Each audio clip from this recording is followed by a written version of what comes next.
9, 8, 7, 6, 5, 4, 3, 2, 1. Frankfurt, metropolis on the Main. Nestled in the very heart of Germany, where soaring skyscrapers kiss the sun, and where history connects with the promise of tomorrow. Well, that's almost where we are. Bad Vilbel. A tranquil oasis where time seems to stand still. But not today. For today, Bad Vilbel is transformed. Today, it becomes the epicenter of gaming glory, as it proudly hosts the Nintendo European Championships 2023.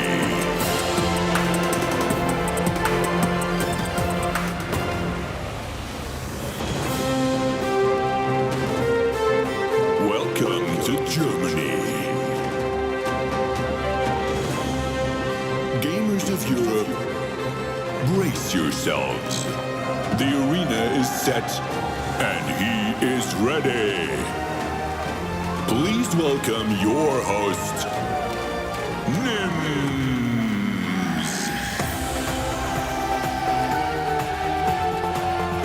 Hello, hello.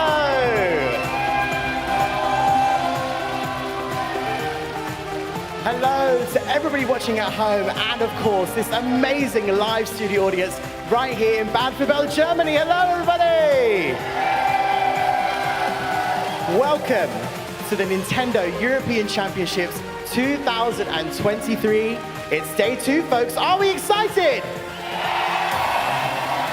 All right, okay. And of course, for anybody who is watching at home, if this is your first time watching us, this is day 2. We are featuring our Splatoon 3 European Championship 2023, and for the very first time later today, the Mario Kart 8 Deluxe European Championship 2023. Can I get a cheer for both those titles, guys? Come on. All right, okay. So, as I said, if you were here yesterday, welcome back. And if you were watching yesterday, welcome back to you both. I am your show host, Nims, and just before we get straight into things, guys, I have a special treat for everybody watching at home, and of course, all you lovely folks sitting in front of me. I hope you guys have your camera phones ready. Just have them ready, not for right now, just have them ready, because later today, we will be revealing a special QR code on the big screen where we will give you guys a special splash tag for Splatoon 3 for you guys to use in your own game. Yes, indeed. Oh, yes. So make sure you have your phones ready. Everybody watching at home, same thing. There will be a big QR code that appears on the screen. Don't worry, I will let you know when that happens. But just have your phones ready. Make sure they're charged, okay?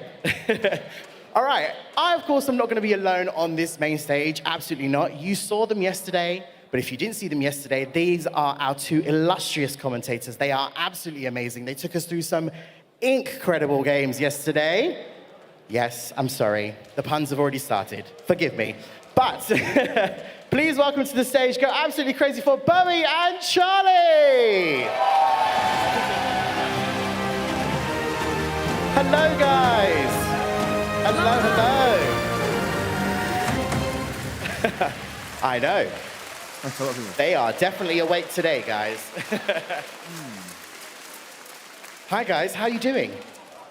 Tired. Tired. Amazing. Yeah. Amazing. Yesterday was a lot. Yes. So, Bowie and Charlie, yesterday we saw quite the spectacle on this stage. There was some immense gaming. Talk us a little bit about what stood out for you guys yesterday, Bowie. The heart palpitations I got from Group D. Incredible matches across the board. Like every single team in that group just played fantastically, and they all deserve to be here today. But unfortunately, 2 of those teams had to, duck out of the competition. But it was just an amazing play, and that was really my highlight. Absolutely. And for you, Charlie, you, of course, are our queen analyst. You know everything there is to know about all these amazing teams that are here this weekend. What stood out for you yesterday? What really surprised you yesterday? Was there any sort of like, oh my God, these guys, what are they doing? This is insane. Yeah, I mean, we had so many amazing plays. I think we had a lot of good charger moments. We had some good blaster moments and just incredible play all around. Amazing stuff. But of course, today is our semifinals. And then from our semifinals, we will go into the grand final where we will be crowning our team champions for Splatoon3's European Championship 2023. I think it's safe to say, maybe remind everybody watching at home and the audience what these guys will be winning today. Should we take a look? Of course. All right, Bowie, let's lead the way. Okay, this, for anybody that did not see yesterday, is, of course, our fantastic Nintendo European Championship Splatoon locker. Ooh. Exactly. So, Charlie, you've got the honors. You know what to do. Let's see what our grand team champion are going to win. Can I get it? Ooh. Oh, look at that. Oh, yes. This is our team champion trophy. Bowie, it's beautiful, isn't it? It's gorgeous. It's shining gold. It's wonderful to see. I wonder if it's also an amiibo. Just tap it on the switch. Could you? All right. But that's not all, is it, Bowie? No, it's not, of It's course. not. Obviously, this is just a trophy to really, hammer home that they are the champions. But, of course, when you win just like every single team won their local region or their national region to come here to the European Championships to represent their country, to try and become the European champion, of course, when we have a European champion, what do they have to go and do? Well, they have to enter the world stage. So, if I was to open up my locker... Let's get an ooh again, guys. Ooh. It's locked. Uh-oh. Hey! It's a little bit stuck. But thanks to our vanguard here, they've been looking after this absolutely stunning boarding pass for the European Championships to attend Nintendo Live 2024 in Tokyo on January the 20th to the 21st to compete in the World Championships of Splatoon 3. Absolutely. So not only will our Grand Team champions be, of course, our European champions, but they will go ahead next year to represent the entirety of Europe in the World Championship at Nintendo Live 2024 in Tokyo. What an amazing prize. It's such an amazing prize. In fact, I feel like these tickets should say our names on it because we really want to go. Yeah. I want to be there because that is going to be an insane show. Yeah, I can't believe it. I mean, of course, it's fantastic to be able to win Europe, but then to again compete against the best of the best of the best, so is going to be quite an experience for our teams. Absolutely. But let's put that back in the locker because I feel like let's not lose that ticket. We don't want to lose it. Yeah. Excellent stuff. Cool. So Bowie and Charlie, I think we've got medals as well. Oh, yeah. Oh, yes. Let's not. Of course. Where are they? There they are. Down here. So of course, all of our teams participating will receive these fantastic medals as well from all the teams we saw yesterday, and of course the teams we'll be seeing today. Speaking of the teams, guys, I think it's time that we bring on our top 4 teams to this stage. Should we do it? All right. Okay. I definitely know there are some fans of these teams in the crowd today. They are going to go absolutely crazy, and they are going to cheer them and show them some love and support. Let's go straight ahead and bring on stage our top 4 teams for today. Our first team, representing France, please welcome to the stage, Alliance Road! This team came out strong yesterday, winning both of their games 3-0. Quick, powerful, efficient, not to be underestimated. Welcome, guys. Welcome back. Hello. Come and stand just over to the side over here. Alrighty, and of course, our next team gracing the stage. They put on quite a show yesterday. Please, representing Germany, welcome to the stage, Team Kaiser! Finishing top of their group with 2 3-0 wins, and they even had time to sneak in a quick selfie as well. Alrighty, our next team, absolutely amazing games from this next team. They are representing Switzerland. Please go absolutely crazy for Team Golden Ratio!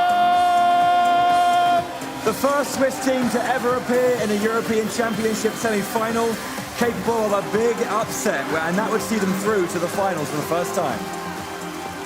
Okay, and our fourth and final team, they had everybody going absolutely crazy in the crowd. Please, welcome to the stage, representing the United Kingdom, Team Spark! Spark gave us some of the most exciting matches of the day yesterday, and now aiming to be the first UK team to reach the Splatoon European final. Welcome, Team Spark. Come on over, come on over. All right. Ladies and gentlemen, and everybody watching, please give it up for your top 4 teams! These are your semi-finalists. They battled it out yesterday and put on quite the show. Okay, so team captains for all 4 teams, raise your hands. Where are you, team captains? Who's that? No, oh, let's start over this side. Let's start over this side. Hello, UK. Team Spark, ladies and gentlemen. Hello. Okay, so how you doing? We good? We slept well? Rested? I have a very simple question for you guys. How are you going to win today's Grand Championship? Speaking of, we agreed that all the other teams looked a bit tired this morning, so I think it's looking good. Oh, okay. We're starting already with the competitive talk. Who's my team captain over here? Hello. Are we going to retort that? How are you guys going to win today's Grand Championship? We have Maggie, the best support player from Switzerland. Marsh, the best squeezer player from Switzerland. Frizzy, the best brush player from Switzerland. And Phoenix, who needs no introduction, and he said he woke up well. So we're gonna win. They got the best players, they slept well. It's a pretty good mix, guys. Pretty good mix. All right, Kaiser, how we doing? How we doing? Are we ready? What are we gonna do how are you guys going to win this championship? Yeah, I think we're gonna play good like yesterday. It's a valid point. Fair enough. Okay, Alliance Rogue in the house, guys. How are you going to win today's Grand Championship? We will win everything again like yesterday. Okay, right. You said we're going to win everything just like yesterday. All right, okay. Right, so these are your top 4 teams, your top 4 semi-finalists. Very important stuff now, guys. Let's take a look at the bracket. It should pop up on the screen behind us and in front of us as well. It's coming, I promise. It's coming. There it is. Okay, so this, of course, was yesterday's first part of the bracket, Bo, wasn't it? These were our 4 groups. Yep, so as you can see how our teams made their way to the semi-finals today. Alliance Rogue obviously winning both of their games. As I said, 3-0 yesterday as well. Nice and clean work from them. So a strong Group A. Kaiser just came out of the gates, went bang, bang, we're through, and that just ended the group there and then. And of course, yeah, Group C, Golden Ratio doing much the same. Winning both their games to open the group, and that was it. Having an excellent result as well against Hank Canto, who I know obviously from 4 years ago was at the grand finals. So for them not to make it was quite the upset for them. Alrighty, and of course, and then Spark just destroying our souls. Alrighty, and of course today, Charlie, we are going to be starting with our second part of the bracket. It is the semi-finals. Talk us through that. Yeah, we're going to be having some incredible games today. We're going to be starting off with a banger, Alliance Rogue versus Kaiser in semi-final 1. And then, if that's not enough, we're going to follow it up with Golden Ratio versus Spark in semi-final 2. So some incredible games coming. Yes, there will be definitely fireworks going off in this arena right here today. Of course, after our semi-finals, folks, we will go straight into our 3rd and 4th playoffs between the lower brackets, of course, semi-finals for both of the teams who will be in the lower part. And then we will finish off with our grand final game, which we'll give more information about later on today. Of course. Okay, so audience and those of you guys watching at home, have you got your cameras ready? Look what's on the screen. There it is. QR code. Yes. So if you scan this QR code, you will receive this splash tag in your game. So Grab those cameras. Teams. Oh, he's got his phone ready, look. Kaiser's got their camera ready. Spark's got their camera ready. Scan the QR code. Don't worry, you guys, Golden Ratio will get a chance to scan the QR code, I promise. And of course, Alliance Rogue, you'll get a chance to scan this as well, I promise. So, have we all scanned? Have we all got the pictures ready? No. No? We're asking hundreds of people if they all just did something in unison. If you do not manage to get the code, please do not despair. We will be sharing the code on the screen as well throughout the day. Right, so I think we should just get this show started, right? Yeah, I think so, yeah. Are you guys ready to get the semi-final started? Okay. Can I please ask Golden Ratio and, of course, Team Spark to make your way safely off to the side of the stage? Yeah, go that way. Yeah, why not go that way? Are you ready? Well, that'll work. Yeah? I think that's what... Alrighty. Well, are they going downstairs or down there? Just round to the side over there, that's it. Okay. But of course, we're gonna get our first set of semi-finals going, guys. Please give it up for the first set of teams. And of course, it's Alliance Rogue versus Kaiser.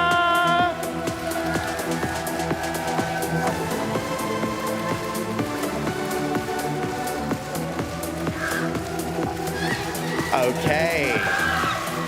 So as our first two teams get ready, Bowie and Charlie, you know what to do. It's time to take seats in your Gran commentary area.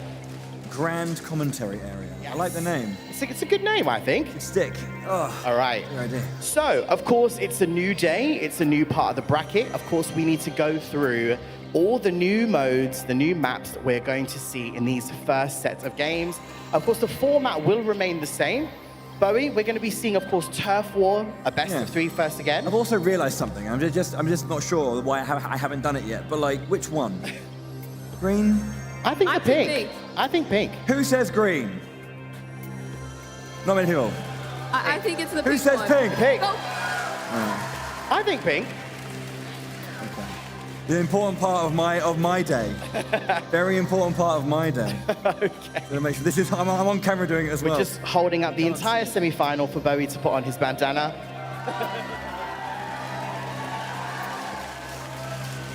All right. So Now I'm ready. what abilities does this bandana give you? +1 charisma. +1 charisma. -5 dexterity. Right, okay. So let's get into this format. So, Bo, we're going to be first, of course, going into Turf War. What maps and modes are we going to be seeing? Of course, yeah. So we're going to be mixing it up, of course, from yesterday's games. So Turf War will be a best of 3, as we have always seen. But we're going to be going to Museum d'Alfonsino and Eel Tail Alley to begin with. And that could be the end of it. But if, of course, we get that third game, Humpback Pump Track will be our destination. yeah. And following up after that, we're going to get some tower control on Shipshape Cargo Co. One of the new maps that came out this season. Definitely a fun one. And then, of course, Splat Zones, Hagglefish Market for our third game. The classic. It's come back. We can't stop it. Game 4 will be Rainmaker on Sturgeon Shipyard, if we get there. And if this is a nail biter and we go all the way to game 5, Clam Blitz in Marco Mart. Alrighty, those are the maps and those are the modes. Will we get to a game 5 or a game 4? We shall see. Will it be 3 games of Turf War? It's a semi-final. Anything can happen. These teams on stage right now and all of our top 4 teams are absolutely amazing players. We're going to see, well, they're going to put on quite a show, and I'm pretty sure you guys are going to get quite the show for our semi-finals. But I think we are almost good to go. Yeah. Audience, are we ready? Everybody watching at home, I hope you guys are ready also.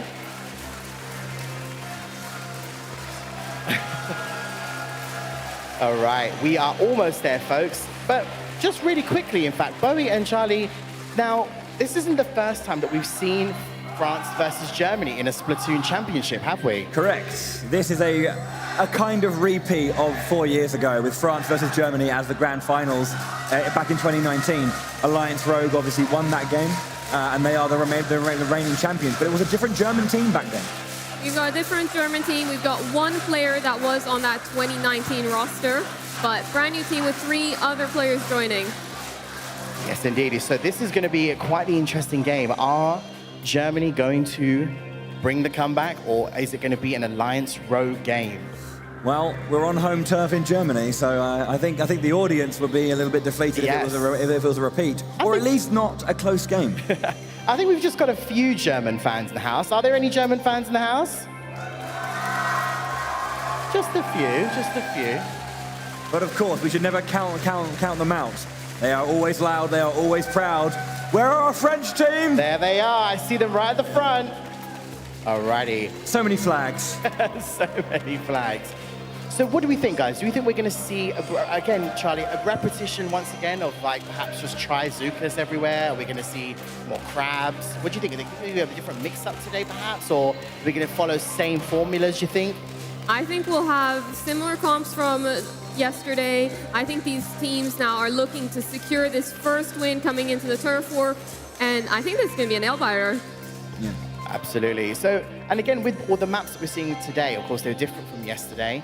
The mix-ups are going to be different. It's going to be interesting to see the strategies both of the teams pull off on these maps. Because obviously, as we looked through a couple of the maps yesterday, and you took us through, in fact, routes and ways you can take, of course, in particular maps, Charlie. So today, it'd be really interesting to see where these guys go and what particular angle they're going to go for. I think positioning is going to be super important today. It's all about those tiny margins and about securing those favorable positions.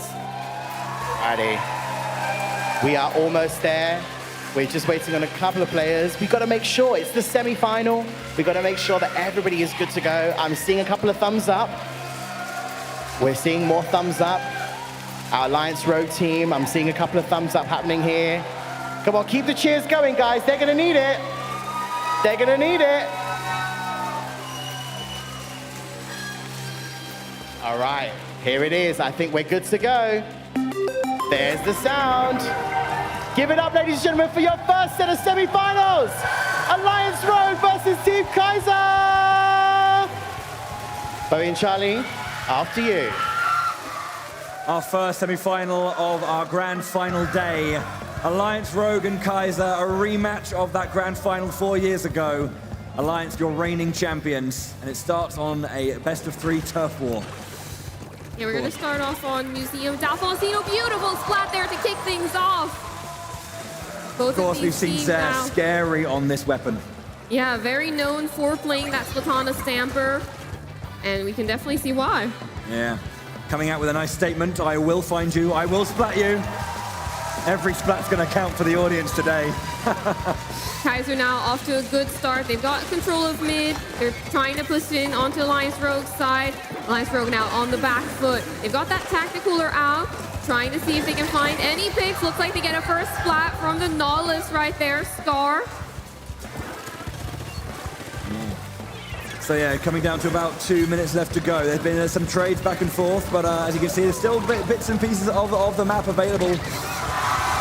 And you can hear the audience popping off every single time one of the German players gets a simple splat. You know that this game always comes down, or this mode always comes down to those last moments. So as you can see, just trying to get as much as they can of that coverage. Yeah, this map is kind of hard to get up onto the opposing team's base. You gotta have control of mid, and you gotta jump up through those spinners if you want to get up there. So as you can see, that height advantage. It's really, really nice to see that these teams obviously will be playing deep into that meta, but also making sure that they have their comfort, they have their strengths, they have their personality on lock. Oh, a trade, well, not a trade. Going down there. Alliance Rogue now 3 players in mid, trying to push back up, trying to push Kaiser back into their base. You see the Fizzy Bombs coming out as well, trying to get a bit of turf and potentially a pick as well.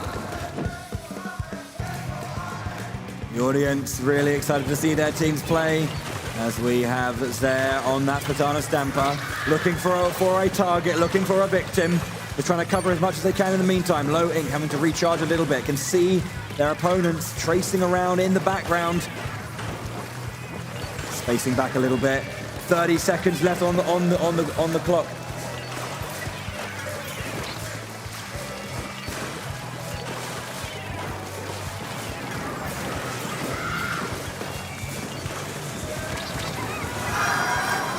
On high, the spin again taken down. Gray with a long-range shot. Nice snipe there from afar.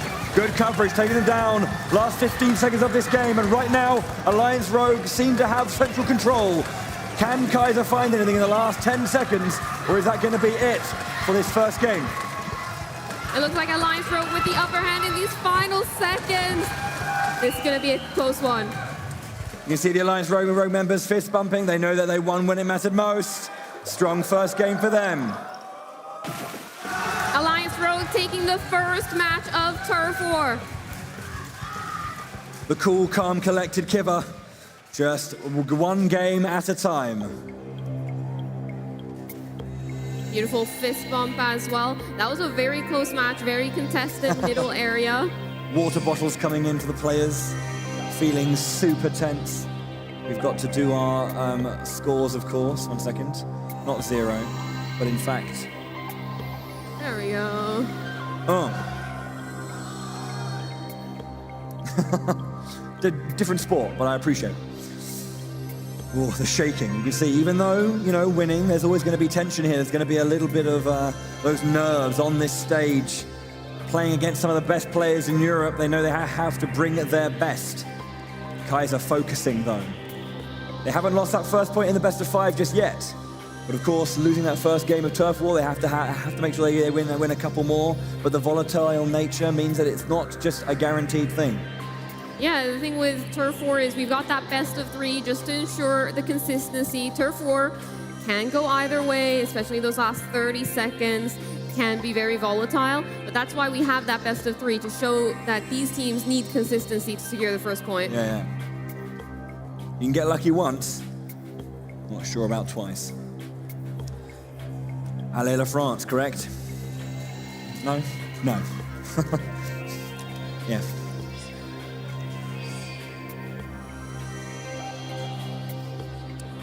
Just readying up right now, making sure everyone's okay. Just communicating, checking loadouts, it seems like. But as soon as they're readied up, obviously you'll hear that sound and you'll know the game is about to begin.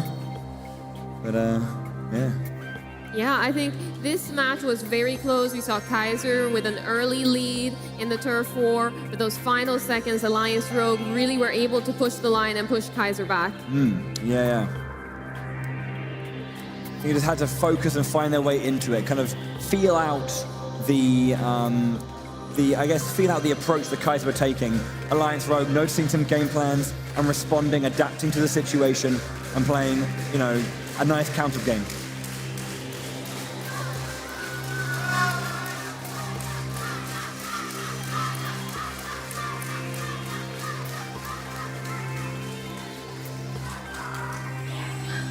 Kaiser have Alliance support in the crowd. Who'd have thought? No.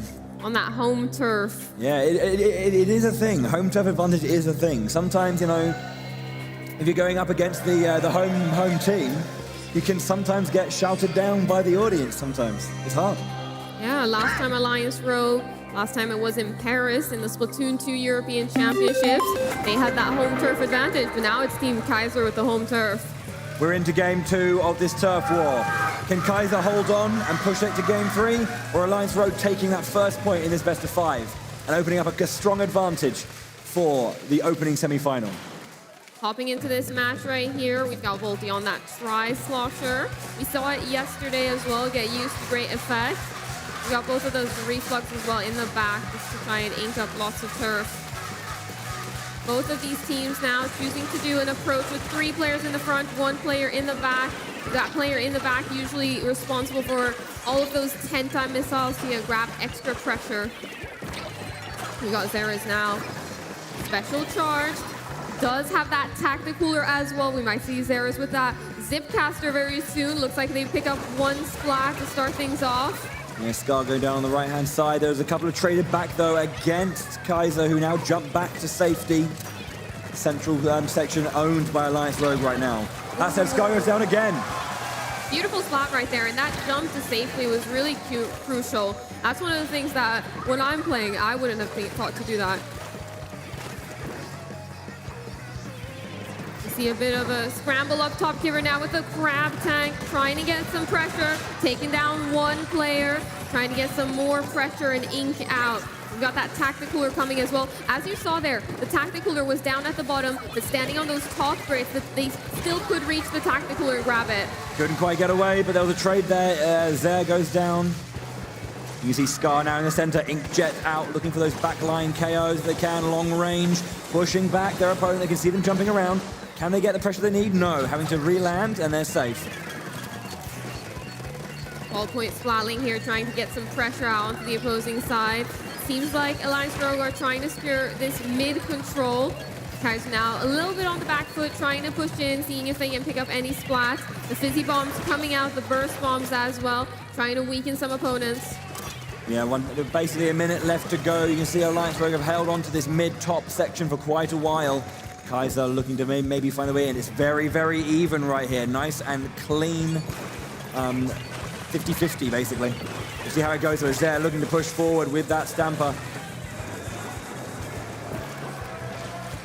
Kaiser now trying to push in. Seems like they have an opportunity right here. A couple splats go their way. Needing to now cover as much ground in the backline as they can, not give up too much space as well. 35 seconds. Special's going to be getting ready on both sides. You can see now the Stamper Special is ready with that Zipcaster.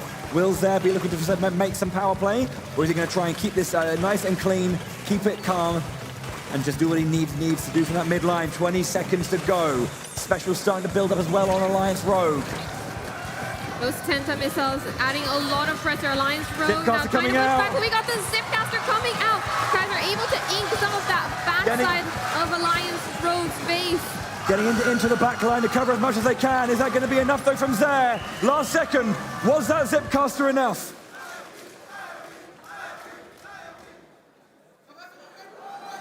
It looks like maybe Alliance Rogue will be taking it, and Judd confirms. Alliance Rogue with a strong end regardless. Nice attempt there from Zer, but there was too much pressure from Alliance Rogue on that back line as well. Meaning that in the end, Alliance Rogue win that best of 3 turf war. They go 1-0 up in our best of 5. That first point on Team Alliance Rogue side.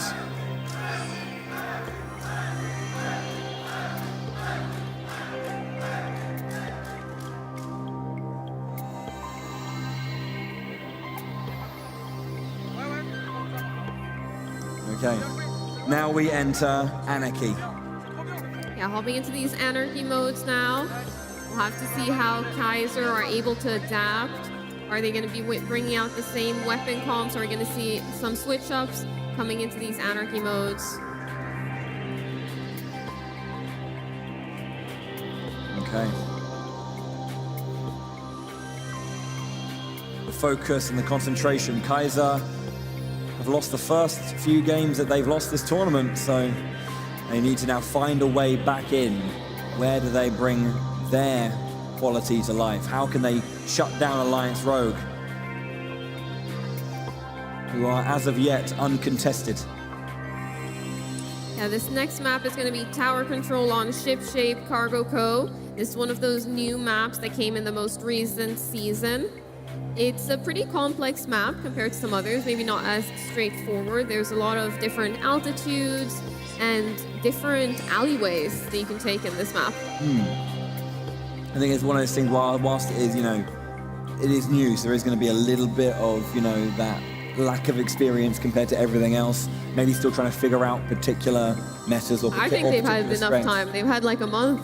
You never know. Of course, but there's always going to be a little bit less. There might be something that's always not yet discovered or not yet attempted. And we'll have to see. We'll have to see. Hopping into our next match right here. Tower Control on Ship Shape Cargo Co.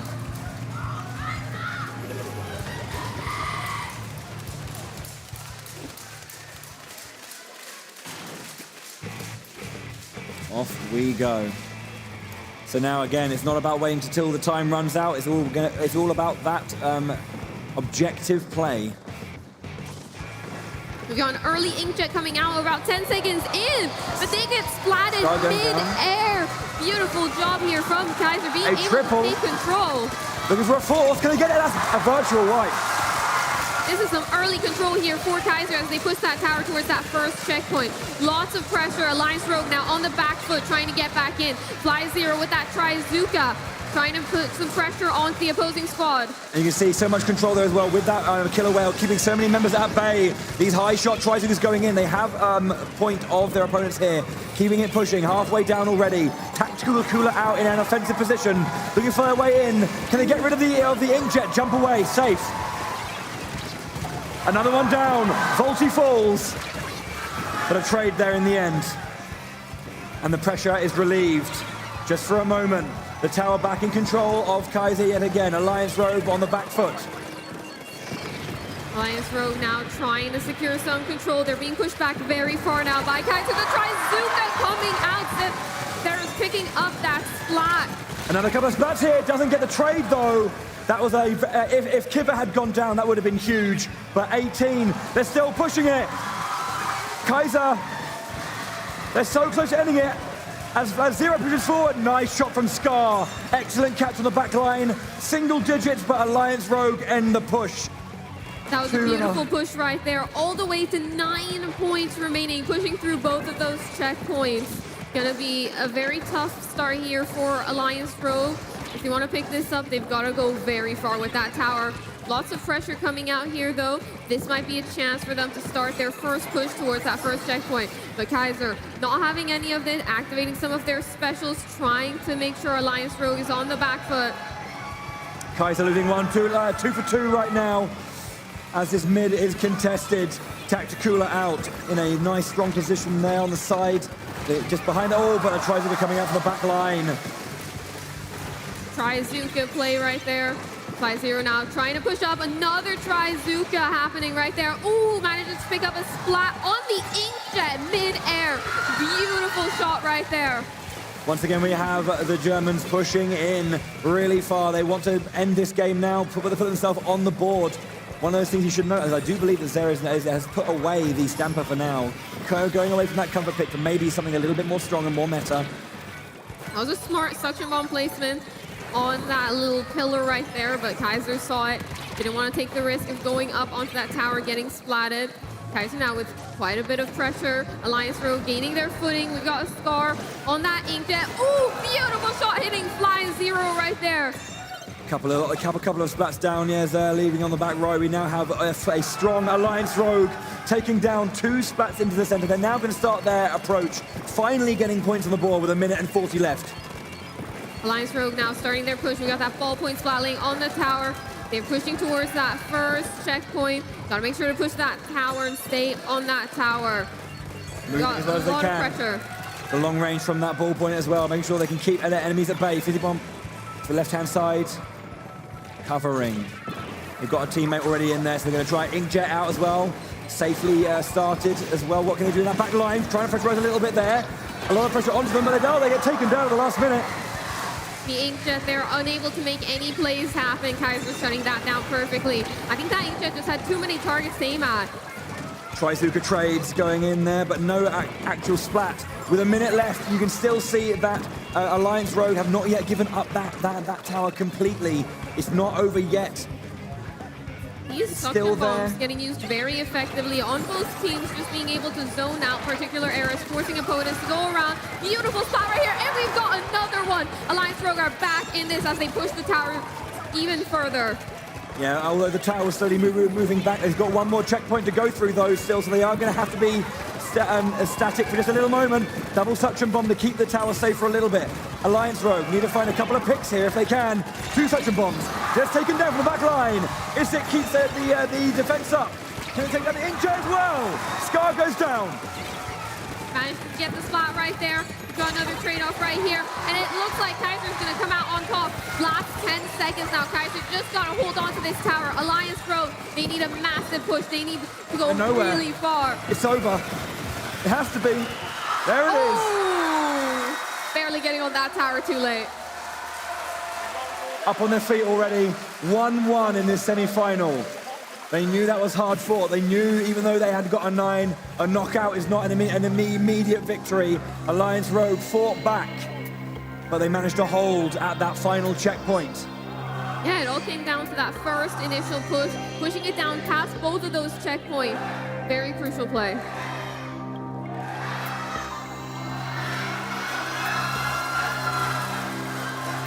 The audience popping off for their team.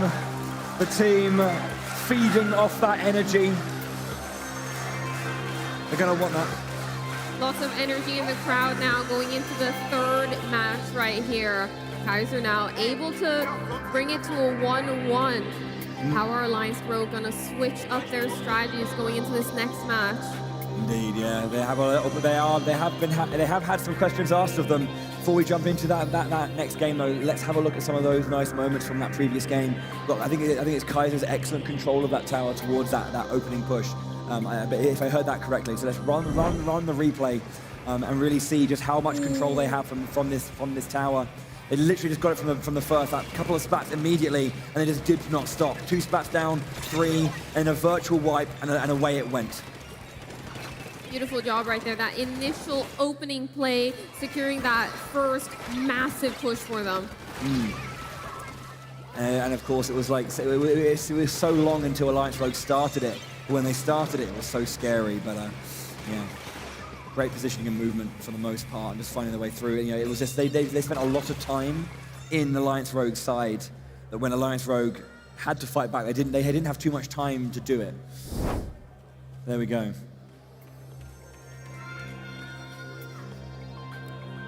Looking at the next map here, we've got Splatoon on Hagglefish Market. This is a classic combo. We saw it a little bit yesterday, but this is one that teams are very familiar with. Yeah, indeed. A strong one that's often seen. It's going to be a lot of confidence, a lot of experience on both sides. We do have another replay as well. A lovely moment, double splat in our previous match. Let's roll the clip once again and just see how that goes. I think this was. As Alliance Rogue were pushing in here, getting this double, which really put the pressure on. Excellent work there as they were mounting that assault. But Kaiser won in the end.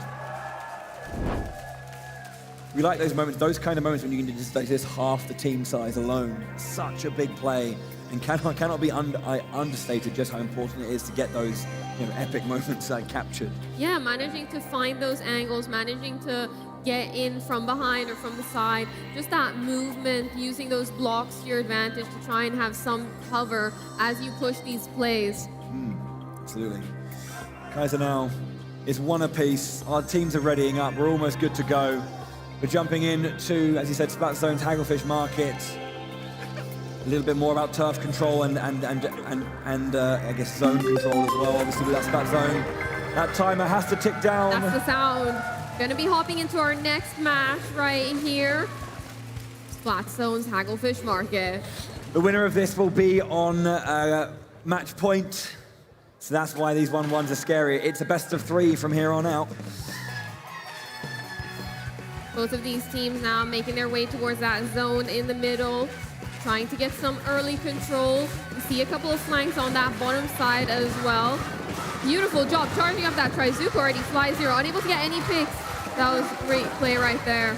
Yeah, very close here. It's not taken just yet. Kaiser lose 2 members, so Alliance Rogue take control of the space. Another splat down again, looking for another one here if they can, but the timer has begun. And now Kaiser have to fight back. They can't just wait here. Yeah, another Trizuka coming out there. Also being able to mark players is very key to making sure you have that awareness, knowing where everybody is, and that communication factor as well. We got the Tactical now coming out. Looking like Alliance Rogue want to try and push up a little bit, but not too far, making sure to stay safe. Kaiser, though, is being able to pick up a splat, trying to push in towards that zone now. They managed to take control. Kaiser with a beautiful push right there to take back control. Yeah, Zer back on that Splatana Stamper as well, using that Zipcaster, displacing the enemy lines, getting behind and then starting to push. Now, timer ticking down. They've got 46 penalty points that they have as a buffer for Alliance Rogue. Nice double splat there as well. Trying to push up. They've got the Tacticooler. It's a great opportunity for them to push up. Gran now coming out from the side. Manages to pick up that splat as well. Excellent work there from Isik. Isik denying the flank. That's super important there. Kaiser managing to take the lead right there. Alliance Rogue now on the back foot. We've got 3 players trying to jump it back into the zone. Barely avoiding those Trizuka shots right there. Kaiser staying in control. We've got the suction bombs coming out, trying to get a little bit of zone pressure. They're back in control. Yet again, Alliance Rogue keeps contesting this zone. And there comes that beautiful Zipcaster play into the splat. 3 seconds left. Kaiser remaining in control of that zone. Kaiser holding that zone for the longest time. Alliance Rogue contesting it, but never being able to grab control of the zone and put on those penalty points. At the end there, Zoe, the Zipcaster back line, taking out a player with that wonderful turnaround horizontal slice. You can see what it means to the German team. 4 years ago, it was not forgotten what happened. And you can see just how much it means to be in this position. Match point for Kaiser to upset the current reigning European champions. Excellent play. Alliance Rogue had such a strong start. Like 60% of the work was done. And then Kaiser just took control and never let go. Yeah, being able to take control and stay in control of that zone got contested. Kaiser back in control, contested, back in control. Being able to not let it go over into the Alliance Rogue side, being able to avoid those penalty points. Yeah, absolutely. Let's just have a look at the ending of that game again, just to see that control being held, and that last play as well from Zer getting behind. As you were saying, they were just fighting it, but they kept getting it back, Yeah, Alliance Rogue here trying to push in, trying to get those suction bombs in. But we see here, Zera's doing a great job with that Zipcaster to go behind and also just lob lots of shots over. Yeah, it was so close. Alliance Rogue was so close to at least stopping the timer on that one. That's all they needed. But yeah, you can see it means so much to this team. One more. But Alliance Rogue aren't done yet. They are the European champions. They are that. They have that title for a reason. They are not going to go quietly into the night, even though it's still the morning. Beautiful play right there now. Alliance Rogue on the back foot. They've lost both Anarchy modes. They won the Turf 2-0 decisively, but they've lost now twice in Anarchy. Are they going to be able to bring this back going into Rainmaker next?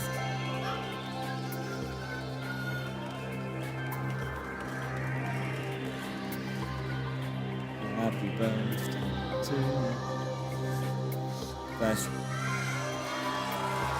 Happy birthday! Happy birthday.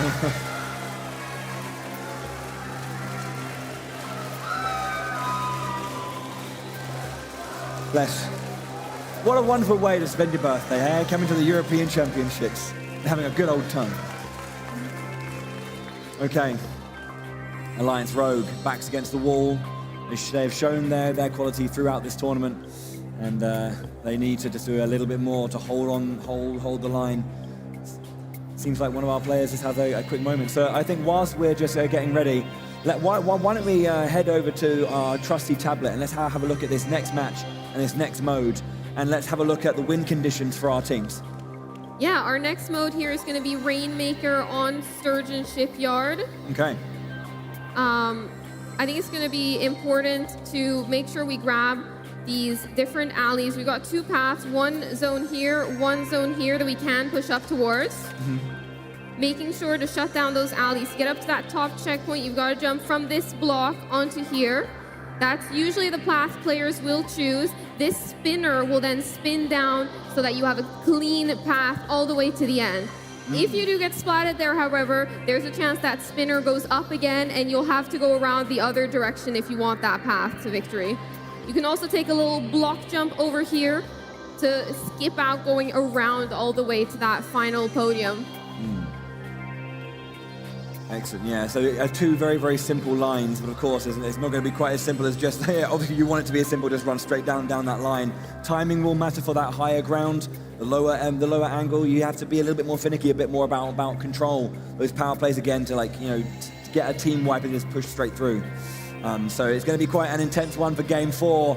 Rainmaker's very aggressive, very, very fast paced, and so far we've seen Kaiser be very strong in those moments, taking good splats and moving forward.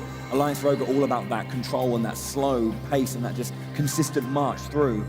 So we'll have to see how those 2 styles will play out here. Yeah, most definitely. It's all about grabbing control, getting that initial Rainmaker pop, getting that barrier out, and getting ink, your color ink from that barrier. Afterwards, it's all about control, getting up, usually onto this snipe area. If you have control of that area, you have good pressure onto this area right here where you're able to just push the opposing team back. Yeah. I think it's very fascinating as well, I think, in general, just having Rainmaker as a game 4. I don't know why. I think it's just because of that aggressive nature, it puts all of the onus on, you know, that 2-1 side team to really like play aggressive. So, you know, for Alliance Rogue here, you know, as you say, you know, they have this easier way down, but like maybe being 2-1 down was going to change their mentality going into it. Do they want to go for the more generally consistent but harder route, or go for a more, I guess, inconsistent route, but, you know, is that faster way through? You know, what do you think our players are thinking at this point? You know, do they want to go for consistency within strategy, or consistency within their, or for the map, or consistency for I the think team? what we're going to see in this map is, I think whoever is able to get control of mid, if we see some early splats there, if we see one team going down to maybe 3 players, I think we're going to see a quick push up to that top part, taking this jump up here and then all the way to that podium over here. I think that's going to be our initial start, the initial route, if we are able to get control, if one team is able to splat maybe 2-3 players and get huge control of mid. Yeah. Let's just quickly wipe that again, just to kind of have a look. Rather, let's just give it a quick clear. You clear it. I can't. You can't clean it. Okay, that's weird. No worries. So outside of the lines of victory that our players are looking for, they're going for certain OAs. Where are kind of those more utility or auxiliary locations that are going to be key to hold on to allow these to succeed? Where are Yeah, I think definitely we'll see some players try to anchor up on that middle bridge over here, trying to get lots of pressure. Usually we'll see some tacticals maybe being put down over there. Maybe we've got a ball point, trying to put down a lot of pressure. If you're able to get onto your opposing team's snipe right here, that's going to be a lot of pressure raining down onto that court in front of them. Also, these spinners are key. These spinners right here, if you're able to take control of that opposing squad to get up to that snipe area really fast, you're going to have lots of control. But if we're further on into the match and we're further more up towards the base, we're going to have to see players take control of this area right here as they try to secure that final push out in towards that last podium. Sure, excellent. Nice, well there you have it. That is a general overview of what we're going to be looking at in our next match for Rainmaker Sturgeon Shipyard. It's game 4 currently in our first semi-final. So yeah, as it stands, as you can see on the top right of the far screen, Alliance Rogue is currently 1-2 down, or 2-1 down rather, against Kaiser. This is a repeat of that 2019 Grand Final. France versus Germany, Alliance Rogue, the current European champions, having beaten Germany, albeit a slightly different German team, but there are obviously members of Backsquids here who are looking for revenge. Yeah, excellent time to do this as well, whilst our players are getting ready. If you haven't yet already done it, get your phone out and scan that QR code for a unique splash tag that you can use in... That's going to be my new splash tag. Is it going to be yours? It's pretty nice. It's very nice. We have some strawberries there. We've got some traditional baked goods from the region. Have we just got... Well, sorry, was that a baguette in the audience? Did I see a baguette in the audience? Raise the baguette aloft. Where is it? There it is. There it is, right in the center. I like how it's half eaten as well.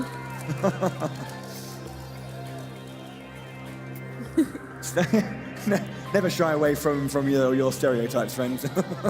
Bless. No, it's good. It's excellent to see so many people showing up, enjoying the games, enjoying the atmosphere. Are we having a good time? Good. Good. Whilst we're waiting, I want to welcome him back onto stage to give you a little bit of cheeky entertainment. It's my friend Nims. Hello, you aren't turned on. You're not turned on. I'm not on. But we can basically welcome you back in. Hi. Can you hear me? Yeah. Oh, there I am. Okay. Hi, guys. So, as we know, of course, things happen. We have technical issues. It is, of course, a live show. But please give it up for our fantastic tech team who are doing their best they can to make this show happen for you. They are the guys that make these show. They bring the magic to this stage. So please do give it up to our fantastic tech team. We are going to be back with you very, very shortly. And if you are watching at home, do not despair. Make sure you guys have taken a picture of the QR code. Who scanned the QR code? Everybody here? Nice. Do we like the new splash tag? Have we added it into our game yet? No. Yeah? Yes. Nice. One person's done it. Brilliant. Okay, what about you guys? Have you scanned it? I haven't scanned. I know I haven't Charlie scanned said- it yet. You haven't done it? I thought you've done it. We're currently live in a show. We're not allowed to have our phones. I know you've got your I'll pretend scan it. I've just got a book. I know you've got some stuff back there. Alliance Rogue, how are we doing? I'm being completely ignored. Okay. I think they're Right. trying to focus right now. Guys, how are we doing? How are you doing? We good? What did you say? I said, how are you? I'm doing great, bro. How? Yeah. That was an insane last match, right? Give it up for Kaiser one more time. That was brilliant. So I don't want to disturb, you guys are kind of practicing, you're kind of doing some strategies at the moment. But how long have you guys been working together? How long have you guys been a team? How long? I think we have been a team since.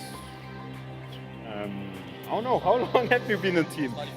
Ja, wie lange sind wir schon ein Team? We have been playing for some time. Yeah, like 6 months around because of the German championships, And yeah, we were practicing pretty much not every day, but as much as we could. Okay, nice. Good times. So what would you say your favorite mode? As a team, what's your favorite mode in Splatoon 3? What's your favorite mode?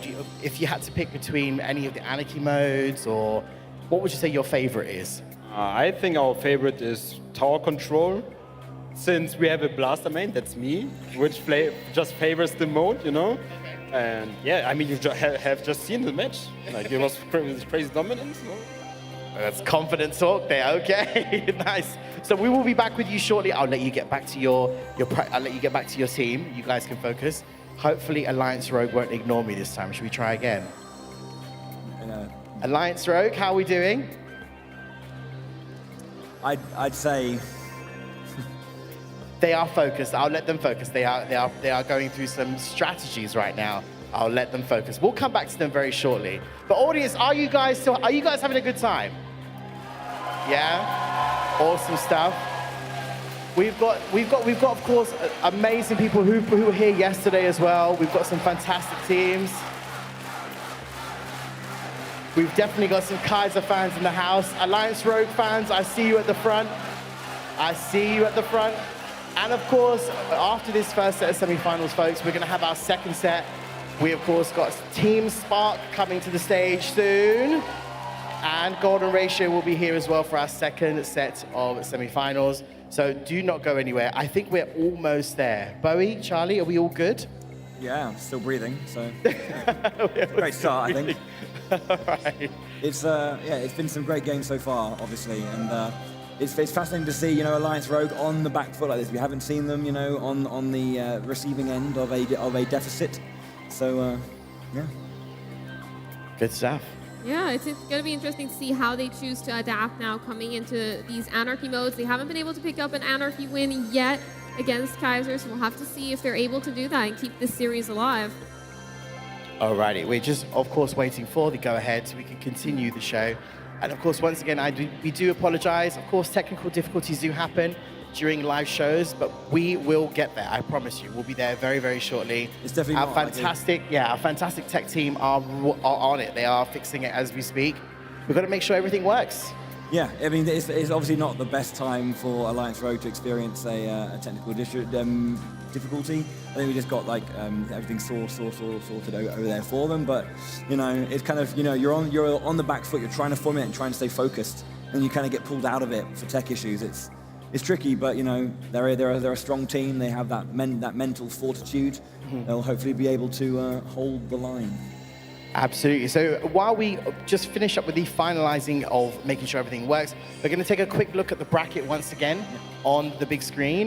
This is our bracket. Of course, we are still in our first set of semifinals, which is Alliance Rogue versus Kaiser. Of course, as I just mentioned before, we are going to see our second set of semifinals between Golden Ratio versus Team Spark.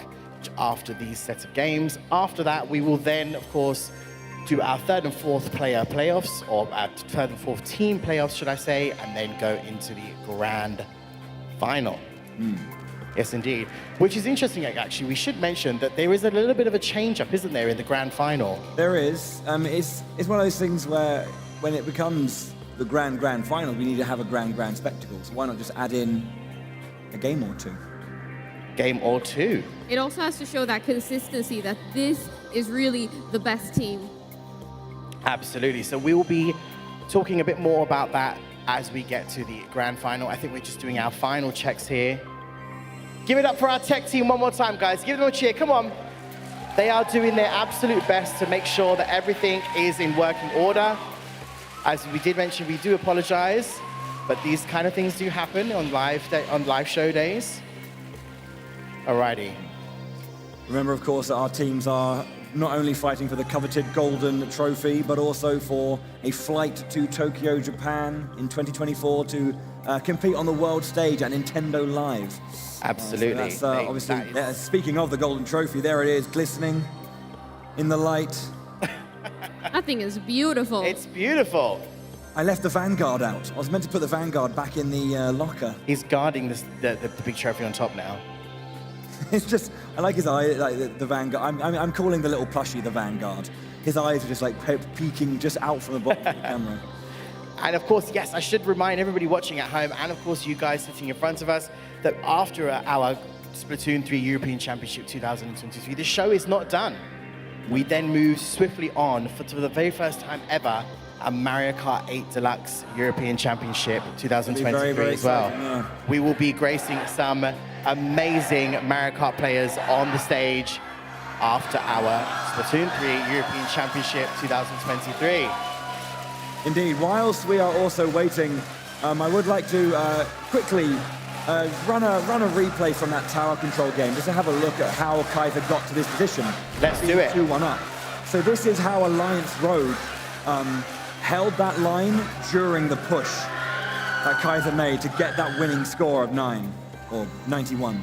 But you can see here it was such a strong push. They just kept on holding on, just taking that little bit there, that extra bit from Fly Zero, just managing to squid jump onto the tower and hold it. Go ahead.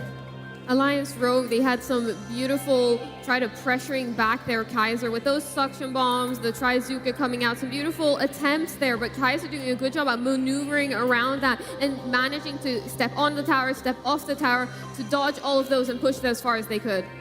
It was a really strong first Anarchy game as well, and obviously very different from those Turf War matches we saw. They're not over by the clock. It looks like our teams are almost getting ready though. We have our last few locking in, and when we hear that sound effect, we're going to be jumping in. So after a bit of a break, Alliance Rogue probably are just their nerves just holding the line. That's our last player. Bowie, Charlie, there's the sound. Thank you so much for being patient for us, guys. Please give it up one more time for your teams. Alliance Rogue versus Team Kaiser. Bowie and Charlie, take it away. The long-awaited Rainmaker on Sturgeon Shipyard. Here we are, game 4. Kaiser now on the match point, trying to take this win. We see the Alliance Rogue squad all approaching from the same direction, but it looks like they are getting taken down. Kaiser with a huge start to this match gets taken out by that suction bomb. But as I mentioned, we see this top section of the map get used. We have that spinner rotating down now, allowing Kaiser to go for that additional push to get to that final podium right there. And you can see the spinners coming down, so there is that line straight across. 44 is the call. They get taken down just before. Isik finally goes down. What a wonderful start for Kaiser. The momentum is in their favor. The pressure is all on Alliance Rogue to stay in this right now. They cannot let that pressure get to them, overstep their mark, or start making those unforced errors. Oh, the Rainmaker behind Alliance Rogue being able to sneak it a couple of extra points. That spinner now rotating up, closing the door for Kaiser to take this top section of the map. If they want to push it all the way to the podium now, they're gonna have to go around. So on the right side, taking down one member of Alliance Rogue down to Zer. Kaiser now hiding on that wall. They got the tacticaler out. They're going to be trying to pop this Rainmaker barrier. There it is. Jumping up to that spinner, going up to that snipe area, trying to get a little bit of pressure onto that opposing squad. We got the carbon roller. Volty getting taken down. Volty down indeed. And you see 3 members down on the side of Alliance Rogue again. They're trying to go for the back line, but they're covering their rear guard. They're moving forward yet again. Kaiser now just securing pressure. They've got the lead. They've got some time on their hands. Just making sure that they can push in again safely. They've got that Trizuka coming out. No splats there. Trade with the carbon roller. Another Trizuka there on the side of Alliance Rogue. Alliance Rogue now wanting to make their first push, trying to get back into this game and get control of this middle section of the map. One thing they cannot do is be too complacent here, Kaiser. Alliance Rogue is still deadly. They're still dangerous. If you give them an inch, they're going to take a mile. But now you can see they're pushing into the center. They just need to secure a little bit before they go for it. Fly Zero down. Is this the start that Alliance Rogue need? Taken down. Great defensive play there from Maj, and it looked like that carbon roller was going to be able to take down potentially 2, maybe even 3 players. Alliance Rogue now starting their push, going towards this first initial checkpoint. They don't have enough control to take that top path, but they might be able to break through the checkpoint. Great, managing to stay alive with that Rainmaker, using that wall to their advantage, avoiding all of those inkjet shots, but one of them finally connects. Really great using the inkjet to go over and just lock Gray into the corner with that Rainmaker. Couldn't get out because of all of that ink. Ooh, beautiful dodge there from the Trizuka, using that environment to their advantage. Majid, a very experienced player. Trizuka out now over Alliance Rogue. Loads of pressure on the back line. You can see the Rainmaker. It almost might reset. They just need to try and grab it to keep maintaining the pressure. There it goes. Back to the mid. But you can see Alliance Rogue in the back lines trying to take down their opponents. Ooh, looking like a beautiful splat right there. Double splat as well for the team. This is a chance for them to push through that first checkpoint.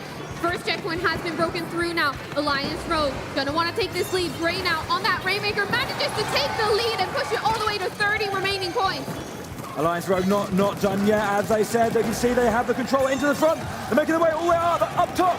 Just a little bit more to go. There's loads of pressure, but they lose it in the end. 9 points remaining for the distance. Ooh, as you can see once again, Alliance Rogue get the shield, but there's no one there to capitalize. Managing to pop that Rainmaker barrier, get that splat as well. Isaac now choosing to reset this. The Rainmaker being in such a dangerous position. 9 points remaining, just like we saw in the previous match as well, when Kaiser had a 9-point remaining lead as well. This is going to be a tough one to fight back now for Kaiser. Yeah, they are far back into their own map. They need to push forward, find this mid control if they can. You can see they are just ducking and diving or along the back line. Volty in there, taking one down. Volty goes down eventually, though. A lot of pressure added in. We've got one of our members on the right-hand side here. Trizuka just finished with. Trying to throw out as much as they can. Bit of pressure here and there. Can they have the viewpoint on one of their opponent's positionings?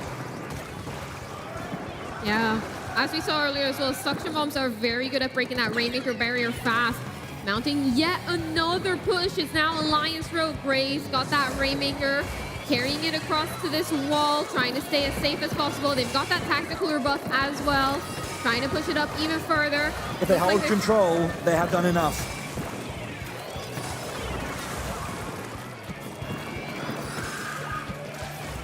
They're going to run back. They're going to just keep it safe. Get back, hold control. They've won the game. They've done what they needed to do. Alliance Rogue equal it out 2 apiece.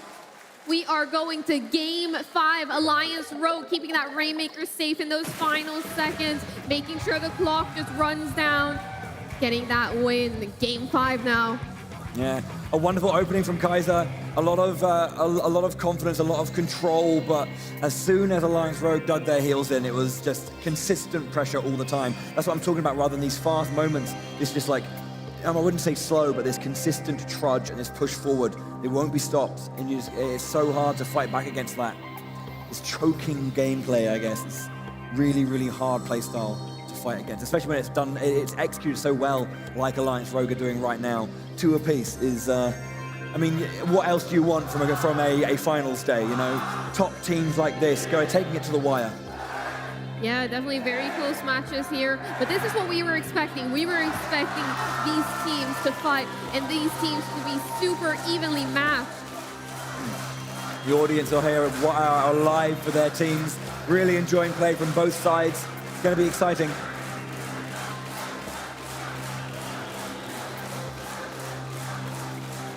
Let's have a look at that strong start from Kaiser again as well. Such a good push up to that left-hand side.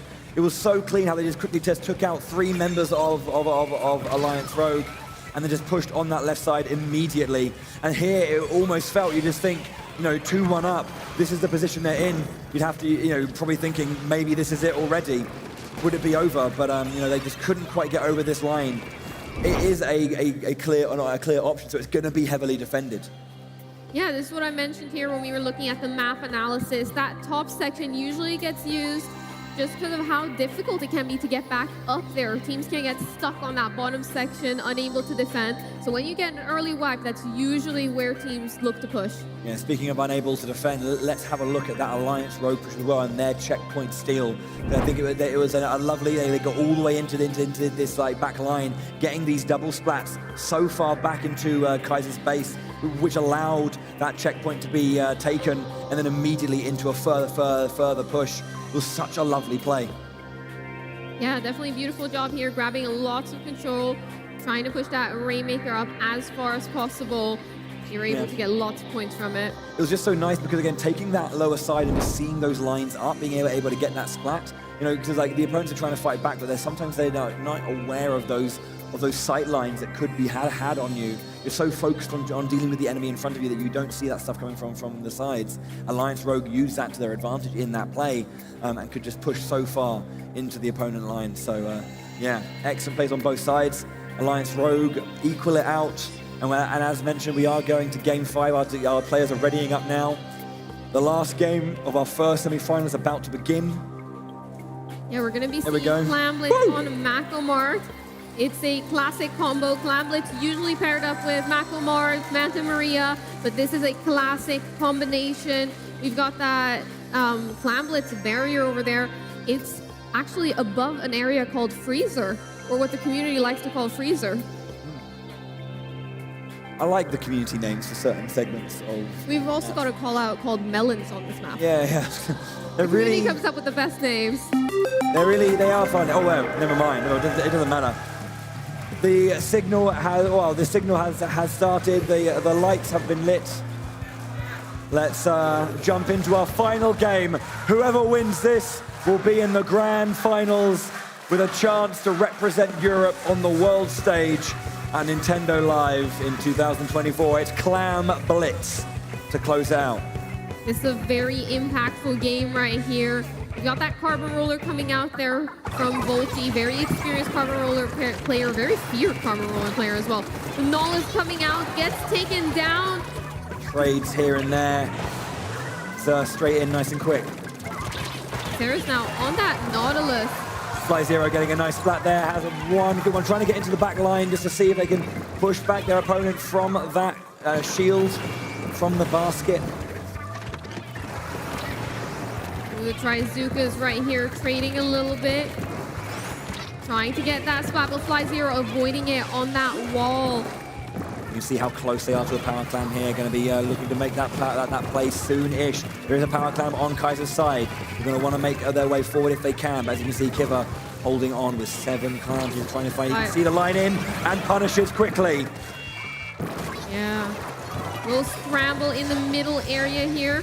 Fly Zero is actually a newcomer to comp, has only played for about 9 months competitively, but already at this top level. Isic trades there, getting rid of a big bunch of clams on Alliance Rogue side. Good trade. Killing on this stack now. Might get caught out from behind. Looks like we've got a couple of players there pushing up, but Fly Zero doing a good job at dodging, but does get taken down, punished for their efforts. We've got clams now on both teams. Gonna be looking at seeing who's gonna take this push. Alliance Rogue now with that tacticaler. It looks like this is it. First points going over to Alliance Rogue. No one could find that line onto the Power Clam holder, but it seems like that's gonna be enough for now. That was a very smart push there, using that block to be able to get closer to the basket safely, not having to swim as far, being able to dodge a lot further. You see once again Alliance Rogue pushing in already again. Kibble on the left-hand side with another Power Clam. Can he find the line he wants? Gets it in. More points. And just, slow and steady. Being able to break this basket yet again. It looks like they won't be... Oh, there comes a couple clams in. Kaiser now trying to shut this down. Scar hiding in the ink, getting taken out there. Kaiser seems to have this basket under control now, trying to mount their own push. They've got the clamps for it. They just need an opening. That carbon roller, Volty now, managing to pick up one splat before getting taken down. 2 down on Alliance Road, 3 down. There might be a moment here if they can just get enough space and enough speed. Looks like Izzy's going in. They've got both of them in. They need one more to take the lead. One more to take the lead. They've got the lead. It's going to be the lead right there, getting an extra clam in as well. 2 points. Sorry, 2 minutes rather. 4 points are the difference. Kaiser lose all their members. There is a power clam at the very, very back. They don't have anything else though, but that is a nice retaliation from Kaiser. Just taking the lead, but it is absolutely neck and neck. There's nothing in this. This might be an opening for counter push right here. Beautiful spot there, yet another one. Alliance Rogue cleaning out that back line. 2 players down, Alliance Rogue now looking to push up even further. Getting taken down, but they've managed to break that basket and take the lead.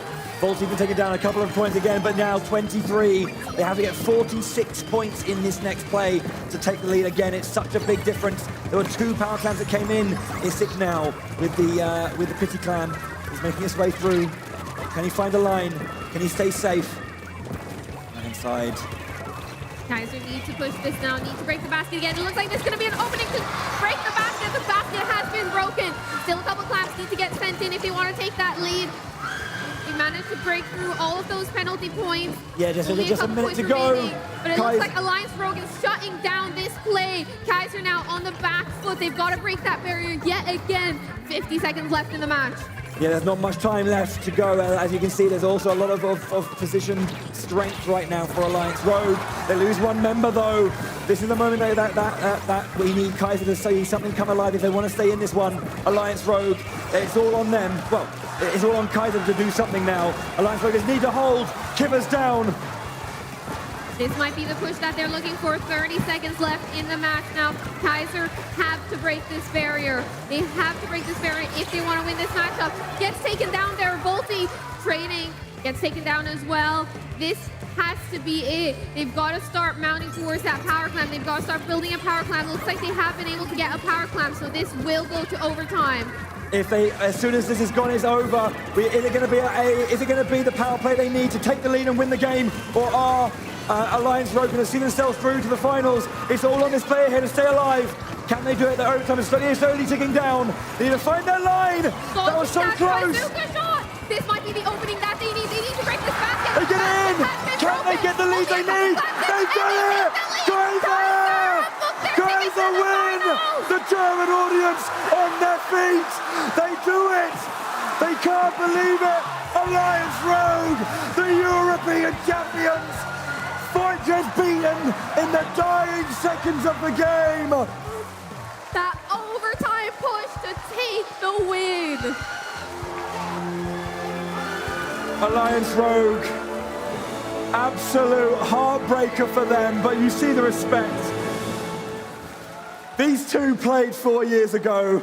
They know what it means. Kiva heartbroken, but he cannot be happier for his friends at the same time, but an absolutely excellent game of Splatoon 3 at the European Championships. Oh my goodness. Oh man. Ladies and gentlemen, and everybody watching right now, please give it up for both of these teams. Please go absolutely crazy. Cheer them both on. That was quite the show. Okay.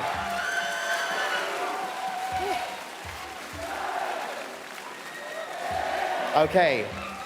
Team Kaiser and Team Alliance Rogue, can I get you guys to make your way to the side of the stage? Thank you so much.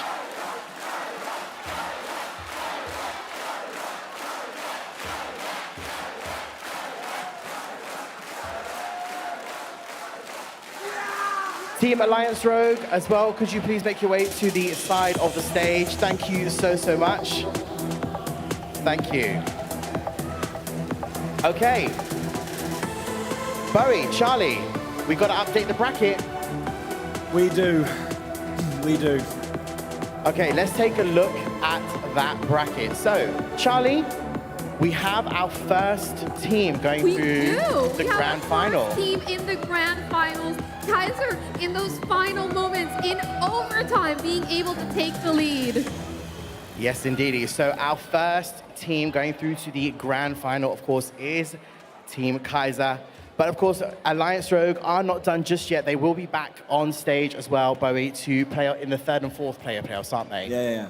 That was, excuse me, that was a match. That was, I mean, it's the whole point of competition, right? You get that absolute high and that absolute low. One team going off in glory and the other team just kind of so close to it. But of course, you know, Kaiser, they're through. You know, they have one more match to play to see if they can make it. We have to see who they're going to be playing. Don't we? Yes. sorry, Bo. It's like, you know, You get it. I know. So before we invite onto the stage our next two teams for our second set of semifinals, let's take a look at a quick highlight on the big screen of what we just witnessed.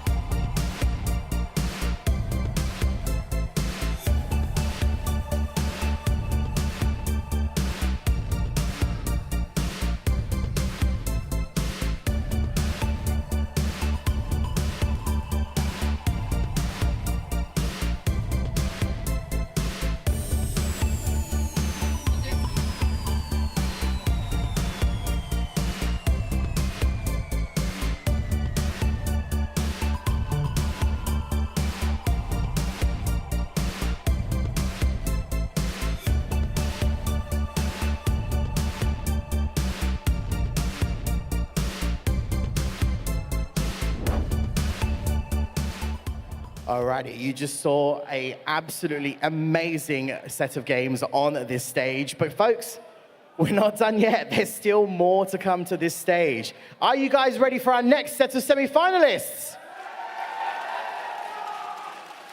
All right, so let's bring on our next set of teams. Representing, of course, Switzerland, please go absolutely crazy for Golden Ratio!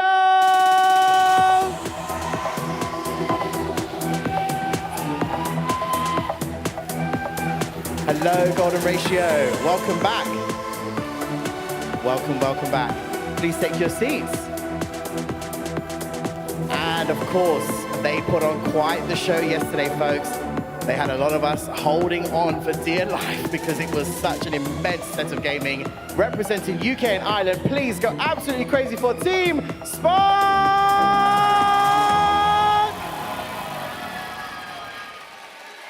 Welcome back, Spark. Welcome back. Take your seats and let's get you set up for this second set of semi-finals. Now, Bowie, Charlie. Second set of semi-finals. Yeah. Are you guys ready? I mean, I guess I have to be, right?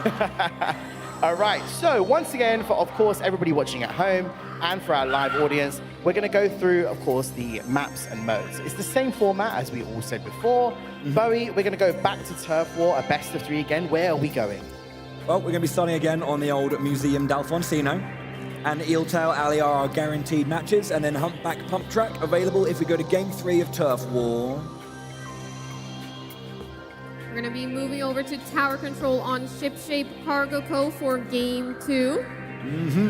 And then Splat Zone's Hagglefish Market, that fan favorite for Game 3. On Game 4, potentially Rainmaker on Sturgeon Shipyard.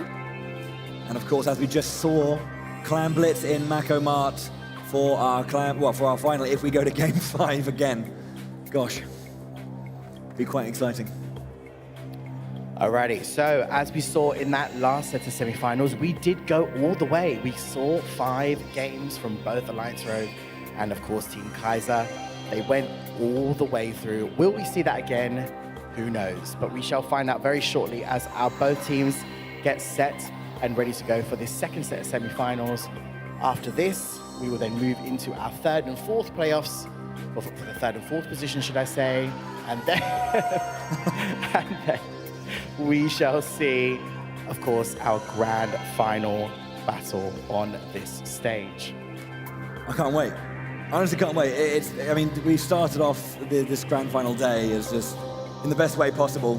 You know, a heartbreaker of a game 5 for, you know, a tense game. A heartbreaker for one side, obviously glory for the other. But, you know, it's not done yet. We've got two other excellent teams, and one of these teams will be facing Kaiser in the grand final with a chance to represent Europe at the World Championships at Nintendo Live. But yeah, I mean, yesterday these teams had, Spark had 2 nail-biting game 5s again, and of course Golden Ratio just came out and just you know, put on a masterclass in their group. Absolutely. And Charlie, we saw, as Bowie just said, Golden Ratio really surprised a lot of people yesterday.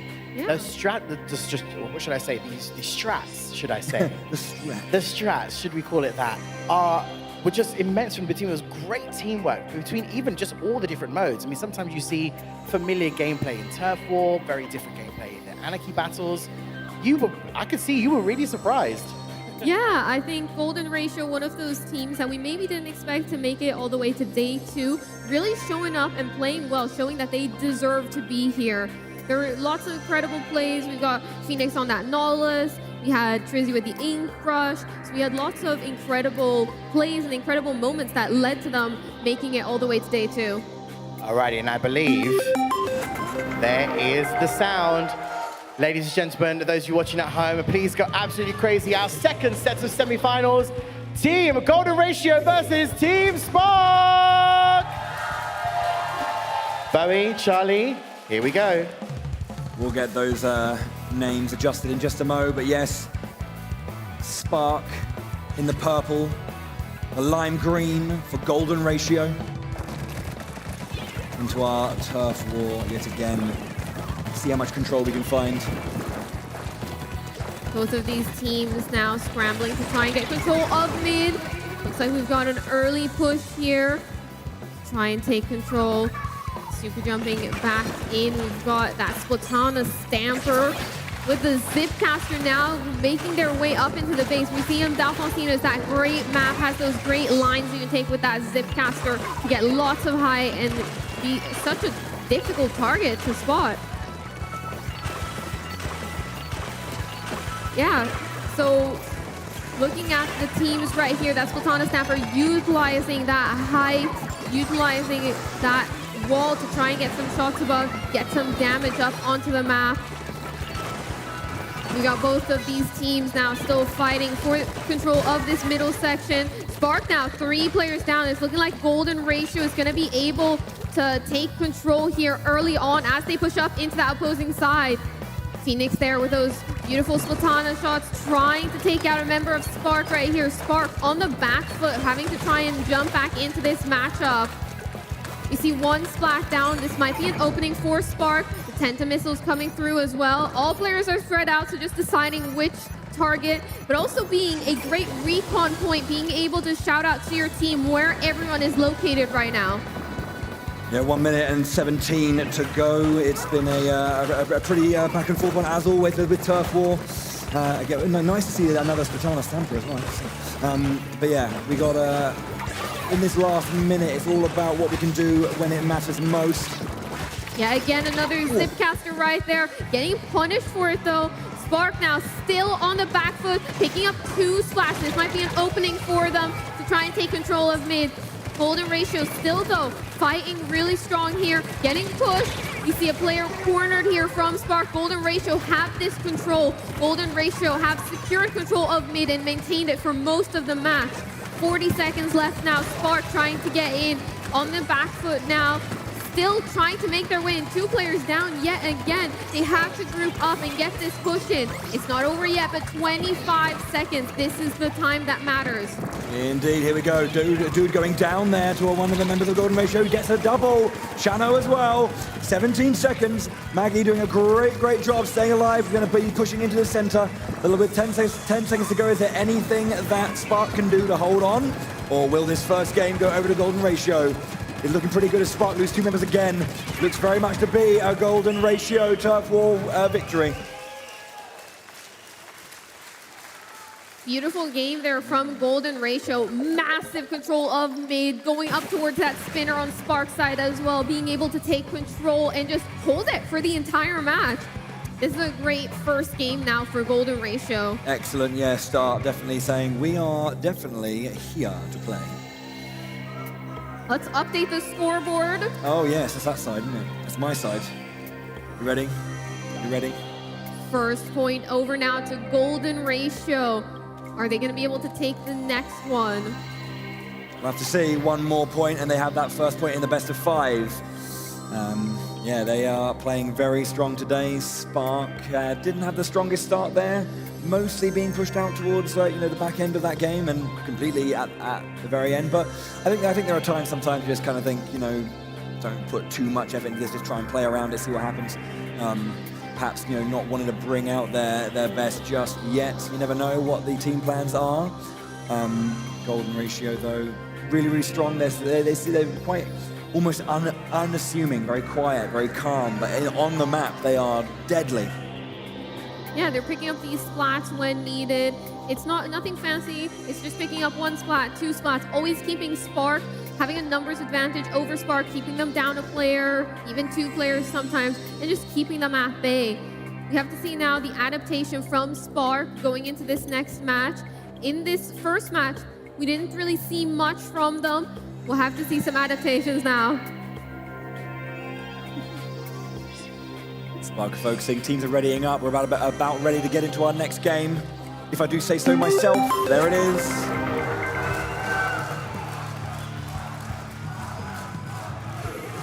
Hopping into this next match right here. Both of these teams ready to go into it, ready to fight. We'll have to see some new spark from Spark, hopefully. Spark of life in them, indeed. Right then, here we go. This mid line, this higher track that kind of cuts through the very center, important to hold on to as well, as we've seen in the past. Some great lines to find as well. Golden Ratio have that stamper with that zip caster to get into the back line that we saw Zaire do. It didn't quite work out for Zaire, but those line breaking specials are quite fascinating and used in very particular ways. Spark now with the early control. Looks like they've shifted up a gear from last match. Whoa. Beautiful pick there from the Trizuka, angling it over that top section over there. Trying to push forward now. Golden Ratio have secured their footing a little bit. Smart zipcaster movement right here. Maneuvering around the stage, making sure they cannot be hit. Unable to get any picks from it, but staying safe-ish. It's safe-ish, yeah. Landed for a bit, but couldn't quite get away.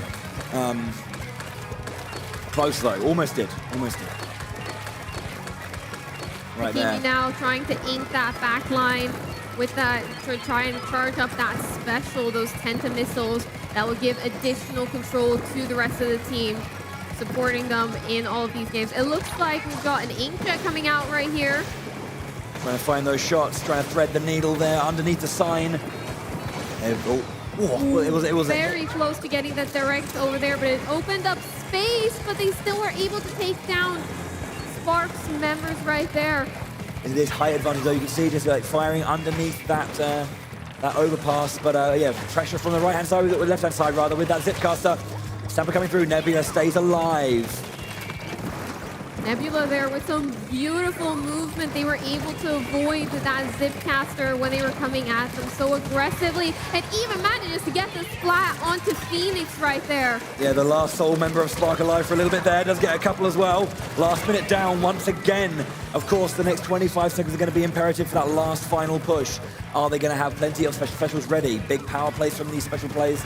And maybe try and take a couple of key splats and then push through that center. But right now, Golden Ratio are looking clean, are looking strong in this center.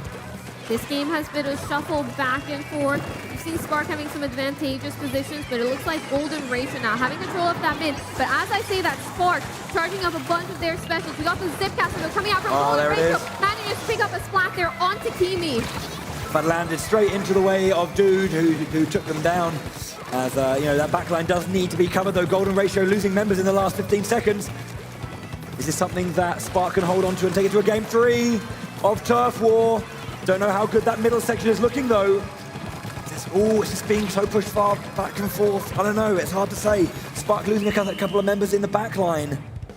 This map is looking really contested right here. Ooh. It could go either way. As we see, both of the teams have inked their spawn really well, and it looks like Golden Ratio takes yet another win in this turf war. They do indeed. They get the 2-0 in turf war. That first point going to Golden Ratio. 1 point in that step of 3 to be meeting Kaiser in the grand finals. Ooh. Okay, time for some tower control then, as our first Anarchy battle. We got some Swiss fans in the audience. Excellent stuff right now. We've got checking Twitter. Okay. Moving into the Anarchy modes now, we need to see an adaptation from Spark if they want to be able to take this. Golden Ratio looking really strong in their matches so far. Looking like a very strong contender for this finals, unless Spark are able to step up their gameplay. Yeah, let's have a look at that dude Trizuka shot as well, because we were talking about these things like power plays and how powerful the Trizuka is. Accuracy is super important, these arcing shots. So let's run this one. As you're saying, firing it over the signage and the overpass. Wonderful shot here. Bang, straight into that back line at the back, wonderful. And very unassuming Marsh. Just like hum-de-dum-de-dum. Absolutely beautiful shot there, just arcing those Trizuka shots. That's what we're seeing a lot now with the meta, with these Trizukas. We're seeing players try and arc up against the walls, arc up those shots to go around walls, above things that make them very hard to read and very unpredictable to avoid.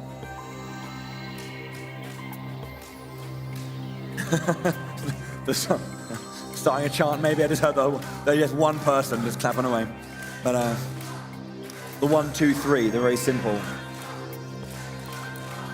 The audience at home don't know what I'm talking about. The audience, live audience, they're having a grand old time. Bless them. There we go. So many Splatoon fans, so many games to play. We're going to be hopping into our next match here, Tower Control on Ship Shape Cargo Cove. This map is incredible. I absolutely love this one. It's always nice when new modes are really new maps really enjoyed. When you get a new map that comes in, then it's not really received very well. It's kind of like, when you get a new map, it's super exciting. Great to see. Both of the new maps this season have been received very well by the community. A lot of people love these maps. I'm happy to see him here today. Early on here, looking towards the match, it looks like Golden Ratio are taking a very aggressive line right here. Couple splats going down from either side right now. Nobody with clear control of that tower and ability to push up. It looks like Spark, though, going to be able to take that tower, try to push it towards that first checkpoint. Golden Ratio are trying to take control now. Couldn't quite get that splat. Maggie, unfortunately, just got a couple of shots, but had to back off. That would have been huge if that one had gone, if that splat had been caught. Golden Ratio losing a member now. Spark past the first checkpoint, pushing on. Quite reminiscent of what we saw from Kaiser in this same map mode. Spark now with a lot of control, pushing this tower aggressively towards that final checkpoint. Now they've reached that final checkpoint, are starting to push through it. We got that Trizuka as well. Nice shot on the top side. Beautiful job right there, pushing through that second checkpoint. They're on the home stretch now. He's going down. Pick up another splat there onto Phoenix, trying to get up above, picking up the splat. It's another there we splat. go, behind enemy lines. It looks like it's going to be a knockout for Team Spark. Spark are back into this game. That was excellent. That was so good. Waiting, they knew that they had an opponent on the left-hand side. Saw Phoenix, went through, got the splat, through the enemy lines, and then took down the last defender back onto the tower to send it home themselves. Excellent, excellent final play. Spark got a hold of it. They didn't let go. They locked the door. This was an excellent game from Spark, really stepping it up after those tough turf war games, and showing that they are here to play. They are here to win. Well done here from both teams. Of course, Golden Ratio taking that turf war, our first point in. Spark having a dominant start with enjoying food. Crack on. Let's have a look at that at Spark's triple splat as well from that previous one. Strong stuff from them towards this end here. This checkpoint there over the shot, onto the top there with the Trizuka. And then here, this play was wonderful. Waiting here on the line. You can see they have their opponent on the left-hand side. Phoenix comes forward, unaware, straight through to the back line. The last defender down, gets that last hit, and onto the tower to send it home. Wonderful play. Dude. Straight through to the end. Beautiful play right there off the back of that triple splat. Going from behind, being able to take a nice angle from behind Golden Ratio, catching him off guard. Not just getting that win and playing that good play, but also a new animated emote, I'm sure. Excellent time. No one got that one, never mind. It's okay. But yeah, nicely animated reactions there from the UK team. Ratio, definitely a little bit more stoic, but nevertheless, just as fearsome on the maps. So we'll see how it goes. They're readying up. They're practicing in the practice zone right now. The ticks are mounting. One apiece then. So we're going to Splat Zones, we said Hagglefish Market, that big popular combo that we've seen a lot of this weekend, returning here in the semifinals. Spark like to say that Zones is their strongest mode, so we'll have to see if that is true in this match. So many smiles. And it's great to see not only players and fans of Splatoon, but also many of the people that made this tournament happen in the audience here, showing up to watch those finals. Great to see. Let's do this. Game 3. Hopping into this next match right here. Looking at all of these loadouts, we see Nebula with that ballpoint splatling. Likes to play it a lot. Dude also on that squeezer, very experienced with those mid to long range weapons. Yeah, just contesting it a little bit here. Spark taking first point there. Losing it again immediately, but they do have the lead technically. Right, there we go. Suddenly Golden Ratio get it back. They take the lead immediately and they're pushing on. Ooh, beautiful ink brush play right there. 3 players going down from the team of Spark. Golden Ratio, Trizzy known with that, to play with that ink brush really well. Using that play to try and get around, get some speed, get up close in their face. 3 players down yet again on Team Spark. Golden Ratio holding control right here. Spark now on the back foot as they try to approach the zone. Yeah, indeed. They need to try and find a way back in now, do Spark. But Golden Ratio being very, very strong here in this like mid-zone, pushing into the back line. Okay, control finally being taken back from Spark, from Golden Ratio for Spark. Ooh, barely dodging that platform right there by going up with the inkjet. Gets a nice inkjet pick over onto Trizzy as well. Spark now with a little bit of control. Zone is now contested as they drop back in. Spark yet again with control. This is the push that they were looking for. That was really, really lucky as well. When the inkjet was landing, there was a suction bomb that just went off as they were about to land. Quite lucky there, but the Spark losing a couple of members. Is this enough for the Golden Ratio to regain control? No, not yet. Anyway, Spark back in control. They haven't got those penalty points added on. This is really helpful for them mounting this comeback. They don't want to lose control completely. It makes it a lot harder to get back into the game. Inkjet away. Inkjet coming out, using that additional height around the zone. You see that often on Hagglefish Market, that additional height protecting that inkjet user. Being able to pick up a couple of spots. There's the lead. There's the lead. Now they just need to hold. They worked hard. Golden Ratio need to take back this control. They already have penalty points to work through, but they need to put those penalty points onto Spark to stop this push. Golden Ratio now on the back foot. 10 points remaining. They are able to contest the zone. Are they able to take control? They take control and put on a huge penalty onto Team Spark. But Golden Ratio losing control after that. Now Spark have this penalty to work through. Only 1 player alive. Beautiful job there, picking up on splat on Marsh right there. Yeah, really nice flank there against the final member of Golden Ratio. Killer Whale tracking a few, pushing a little bit once again. Golden Ratio do have control there. They're burning through their points. Takimi super jumping out there, knowing that they have to stay alive for their team. Usually Takimi on that 52 gal, but we haven't seen it so far. We'll have to see if that's something they'll bring into future matches if they win this one. Okay, just waiting and seeing. That was very good. Good patience there. from the members of Golden Ratio. They're now through their penalty points. 18 to go, and they will be in the lead again. Cello goes down. Good stuff from Golden Ratio. They're just 10 points away. Can they keep this up? Spark on the back foot. The tactical are pushing him around. Dude goes down, still alive. Oh my word! Absolutely huge from Golden Ratio. They close the door. Golden Ratio with the full team wipe to take the win in those final moments of the game. It was looking really good for Spark there, but Golden Ratio taking that zone, taking all of those splats. That's exactly the end game play you want. Immaculately executed.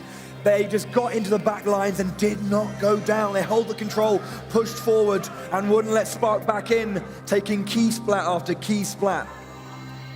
Yeah, that just goes to show, even if it looks like the team has a massive advantage, there will always be a way to come back. We saw that now with Golden Ratio. Let's have a look at the at Spark taking that zone in the earlier point when they were trying to get back into the control here. This fight back here once again. But yeah, this back and forth is so important. Holding on to the zone here, this wonderful flank, as I was mentioning earlier, getting that one. But that was the moment before Golden Ratio really turned up the heat.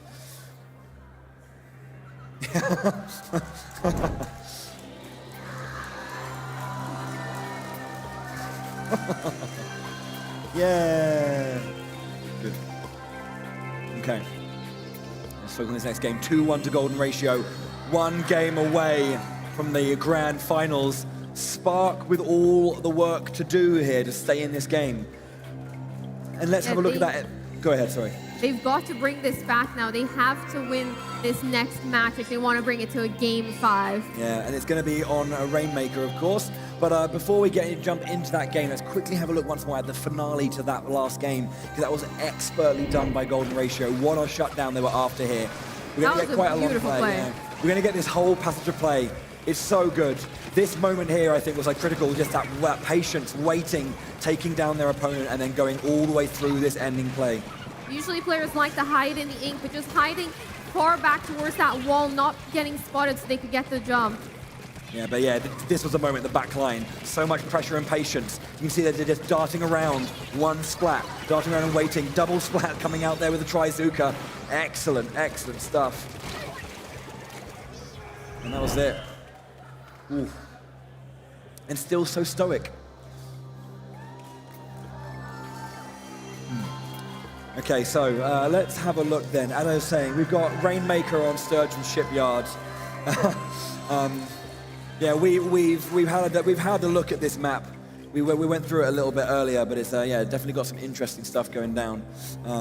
So yeah, as you were saying earlier, you've got that higher line with the spinner to allow you in that quick entry, but going to be heavily guarded. All that trudge through the center going to be quite difficult. But yeah, hopefully our players will be readying up. Oh, we're going to be having a look at it again, I think. Okay, cool.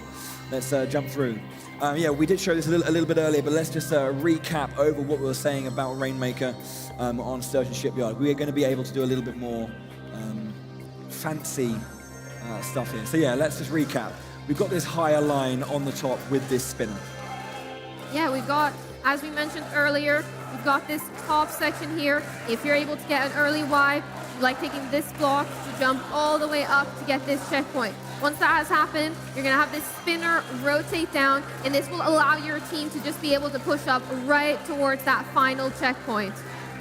If you're not able to get that early wipe, that's usually when we see teams push up here, then usually we'll see players try and go round here to try and get that other checkpoint. Usually we'll see the Rainmaker user fastly against this wall right here to try and have as much defense as possible. Yeah. Got to find those slight lines, or those sight lines rather, that you need. It's going to be fascinating. We had a very, very exciting game here where Alliance Rogue managed to hold their line, and Spark looking to do, they're in the same position Alliance Rogue were in just a few minutes ago. So yeah. I think some of those key spots as well for the defensive end will be able to not lose control of this area. If the opposing team is trying to push towards that final checkpoint, say they've broken through right here and they're trying to push up, it's all about keeping control of this bottom square right here, keeping control to not let that opposing team get a really strong push. Of course, yeah. And hopefully, well, I mean, I say hopefully, one of our teams are going to hopefully do that. And what will we see Golden Ratio entering the grand finals as well? Or will Spark keep their hopes alive to win that championship? The game is ready to go. Rainmaker now on Sturgeon Shipyard. This is a very fun math mode combination. Here we go. Here we go, hopping into this match right here. Spark need to win this if they want to keep themselves alive in this tournament. Spark, as we said, in orange there, Golden Ratio in the blue. Early doors, the shield goes over to Spark, but you can see that there's a couple of splats down on the side of Spark. 3, Golden Ratio so fast into this game, making a beeline for that first checkpoint already. Golden Ratio now able to break through that first checkpoint. The reason they went that bottom path was because the final player of Spark was guarding that top path that we usually see players break through. This is a great early start for Golden Ratio. Yeah, and more splats coming through. Golden Ratio being absolutely surgical with their shots here. Trizuka out, pressure going around. Spark need to hold. You see this squeezer on both squads. Squeezer is one of the best weapons to charge up that Trizuka with in the painting mode. This looks like an opportunity for Spark, though. A couple players down on Golden Ratio's side. Takimi as well with that Trizuka, trying to open up some space. It looks like they're going to be taking this top path over here, jumping up towards that first checkpoint. And it looks like all of Golden Ratio's players are stuck down at the bottom. Nice evasion as well. The Killer Whale does eventually take them. Shield goes down on that top side. Couple of splats on the both sides. Takimi now trying to find their way through. They have the lead already. They do have the point advantage. They're now just trying to evade. Play as heavy as they can, but they lose it in the end. A lot of pressure from Golden Ratio, well held. They were able to take the lead from that push. Golden Ratio now getting wiped. 3 players down, only Drizzy left. Drizzy able to stay alive for their team and stop the push from Team Spark. I just think everyone went down there in that play. Like everyone has got splat. Another trade. Drizzy, they're doing a very good job on the defensive end. It looks like Golden Ratio now are going to be able to pop this Rainmaker barrier and attempt at a push. They are currently about 10, 11 points below Team Spark, so they've got to get this push. Yeah, it's looking pretty good for Spark. They try and just get that back. But of course, Golden Ratio, we've seen how quickly they can just turn a situation. Couple of splats down on Spark's side. Chano has to move back. Okay, firing some Trizuka shots over the spinners there. They have the Rainmaker, they're going to be moving through. Let's see what they can do. They get one down. They lose a member there as well. Maggie at the back with the Rainmaker, waiting to find a time to strike. This is a push now for Golden Ratio. Takimi, though, pushing up very aggressively. Teammates making sure that Rainmaker stays alive, but not for long. Chano trying to make something happen. Yeah, but they still have that slight lead right now, but it's very tenuous. It's not confirmed. They're going to be pushing forward now. You can see they're almost there at that line. We currently have a Golden Ratio in the back line. A couple go down. Can they get that lead? No, Maggie has to push back. This is that area I talked about up where Chano is. If the opposing squad, if Golden Ratio is able to take control of it, Spark will definitely be on the back foot here. Tracy gets taken down at the top there. Maggie now in a tough spot, does lose the Rainmaker. Takimi and Chano pushing up together. Just a little bit of trading back and forth here in the center. Another trade there. Players both are down on both sides. Marsh is phasing back, trying to just take control of that mid once again. That far right side, you can see Splash Ball defended. 1.5 minutes left now in this match. Looks like Takimi trying to take that fight, unable to get the splat right there. March gets taken down by Dude. Beautiful shots there from Dude on that Trizuka. Dude now putting down that splash wall, trying to pop that Rainmaker barrier, maybe get a splat there onto Trizzy. Does manage to get that splat, and Takimi follows it up as well. Dude now in a favorable position up on top of that spinner, putting down a lot of pressure, but does get taken down. We saw the squeezer on squeezer action right there. Okay, so Rainmaker now in control once again by Golden Ratio. Going to look to maybe look up the left-hand side. There's been a lot of pressure down on the right, so they're going to try and change it up. We've got members of Golden Ratio moving in. They're going to try and take the lead. It gets A so couple of close. points away from taking the lead over there. Trizzy now, though, trying to pop this barrier, but it looks like those suction bumps are going to take it over to the Spark side. There's a lot of pressure coming out from Golden Ratio. They are all clumped in together. They've taken the lead by just a bit. 35 seconds left to go. Spark now against the ropes. Golden Ratio have the lead here. If they see it out, it's game over. Spark are losing members. They have to find a way back in. They have the Rainmaker. They're pushing forward. There's the checkpoint. Is it over? Oh! 1 point remaining. Spark, if they want to win this, they have to mount a push in overtime. They have to get that knockout if they want to win this, but there's still players from Golden Ratio lurking around everywhere. This is not looking so great for Spark. They have to try and wipe some of those members, which they have. This is it. Spark have to play it all the way through. Golden Ratio, their final stand. If they manage to secure it, they're in the grand finals. The UK, though, they're not going to go down easy. They've got a long way to go. It has to be a knockout or bust. Nebula is under all the pressure. If Nebula goes down, it's over. Trizzy goes down. They're trying to find Nebula. There's a line. Couple down. Shadow's trying to support. Nebula moving forward. Over time, you can see slowly ticking down as well. Dude's coming into support. They have to go through the trudge line. Up to the right-hand side, Nebula now with 2 players in front of them. Overtime slowly ticking down. Can the UK hold? Nebula, too much pressure. They do it. The UK are stopped at the last line, and Golden Ratio, for the first time ever, put Switzerland in the European Championship Grand Final. This is a huge moment for Golden Ratio right here. Spark being taken down. What a really close match there. That overtime push could have been it. Yeah, excellent stuff from Golden Ratio. Spark with a really nice opening. They're going over. They're going to congratulate. Well done. Yeah, Spark, they tried their best, but Golden Ratio, they're just too clean. They just were so invasive, so aggressive, and just did an excellent job at shutting down anything Spark tried. Give it up for both teams once again, guys. Golden Ratio and Team Spark. One more time, give it up for both teams.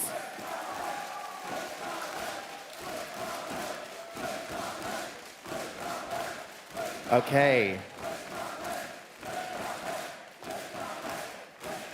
Okay, Golden Ratio, just take a step to the front for us. And Spark, yeah, remain in your seats for me, please. Okay, yes. Come forward, don't be shy, don't be shy. Alrighty, guys. Come in front, come in front. Guys, you put on quite the show. You're one step closer. How are you feeling? Feeling amazing. Feeling amazing? Excellent stuff. Alrighty, guys. Let's take a look at some highlights of your games you just played.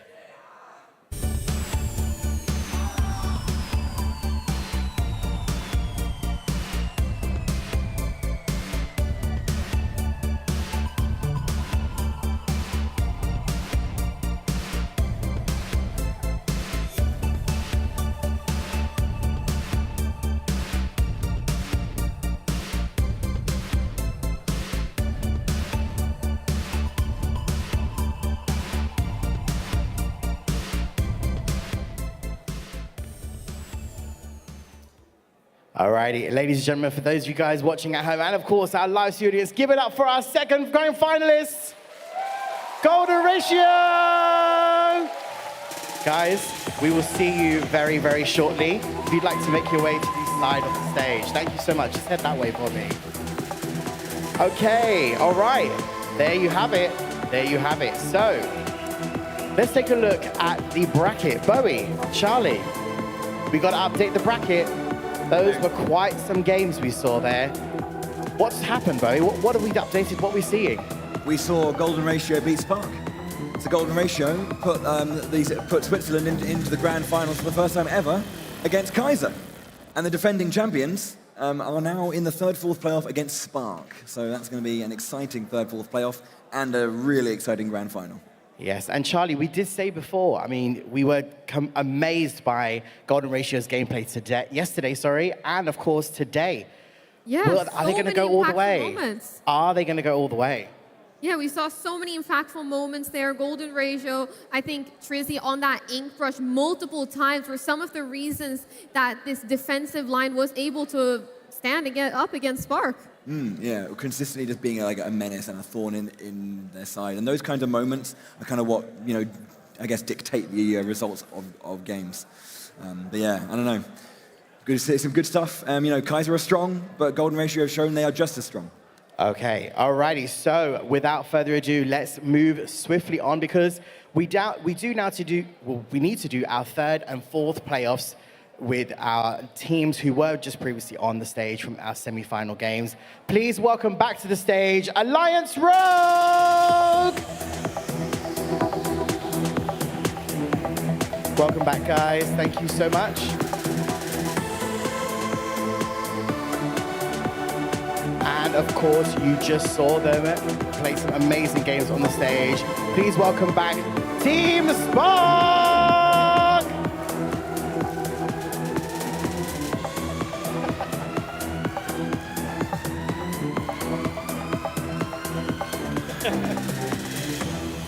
Have you got enough? Have you got enough water? Got enough water with you? Righty. Okay, this, of course, ladies and gentlemen, and everybody watching, is our third position and fourth position playoffs.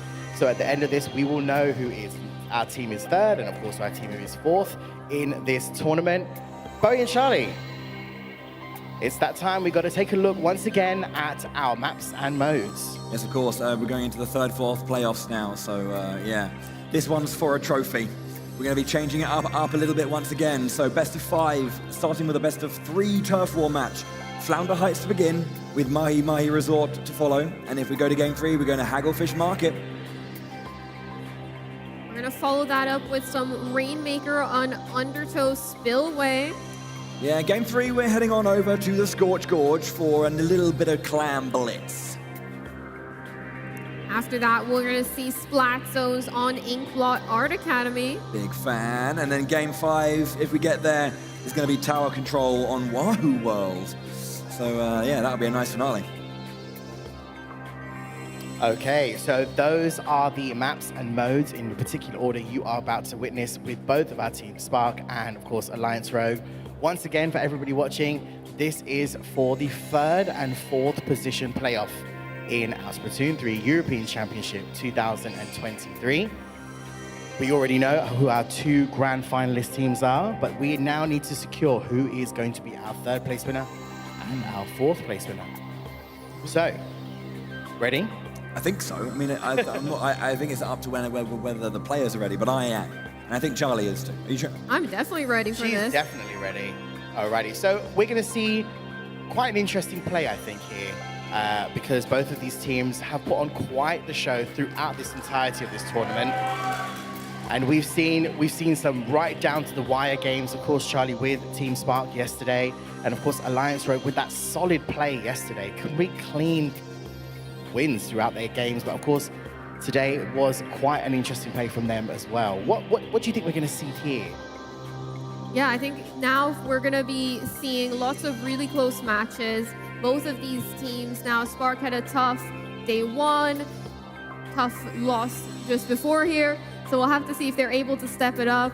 Alliance Rogue now have had some time to recuperate from their very close match against Kaiser. Okay, we are almost set and ready to go. I believe we're just waiting for the last minute checks, and then we'll get into our next set of games. And straight after this, we of course have our grand final. And on that note, ladies and gentlemen, please go absolutely crazy. This is, of course, for our third and fourth position playoffs. Give it up for Alliance Rogue versus Team Spark! Bowie and Charlie, over to you. Thank you very much. Yeah, there is a trophy on the line here, of course. You know, they have the bronze, silver, and golds. But yeah, I know it's tough to play this kind of game so close after, you know, losing those semi-finals, but there's still something to play for here. We're going Volty on that carbon roller as well, a weapon he's very well known for. Both of these teams now trying to get up onto that height of this map, seeing if they can make anything happen. Nice and simple stuff, obviously, in the early part of these turf wars. Just trying to trade blows a little bit, feel each other out, kind of get an idea of how it's going to go. But a bit of roller action there from Volty on the back line. 3 players down on Team Spark. Alliance Rogue with the early lead in this match. With the early control. Oh, that's a beautiful angle shot. And another one. beautiful angled shot to hit that first one. And another one, just for the bonus. That was disgustingly good. Big fan of that. Really, really nice stuff. Nebula going down as well. See, there's still some nice plays to see. That Trizuka, it's doing its thing. Spark now on the back foot, trying to get in. That's one spot for them. Trizuka now. Unfortunately, the first shot goes into the wall. Another shot there. The third one goes out. Not going to connect with any players, but players down on each side right now. This might be an opportunity for Spark to push in. Might be indeed. Let's see if they can take it. Just trading a little bit back. Burst bomb coming out. Nice drop down there to keep themselves safe. Suction bomb if we're going out to try and hold a zone line for a little bit as there's pressure on the back line as well back in Spark's base. Yeah, Spark is seemingly unable to get back that tower just yet, so finding a line somewhere if they can. Dude now swimming up to the top. Ooh, the crab tank coming in aggressively. Dude now trying to get the splat. Does manage to break that crab tank and get Kiver. Scar now backing off. Knows Dude will be able to get this splat otherwise. This is going to be the push that Spark needs to try and push Alliance Rogue out. Yeah, indeed, he's last minute here now, so they're looking to maybe build up for that final play, get themselves a little bit of a footing, and then push forward. Alliance Rogue now on the back foot in this match, trying to get back on top. Both teams now contesting a side each. Manages to pick up that splat onto Chano. Alliance Rogue now in a decent spot. Looking forward towards these final 25 seconds. Yeah, indeed. It's no split second just yet, but as you say, very, very strong lead. Yeah, we're going to be painting as much as we can on that bottom side. Tactical goes out for the last few seconds. Big play to end it up. They're going to be getting as far into the back line as they can, covering up as whatever they can as well. 10 seconds looking good for Alliance Rogue. They do lose a member though. Can Spark keep pushing, or will they lose their turf here? Looking like Alliance Rogue had a lot of control there in those final moments of the match. But it is a contested map. Lots of ink splotches on either side, and it looks like Spark takes the win. Those ink strikes in the very, very back, nice. And obviously you can see so much pushed into the like early part of those of the Alliance Rogue base. Excuse me. Make sure it's 1-0. Okay. Spark with the early lead there in the best of 3. Beautiful game there from Spark. All of the players playing really great. We got Chano, known as a solo queue warrior, one of the best players in the UK with over 3,000 points usually in X Battles. The audience is still cheering for these teams.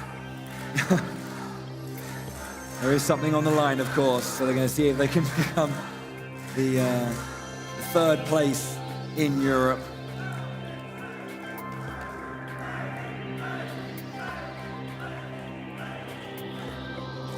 Readying up for our next match. This was a very contested first game, both teams having lots of control. This next one will be on Mahi Mahi Resort. Mahi Mahi Resort is one of those interesting maps that have those areas under the water that then rise up later on throughout the match.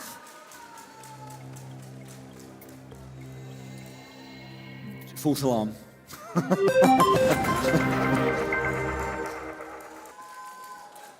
False alarm yet again. They're just testing if you're ready. We're just keeping you on your toes. Maybe production will do it again. Will the next one be real? Who can say? Do it again for the lols. No, don't. They are readying up though, don't worry. We're going to be getting into it very, very, very soon. As you say, Mahi Mahi Resort, on the most classic of Splatoon modes, the Turf War, the OG, you know. Turf War is that classic. It's the mode that everyone starts with. It's the mode that just makes sure players got their basics nailed down, got that map control. Okay, last couple now. Everyone's just making sure everything's good. Loadout chosen. Confidence going in. One player left to go. I see a few ticks. Hopping into our next match here, it's going to be Mahi Mahi Resort on Turf War. Okay. Yeah, Spark in green. Alliance Rogue, dashing pink. Both of these teams now making their way towards that middle area. Yet again, we've got that strategy. 3 players forward, 1 player back. That back player, Takimi, we saw right there, trying to use those missiles coming out from both ends. Actually, Gray as well with those penta missiles, giving additional pressure to help those teammates destroy those splats in mid. Getting into the epic chaos that is my resort. Jude, just with that Trizuka, trying to fire off a couple of shots. Done now. Back to normal. Nice take on the top there against Sky, I believe. Trading back and forth, but no, Nebula goes down. It looks like Gray surviving there in the end. Ooh, the wipeout coming out right there. This is a strong start from Alliance Rogue, being able to push up into the spawn of Spark. Very aggressive start right there, but this map, it will change. We still don't have half of the map available to us.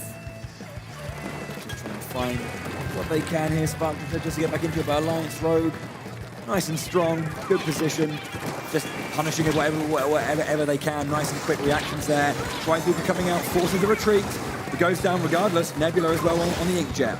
Luckily, they were able to grab that tactical right before they got taken down, so they are going to be respawning very quickly. Water level dropping now, so we're down quite a little bit of a slight change here. Scar in position with that Nautilus on the lower side. Charging up, covering.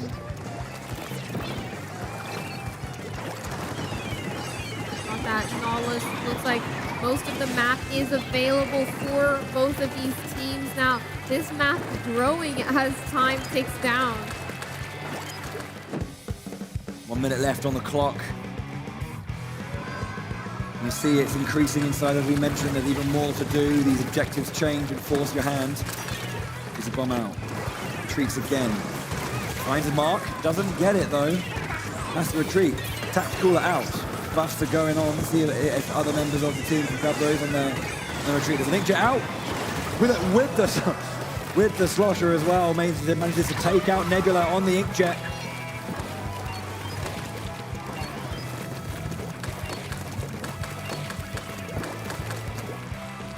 Holding a charge, but then just opts to go for a bit of ground coverage here.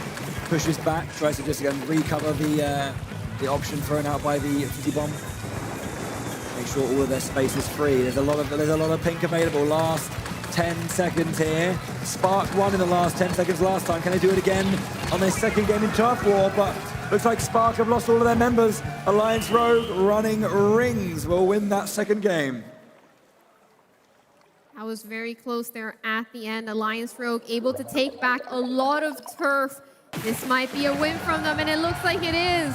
Alliance Rogue taking it. 7% difference, that's the one. Just that wipeout at the very end, or virtual wipeout at the very end, was enough to secure the 1-1. So Alliance Rogue get their point. And the next Turf War game will take the first point in our best of 5 and be one step closer to the bronze trophy, 3rd place in Europe. 3rd best team in the entire continent. That's very impressive. Both of these teams should be very proud of themselves. They've played amazing up until now. It's been some good games, excellent stuff on show. If you're just getting into Splatoon competitions or not quite sure how competitive Splatoon can look, this is what it roughly looks like. It's pretty sweet. Yeah. This is the second time we see Dude. We saw a top 4 in the Splatoon3 European Championship 2017-2018. Yet again, getting that top 4. Pretty sure that was with Team 4D. A little while ago. Good old name that, on Team 4D. Loads of teams have been involved in the European Championships over the years. Obviously, over 3 different games, you're going to get different kinds of players, different kinds of metas, different kinds of play styles in general. Yeah. That's what they're, well, not what these teams are playing for, but... I was going to say, they're playing for something similar in another color. Yeah. To be fair, bronze is a nice color. It is. It is. Very shiny. Silver, bronze, and gold, all lovely. Damn sight better than I can do anyway. I don't think I'd be on this stage. In that part of it anyway. Dude, ready to go. We're going to be seeing Turf War on Hagglefish Market now. We've seen this map earlier on in Splat Zones. Now we're seeing it in Turf War. It begins. We saw Spark have a bit of a tricky one here on this map earlier. Let's see if Turf was a little kinder to them. It looks like Alliance Rogue with a bit of early pressure right here. The inkjet shots are going to connect onto Nebula there. Looks like they might be able to pick up another one, but Chano barely avoids that shot. Kiver now on that crab tank, pushing up very aggressively. It's against Dude. Dude does get taken down by that crab tank. You see a ballpoint Splatling there trying to make something happen, but it's a beautiful spot onto Nebula with that burst bomb. Yeah, just catching as Nebula was retreating. Good catch here. Alliance Rogue in a strong position so far, supporting each other and the all auxiliary positioning working really, really nicely for them. Facilitating each other to get those splats. Beautiful jump back, making sure they're staying alive for their team. They've already got a lot of control of mid and a lot of pressure. No need to take any unnecessary pushes right there. Channel going down as well there. Alliance Rogue with 1:40 on the clock. Seem to still have that control. Spark haven't really answered back after that mid was taken by Alliance Rogue. Little moments here and there, but nothing really concrete. Ooh. Dude going down in the back. Beautiful fizzy bomb play. Fizzy bombs, when you charge them up like that, they release multiple little bombs that you've got to keep avoiding. If you get hit by all of them, then you're in a really bad spot. Tactical being played by Alliance Rogue. Going to use that for a bit of pressure there. Jumping around with those squid rolls. Ooh, beautiful job reading that jump of the inkjet and making sure that they were able to take them out as they dropped down. We saw that drop roller, but they were still able to get the splat. Alliance Rogue now with a lot of control, looking at the final minute of this match. Yeah, there's a lot of work for Spark to do here. They need to get something, something in the right moment. They need to at least get their foot back in the game right now, because currently they are really far back with no real semblance of pressure to push Alliance Rogue around, get them into those negative positions. Okay, the missiles go out quickly. Dude now working on that flank. Spark now pushing up with all of these specials. 30 seconds remaining. That curling bomb flying right over their head, taking down Gray. The inkjet now able to pick up the splat. Alliance Rogue are still in this. Dude now hiding behind. We see another inkjet there on Team Spark. We see that beautiful drop roller play right there to stay alive for just an extra second. Dude now in a very tough spot, unable to pick up that splat. It's going to be Volty with the splat. Yeah, you see Chano going into the back lines, just trying to get rid of all of that orange, but it doesn't matter as Alliance Rogue take down the splats they need and cover whatever they can. Have to say, it looks like Alliance Rogue is going to be making it through, but it looks like it might be a win to Spark, and it is by only a couple of percentages. Spark taking the win right there. Wow, a little bit, bit of BM there from the UK team. 2-1, just taking it. Chano running into the back lines, getting as much as they can, and just 1.9%. That was enough. You thought that after all the splats were taken, that Alliance Rogue would have it, but there was enough epic work done by Spark. Epic work? Why did that word come out of my mouth? Enough work done by Spark. There's a lot of S's and P's going on here. Yeah, they were able to make it work, able to pull through in those final moments of the match to secure that first point on the board. We're going to be moving towards Rainmaker on Undertow Spillway. One of those long, narrow maps, have those central positions. We'll have to see if this becomes a fast one. Rainmaker can go either way. Yeah, and Spark with that lead are going to be feeling a little bit confident as well. You know, they've got a game in hand. If they can get one more, then they are looking at a 2-0 lead. Maybe going to become, you know, the third place team in Europe. Alliance Rogue, obviously, as defending champions, we're going to have a brand new champion this year, but they can still, walk home with a trophy and be proud of that. But they've got some work to do as Spark have the lead on them after a fairly volatile start to the set. An unpredictable start. All players now looking ahead at Rainmaker, Undertow, Spillway. Going to be looking at these weapon comps as well. Are we going to see that Carbon again, Volty on that Carbon? Are we going to see that Tri-Slosher? Which weapons are we going to see coming into this next match? Yes, indeed. The audience are primed and ready. They are wanting to see more action. Are you ready for a little bit more Splatoon 3? Good. Because you're going to get it. We treat you well here. Look after you. Right, I should get rid of these actually as well.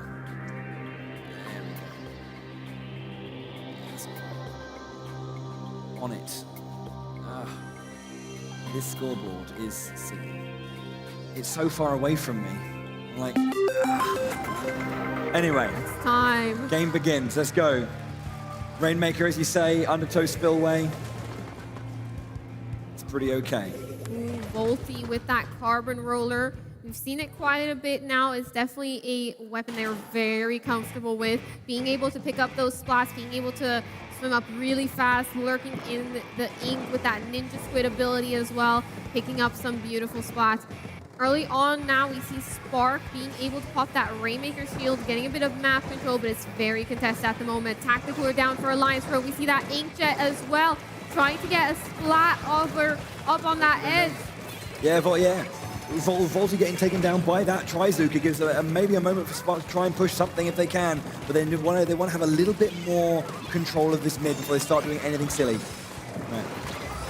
Tactical and Rainmaker have been picked up, looking to mount this first push, just chilling on the spine. Oh, that Carbon Roller sneaking up. Nobody saw it coming.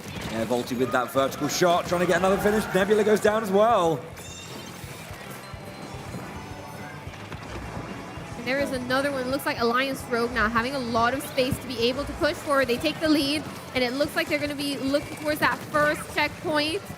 Looks like they broke through the first checkpoint. Aggressive push up right here, trying to secure that space to get over to that final podium at the end. Rainmaker currently uncontested, but it looks like Gray and Scar are going to be popping it now. They're going to be taking it through these uninkable grades, making sure to move alongside that wall to stay as protected as possible. They're through. Oh, they were through, but they got taken down just moments away from that pillar as well. So Spark can breathe a sigh of relief. Shield being left. Try and take down some members of Alliance Rogue and push back as much as they can. Regain control of that mid. That spine being very, very important in these sides. Spark now trying to take control of this Rainmaker. Gonna let it reset for the moment. A little bit risky considering how close it is to that final podium, but Takimi keeping a close eye on it, making sure nobody on Alliance Rogue is lurking around. Also on the side, does get taken down by a waiting member of Spark. Good stuff, where they lose a member as well. Shield is going in the favor of Alliance Rogue, it looks like, although there's a pushback now. Okay, Spark once again with control in the center.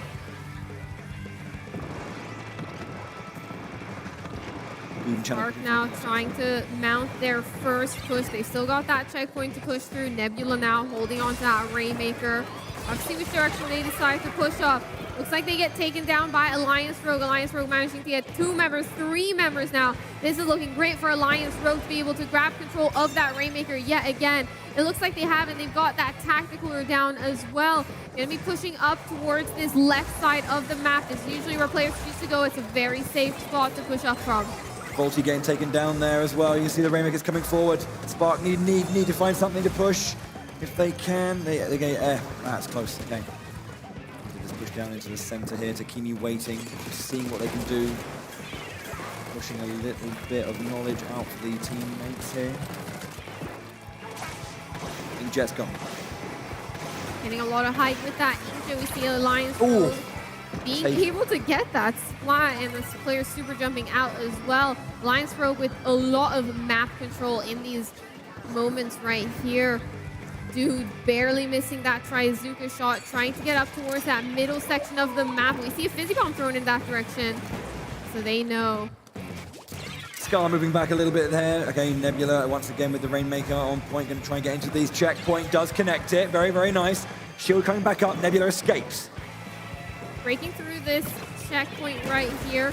Spark now with more control as they pop it. Looks like they're going to try and push this up this main direction. Nebula getting cornered by multiple players right there. Shields being taken now by Alliance Rogue. You see that control they have, just pushing into the early part of mid. Kibba going down on that left-hand side. Volty trying to get back into the mid as Dude is flanking on the right-hand side as well. Gray pushing in. Alliance Rogue making sure to reset that Rainmaker, wasting as much time as possible. They want to make sure that they can just stall out the final seconds of the game. Okay, Rainmaker again once in the hand of Alliance Rogue. I think, no, over there on Spark, sorry. They lost it. Chano getting taken by a long range. Trizuka shot.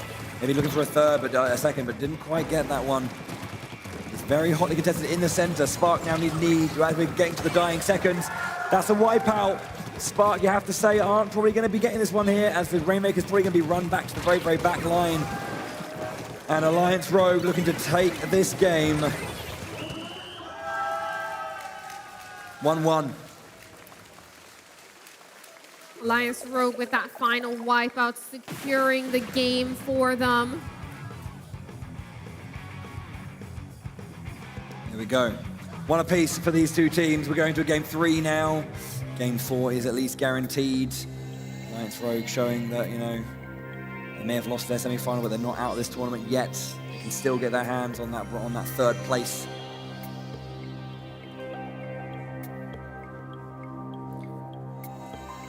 We're getting ready as well. Quickly check some nice cheeky replays of that last one. I believe we have quite an exciting triple splat. Almost unexpected. Let's have a look at this moment here. A surprise from Volty. And again, Roller doing so much work. Volty's doing, I think there was a lot of that. Volty doing a great bunch of roller splats, but is hiding and then just being in your face. You're like, oh, okay, I can't deal with that. I'm going down. Excellent work from them. These players now looking towards Clamblitch on Scorch Gorge. Alliance Rogue did recently in the challenge mode, the Clamblitz monthly rotation, they were able to finish first in the world without dropping a single game with over 2,700 points. It's quite a few. Quite a few more than I can get. One or two, yeah. They definitely have that consistency down on Clamblitz. We'll have to see if Spark will be able to match that. Yeah, I was going to say, like, when you're going up against certain teams and you know that they're really renowned for just being very good at certain things, it is kind of scary. It's not insurmountable, it's not impossible, but you have to kind of go in there with the right kind of game plan. You have to really think about that, and you just can't get ahead of yourself. Rushing into situations gets you splattered. We've got Clamblitz on Scorch Gorge. Both of our teams now dropping onto this map. We see that Jet Squelcher come out from Scar, actually. That's a new pick that we haven't seen yet in this tournament. Yes, indeed. There's a couple of trades there. Almost trying to find something. We've just got one of our players waiting here. Trying to get a nice quick turnaround, but gets taken out in time. Dude gets that splat, and Kiva goes down as well. Trying to push past these lines. They have the clans. They want to make a play soon. There's a couple down there on the lower right. That Jet Squelcher, that custom Jet Squelcher is not something we're used to seeing. The regular Jet Squelcher does get some play occasionally, but that custom Jet Squelcher, very rare. Yeah, they did have a bunch of... Oh, there was a power clan. It's just been taken down now, I believe. Takumi just there, but throwing it around, trying to stay safe. It might... needs to be covered then. He picked up a Takumi going down as well. Tries Luca Chano down again. Oh! Oh! Angling that Trizuka over that wall there to pick up that splat. Beautiful work to open up space there for Alliance Rogue to break their basket. Yeah, that basket has now been opened. Yeah, Dude goes down, trades though. Excellent stuff here. Alliance Rogue just getting these getting these shots from left field, working out really well from Gray. Once again, oh! Throws the power clam, but it falls short. Jump here, getting camped out. Spark now looking to get some control of mid, and it looks like they're able to pick up a trade to open up a little bit of space for them. Yep, Spark definitely had some moments in that early. They had the potential to make a play, but Alliance Rogue countered eloquently.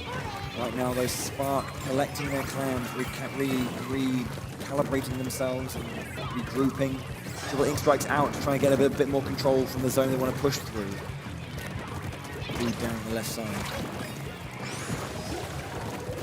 Spark now with that power clam, looking to mount a push onto the opposing side right here. They haven't got enough control currently to do so. Alliance Rogue pushing in very fast with that Trizuka as well. It looks like they're might be able to break their basket right here. Beautiful movement, right? The squid roll to get up to a position where they could throw that power clam in.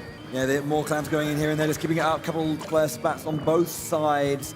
Nebula and Chano hold the line there and then push back Alliance Rogue for just a little bit. Power clam in hand, they need to do a little bit more work. That's going to be the end of the barrier. Right now picking up enough clams to make another power clam. Looks like they got enough space to be able to toss this one in when that basket comes in, but Takimi on that defensive roll, able to pick up that splat. Yeah, a little bit too much pressure there. Volty putting down one of the members of Spark in the corner. A little bit too little space to work with. Leads over on Alliance Rogue side. Trading again blows, but Spark unable to really get anything into that enemy base. Ooh, that suction bomb. Managing to catch one of Spark's members, Takimi, off guard right there. Dude now with that Trizuka. Unable to get any picks so far. There's a lot of pressure coming in. The three members of Alliance Rogue pushing fast. Dude does have a bunch of clans. Nebula moving forward now. This is the wipe that they need. Spark now with the ability to push in. It looks like we've got a super jump. Try and get closer to that basket. It looks like this will be the first time Spark breaks the barrier in this matchup. How many clans can they get though? Can they maybe take the lead here? It looks like they've lost a bunch of positioning. Takimi doesn't have anything to really add to the basket. It's going to be ending with just one power clam, one regular clam. Okay, 2 seconds left. Spark losing a couple of members. Alliance Rogue being nice and strong. They're pushing towards the opponent base as well. You can see the power clams coming up, looking really, really strong. Ooh, that Slosher getting a little bit of damage onto Volty, it seems, here with that Ninja Squid Carbon Roller. Going in really aggressively, trying to make up some spots, but oh no! They've ran out of eggs! Disaster strikes, but they're still able to break that barrier. Spark now trying to get control of this middle section, trying to get a counter push in as fast as possible. All members of the team moving up pretty fast. We've got 10 seconds remaining. But Volty was waiting on that far side. You can see they were just hanging around this central point. They wouldn't let Spark in. And now this is the moment they have to try and get something going or it's going to be game over. Overtime is ticking away. They need to open that basket and get a good few clams in there, but their time is not on their side. Can they find something or will Alliance Rogue hold?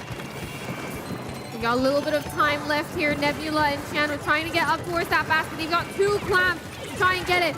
The timer is running extremely low, and it looks like Alliance Rogue with the wipeout has the defensive stand. Alliance Rogue holds strong. 2-1 now. The Anarchy battles have been going very well in their favor after dropping the Turf Water Spark.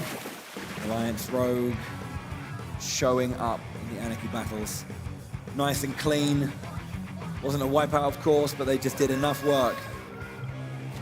That's why they are, you know, uncontested in Clan Blitz. That is why they won that last challenge mode in the game. Goes to show their expertise on this particular mode.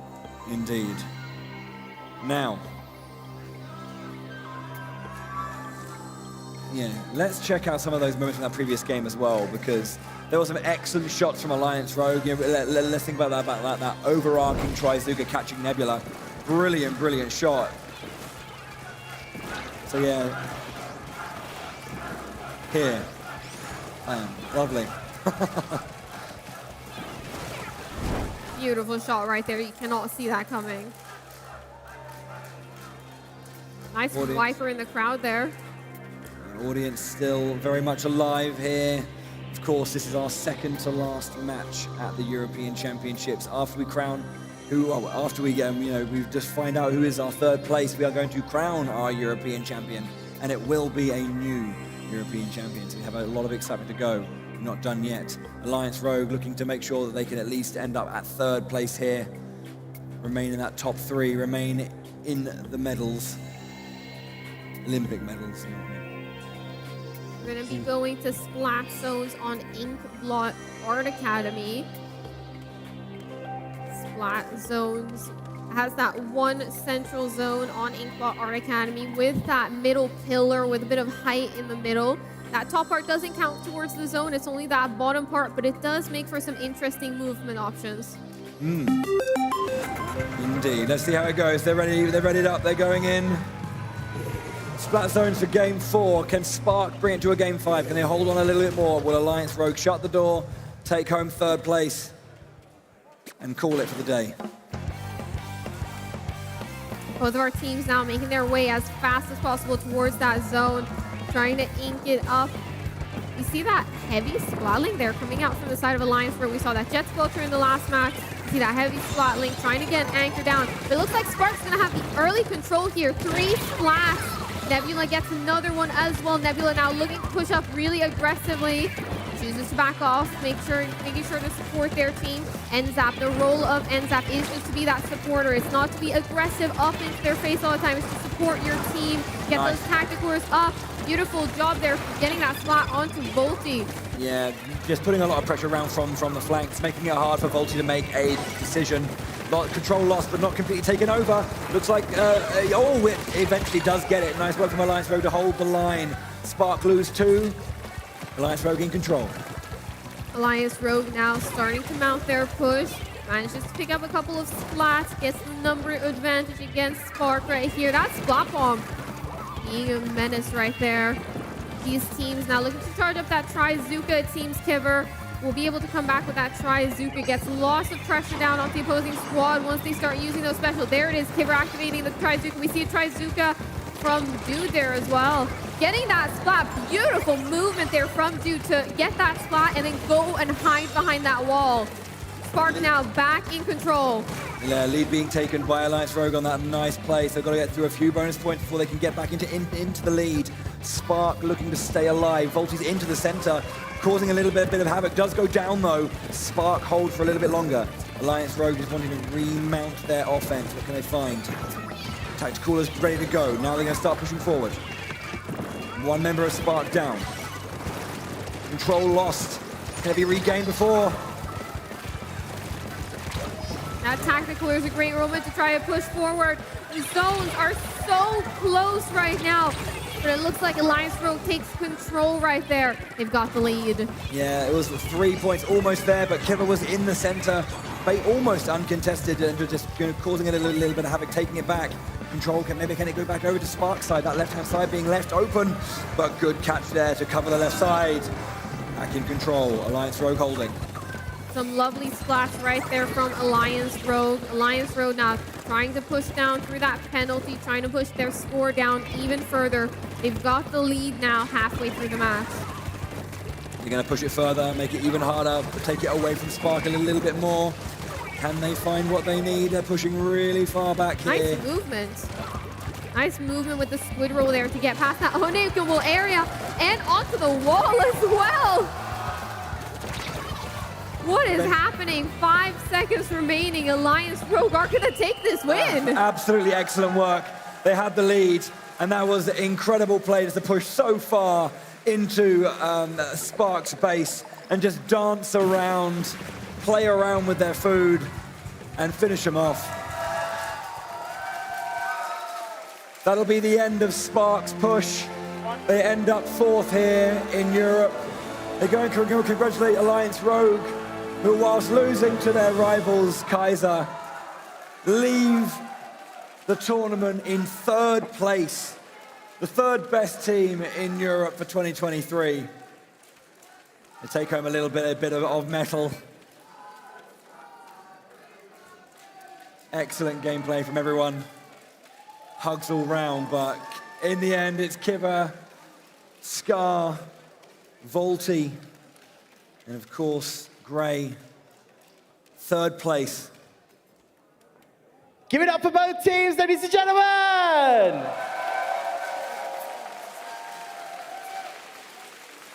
Alrighty, thank you so much to Spark. We will see you guys very shortly just at the side of the stage. Alliance Rogue, please come to the front with me.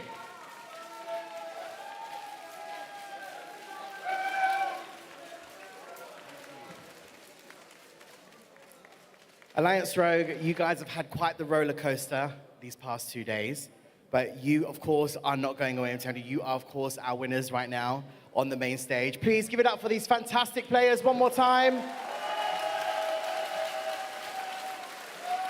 Amazing, amazing, amazing gameplay from these incredible players on stage.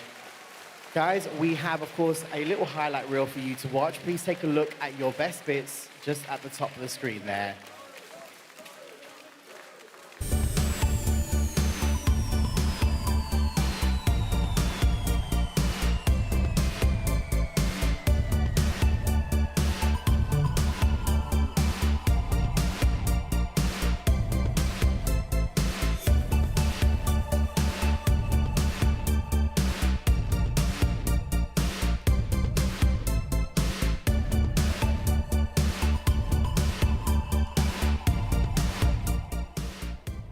Okay, one more time, ladies and gentlemen, please give it up for Alliance Rogue! Congratulations on securing your position and your win. Thank you so, so much. We will see you guys very shortly. Just make your way to the side of the stage. Thank you. Okay, alrighty. So, this is it. This is it. Are we ready? Are we ready? No, come on, guys. Are we ready? This is what you guys have been waiting for. This is the moment.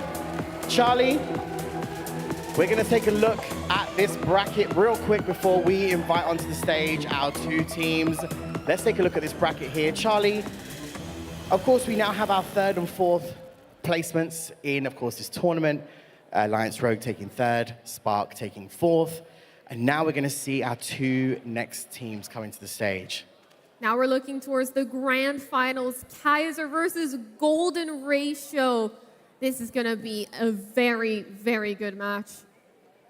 Okay, alrighty. So without further ado, please, everybody watching and everybody sitting right in front of me, please go absolutely crazy for your grand finalist teams. Make some noise for Kaiser!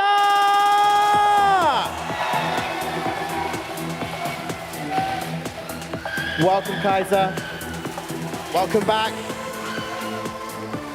And of course, going up against Kaiser in this grand final game, please give it up for Golden Ratio! Welcome back, Golden Ratio. Welcome back, Kaiser. Okay. Alrighty. So we are going to get these guys set and ready to go for this grand final game. Charlie. Yeah.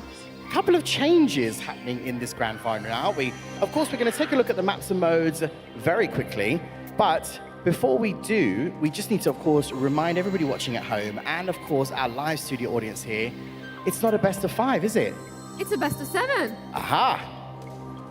More games, more immense gaming, and everybody going absolutely crazy. We need to see that consistency coming out from these teams so we can crown our champion. Absolutely. Now, Bowie, we're going to take a look, I believe, at the maps and modes now of our best of 7, as Charlie just mentioned. So these are the games. The best of 7. We're going to start with the best of 3 as always. And then it's going to be first to 4 points for our grand final.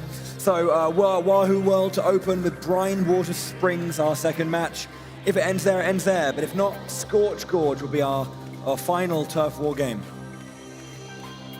After that, we're going to be seeing splat zones on Barnacle and Dime. Oh yes, finally get to see that one. Rainmaker on the Humpback Pump track for game 3. Then game 4, it could potentially end here. Clamblitz on Crab Leg Capital, one of the new maps in this latest season. Game 5, Tower Control on the Inkblot Art Academy. Now that is not, if we get that one done, it could be the end, but that's not the guaranteed final game. We got splat zones on Macklemart for game 6. And should we go the entire distance, Rainmaker on Hagglefish Market will be our final match to decide our new European champion. Alrighty, so yes, as Bowie and Charlie just mentioned, folks, it is a best of 7. Will we go all the way to 7 games? What do you think, guys? I mean, I'd certainly like to. I mean, again, no matter what, we have a brand new European champion. Why not make it an absolute nail-biter? This is true. We will be crowning a brand new team European champion here today. Very true. I mean, both these teams, should I say, have really showcased some epic gameplay throughout this entire tournament. It's only fair to say, I don't even know where this is going to go. What's going to happen? What kind of? Do you think we're going to perhaps stick with the same strategic gameplay, Charlie? Do you think we're going to see something new? These guys have got some tricks up their sleeves. So far, we've seen both of these teams play incredibly well. We've seen on Golden Ratio that Ink Brush come out multiple times, getting some of those crucial splats. And same over on Kaiser, we've seen some very strong plays and just team movement.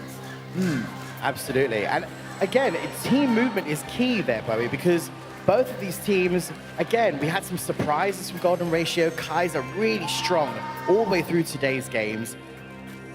I mean, what do you think? Like, what's going through your mind right now? What are you expecting to see in this final?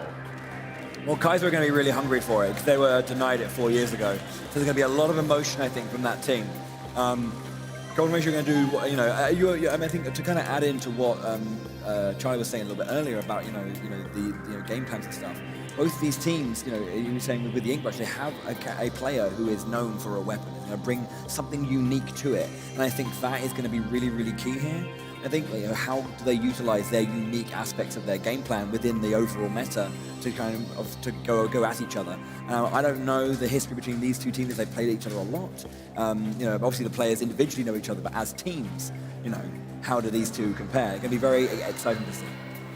Absolutely, exactly. Very valid points there, Bowie. Just to remind everybody watching at home, if you take a look at the screen just above you there, if you have not yet scanned this QR code, please do, because this is for everybody watching, of course, at home and our live studio audience.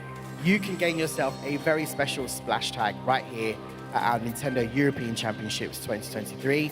This is, take out your phones, basically, and scan with your camera, and you can get yourself this incredible splash tag to use in your own game. I think we're almost there, Charlie and Bowie. We're almost there. It's definitely moving forward, yeah. Oh, just before the grand finals goes on, obviously, a thing to say that, again, if you are interested in competitive Splatoon, to make sure to reach out, to your local community and, find, people and try and just play the game competitively. There are definitely tournaments and communities out there who are willing to want to have you join and be part of the community. Just keep playing the game.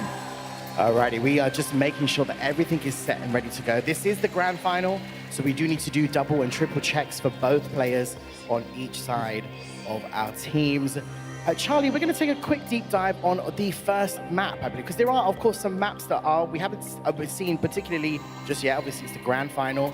We've got 7 potential games to play. Let's take a look at one of the maps.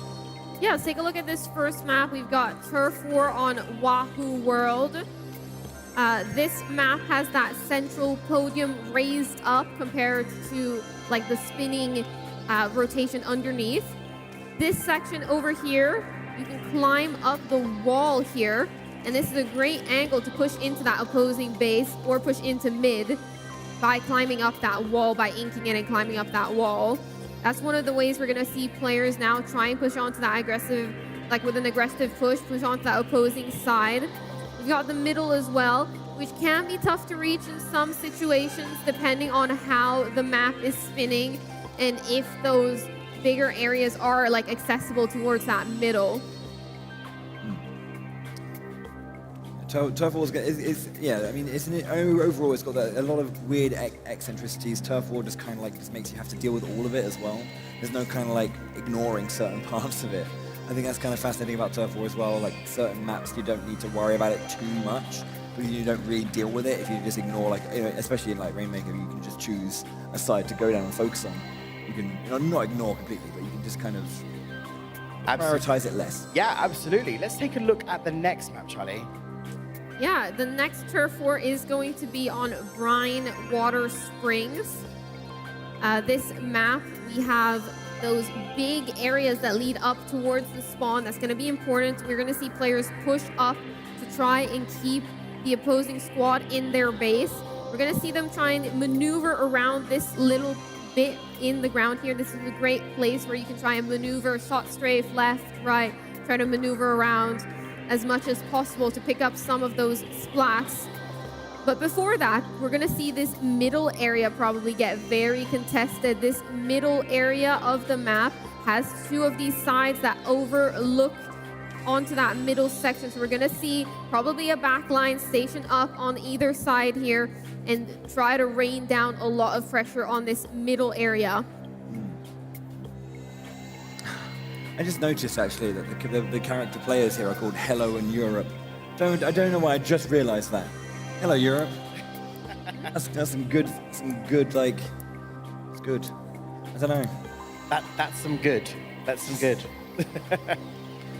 Okay, folks, we are almost there. As you can imagine, this is the grand final game. We just need to absolutely make sure that everybody is set and ready. Audience, are you ready? Oh, no. I'm going to come to the front for this. You can do better than that. You were shouting louder than that. I'm going to ask again. Audience, are you ready? All right. That's more like it. I want that level of sound throughout this entire grand final because we are just about to begin. Golden Ratio. We've got some fans for Golden Ratio in the house. Switzerland, are you in the building? There's some, there you are. What about for Kaiser? Germany, are you in the house? All right, okay. So we are almost there, guys. If you're watching at home, this is it. This is the grand final for our Splatoon 3 European Championship 2023. Both of our teams, Kaiser from Germany and Golden Ratio from Switzerland, are almost set and ready to go. I think I'm getting the thumbs up. I think I'm getting it. Let me go over to Golden Ratio. Are you ready? Are you ready?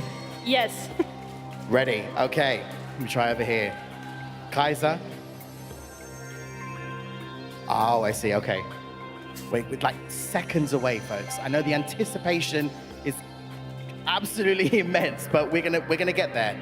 We're gonna get there. Oh, I'm seeing a thumbs up. I'm seeing a thumbs up. Yep. It's really important, Bowie and Charlie, isn't it? Because we've got to make sure that the teams feel comfortable, of course, playing these games. There's a bit of conversation going over there.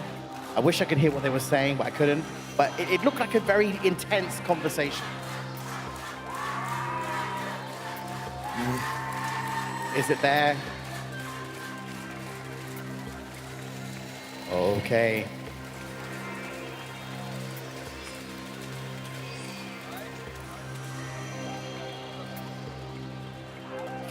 That silence, that immense silence, we're going to get there. We are going to get there. I promise you, folks. I promise you we're going to get there. Look at that. We've got flags on the Nintendo Switch. We've got flags on our phones. Love it. Amazing. I think it's about to happen, folks. It's about to happen. I can see on this screen. It's about to happen because here's the sound. Here we go, folks. This is the grand final game. Who is going to be our team champion for the Splatoon3 European Championships 2023? Make some noise for Kaiser versus Golden Ratio! Bowie and Charlie, you know what to do. We do. Let's go. We're into our first game here. Turf war for our best of 3 to secure that first point, and then first to 4 in this best of 7. Once again, you're seeing there on that stamper getting taken out fairly quickly. Ooh, it looks like Kaiser is going to have an early opening lead, taking that wipeout as well. It's going to give them a lot of pressure and a lot of control in these early moments of the match. You see those super chumps charged up as well. Going to probably be using them to get further into the base. There we go, angling them perfectly right there. We got the beacons set up right there. These dually squelchers being used. We haven't seen them too much this weekend. They've got those beacons, which are great, especially if you've got some control. They're just trading back a little bit here, trying to grab a spot if they can, but they get away. Get taken down at the same time by Trizzy on high. Golden Ratio now fighting back, trying to take control yet again. Map is looking very split at the moment. Turfing very, very well, nice and clean, meticulous in that one, making sure there's no admin left undone. Tactical in the center, out to give a little bit of a boost here. Center looks pretty well contested. Kaiser pushing through and generally holding his Golden Ratio. Trying to find a way in here. 1.5 minutes left to go. Of course, you know that generally it's going to be pushing to that last minute that's going to matter the most. Both of these teams now trying to make their way towards the middle. We see that Splatoon stamper being used right there towards that middle area. Trying to pick up some spots, getting some damage in. Oh, a bit low ink right here, being pushed by those dually squelchers. Yeah, Zero goes down there. Taken down.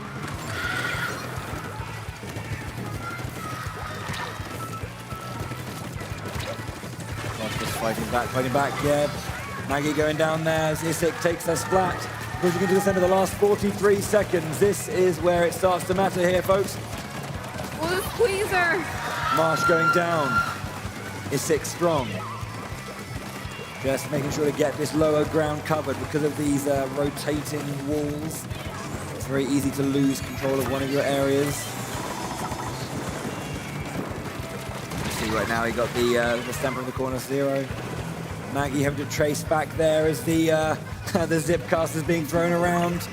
10 seconds left. Kaiser lost 2 members. Can Golden Ratio do the heroic comeback at the back? A few seconds of the game, pushing into the back. Is that going to be enough for Golden Ratio? Golden Ratio able to push back and get a little bit of turf there at the end. Will it be enough? Oh, that's looking good for Golden Ratio. It's not enough, though. Kaiser hang on to the lead, able to take that first game of Turf War. Kaiser just holding enough of that line. Clean stuff. Let's update the score. Oh, yes, of course. We need not just the 0, but the 1. There we go. Just making sure, make sure everything's okay over there on the Team Kaiser side. Golden Ratio may have lost that particular round, but again, stoic as ever. Not giving too much away. Everyone readying up or trying to make sure everything's good.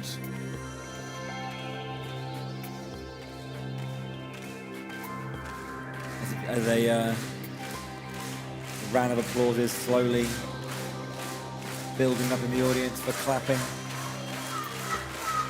Both of these teams now looking forward towards Brine Water Springs on Turf War.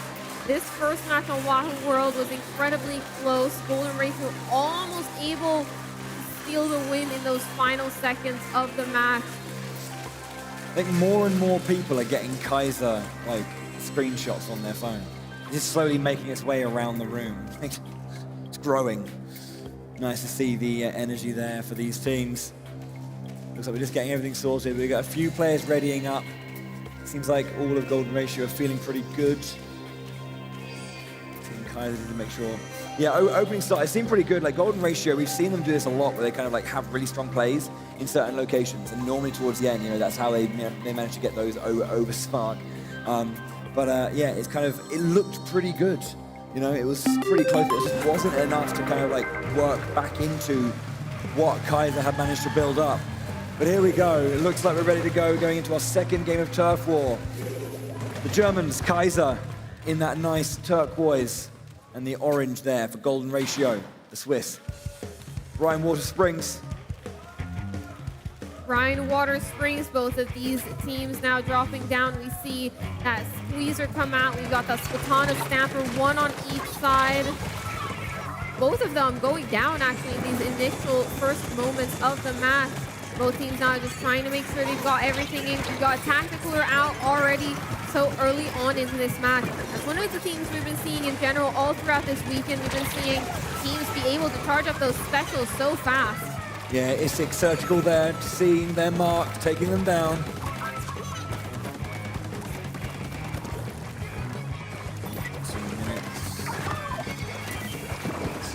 Build sometimes you got to a couple of members of Kaiser jumping into the center as Isik goes down.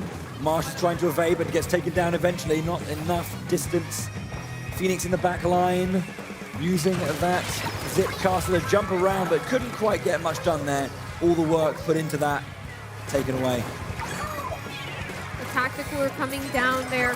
Kaiser now looking to try and push up this ramp all the way up to Golden Ratio's base. This map is one of those maps that are kind of difficult. You've got to push upwards towards that base, so it can be difficult to pick up those splats on the way up there. Back a little bit here, Kaiser losing there. 5-0 going down for Golden Ratio. Again, a minute and a half there.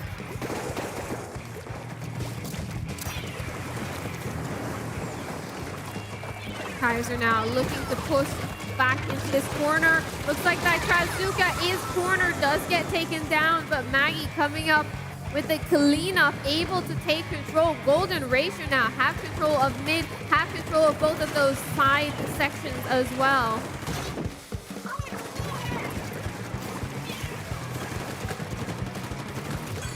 Yeah, 1 minute left to go. Kaiser loses a member. Golden Ratio also kind of losing a member, but getting back into it. Tactical are coming out with 48 seconds left. This is when it's going to start hitting the business end, and once again, Golden Ratio looking to try and push and get a victory in the last moments to get rid of the radar. Take down Isik.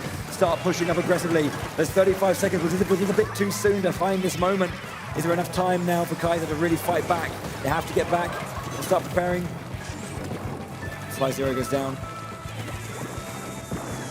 Golden Ratio now, final 20 seconds. They've got control of mid.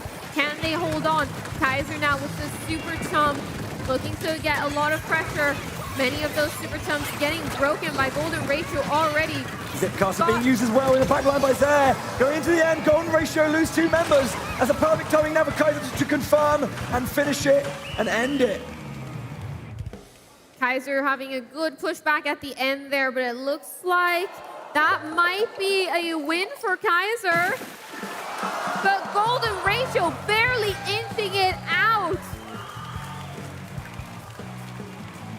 1.6%. It wasn't enough with Kaiser's final push. Golden Ratio did enough work. If Kaiser had a second more, they would have won. Okay then, the next game will confirm our first point in our grand final best of 7. It's close. It definitely is. Both of these teams showing why they are here, why they are in the grand finals. Oh, yes, indeed. Golden Ratio has been this dark horse the entire time, you know. One that, you know, just surprised. It's been strong for so long, but have been playing so well throughout, consistently. It's excellent to see.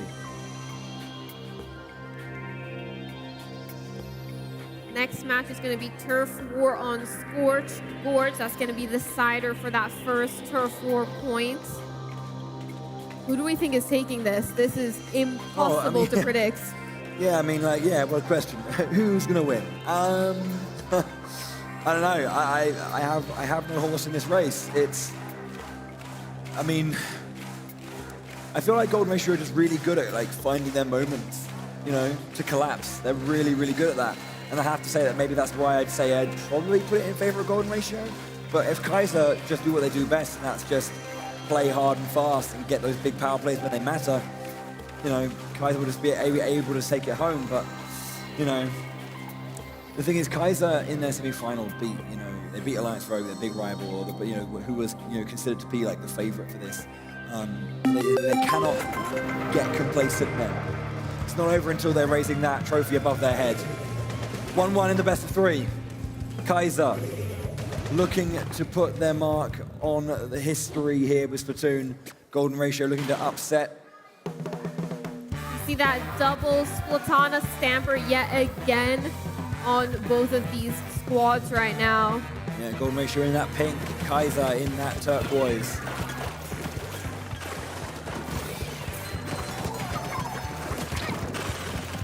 Okay.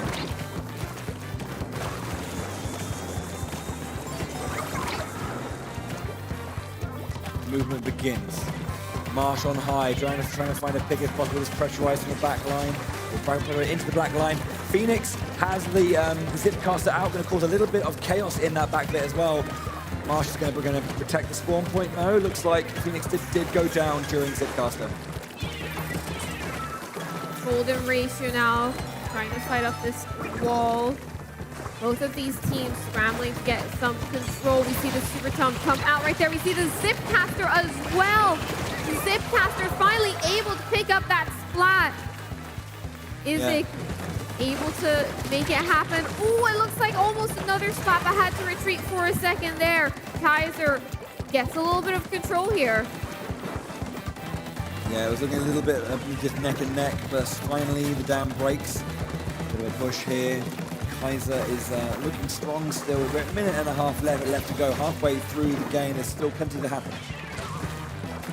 Sports, compare this turf format to the Rainmaker one we saw much earlier in the day. You can see that there's not that big ramp to get up towards the side. If you want to go into the opposing team's base, you've got to cross through those grates. And those grates can be very dangerous to walk across. Yeah, Phoenix being taken down. So does Marsh get taken down as well. Trizzy just trying to find something. Coverage here, so good. Both of these teams currently contesting mid, but it looks like it's going to be a splat there from the Splatana Stamper. Fly Zero now trying to pressure against March there. March in a tough spot, but manages to get out of it. Beautiful aim with that squeezer. Fly Zero goes down as well. So looking here, again, this 45-second mark. Is this where Golden Ratio want to turn up the heat? A few seconds left, 30 seconds to go. And here's where your power plays start mattering. What can Golden Ratio do? Will they be able to do what they do as always, or can Kaiser hold their line? Can they stay strong? Can they push Golden Ratio out of prime position? I'm a lot closer here, a little less leeway to work with. Final seconds now of the match. Who's going to be able to take this point in turf war? 12 seconds left. We got that Trizuka out from Golden Ratio right now. This middle is hotly contested. Let's see who's able to take it. It looks like we get a splat. Golden Ratio with a little bit of control in these final seconds of the match. We can't quite see from that particular angle, but it's looking interesting. That looks like it's Golden Ratio, but look at the back of Kaiser. Golden Ratio, 1.7%.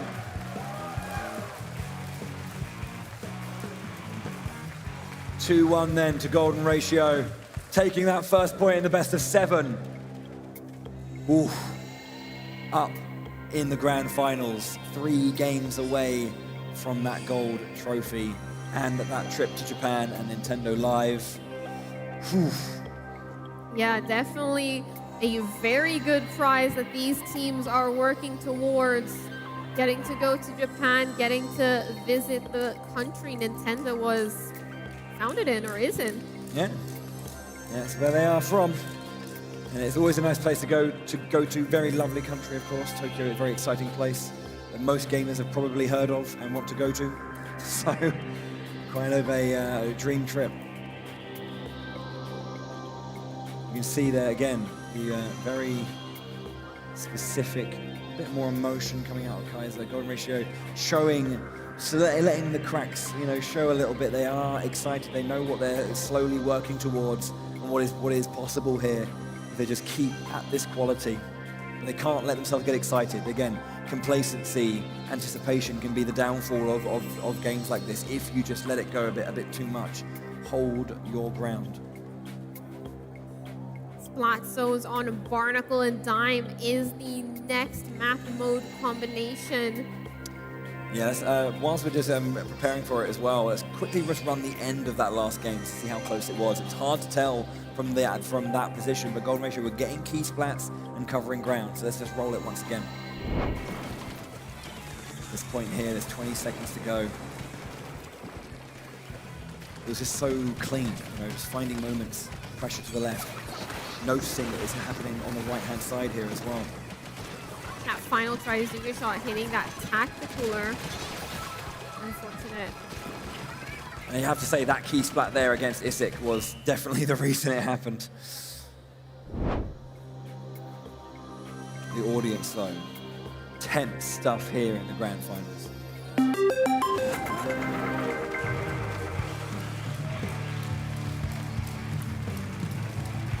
We've got our first Anarchy mode in the grand finals. Splatzones on Barnacle and Dime. I think it's the first time we've actually seen this map this weekend. All of the games ended before it would show up in the rotation. At long last. Okay. Ooh, early control there from Kaiser as they're able to pick up a splat right there.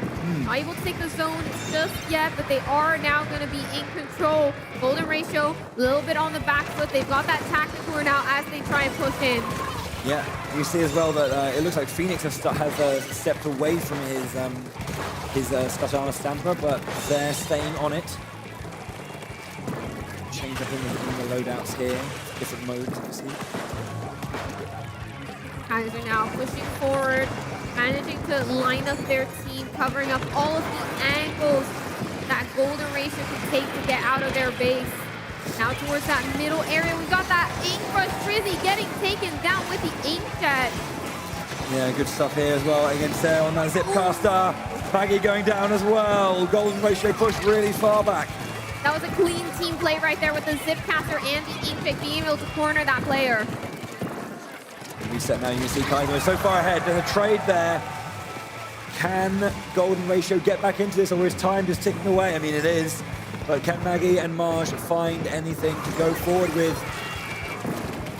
10 points remaining. Golden Ratio have to get in towards this zone. There is this hidden jump there as well. Are they going to be able to take this? And it looks like Kaiser secures the win. Fist bumps abound. Nice clean game from Kaiser. After a hard-fought turf war, we're already locked back in.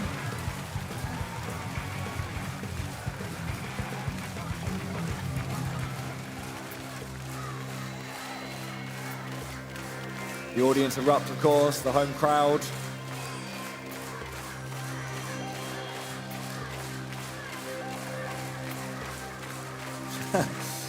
That was a really fast match right there. It all started from that initial push from Kaiser, being able to pick up some of those splats there in the beginning, and then they kept pushing. They made sure to spread out their players, some going a bit more to the right, some going a bit more to the left, to cover all of those angles that Golden Ratio can take coming out of their spawn.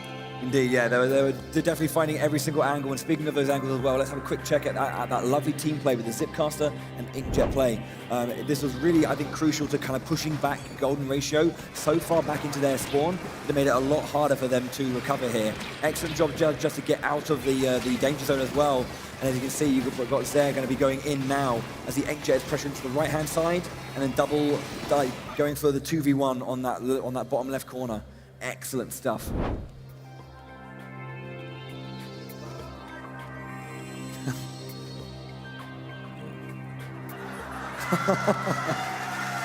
The memes are coming out.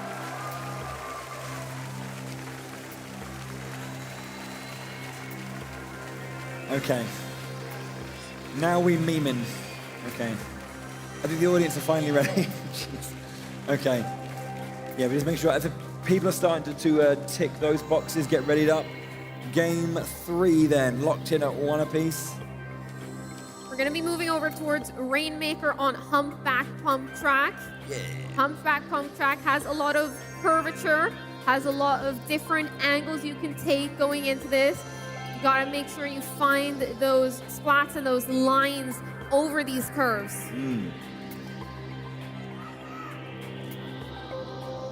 Big open aim space, obviously, in that mid as well, so a lot to contest. Hard fought as well, but have to see how it goes. There's the sound. Jumping into game 3.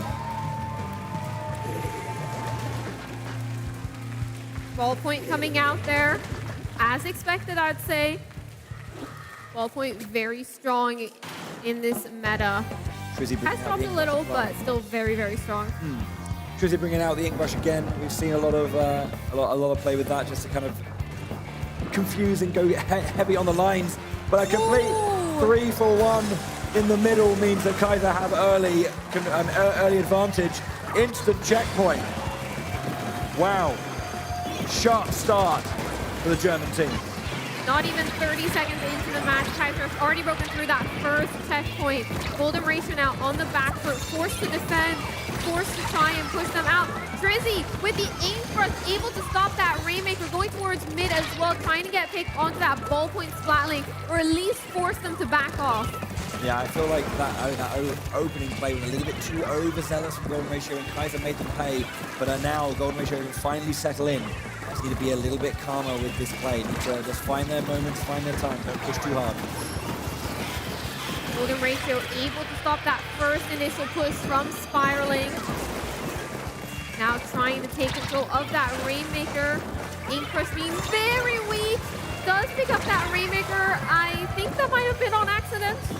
Yeah, a little bit too much pressure. There was this ink coming in from left and right and forward. Just had to move back.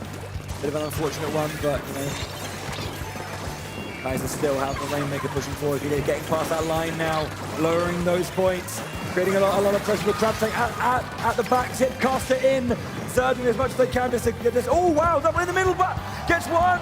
Can Zer get two? Returns to a safer spot.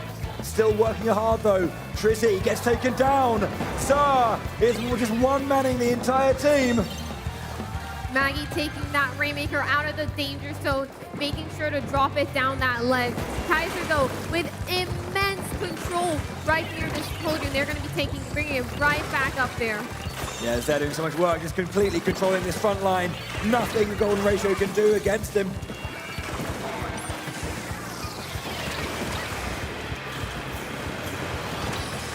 All Kilowell there pushing them back. They didn't quite lose all of their space, though. Look, Zers hasn't dropped yet. Maybe about 5 or 6 splats on this particular life here. In again with the Zipcaster! Zer! Just consistently pressurizing. Kaiser now get another one. Control. Another splat onto the podium. Now they're climbing up and knockout! Knockout! Through all of that pressure from Golden Ratio, able to get that knockout, climbing up that podium that was barely inked. Du bist eine Maschine, Junge! Incredible play there from Zer. Wonderful, wonderful work. Controlling that front line, that stamper, consistently in control. Splat after splat, zip casting around that map. Just, I guess, confounding the opponent. So much control and pressure. Excellent work. Wow, what a game. What a game, what a game.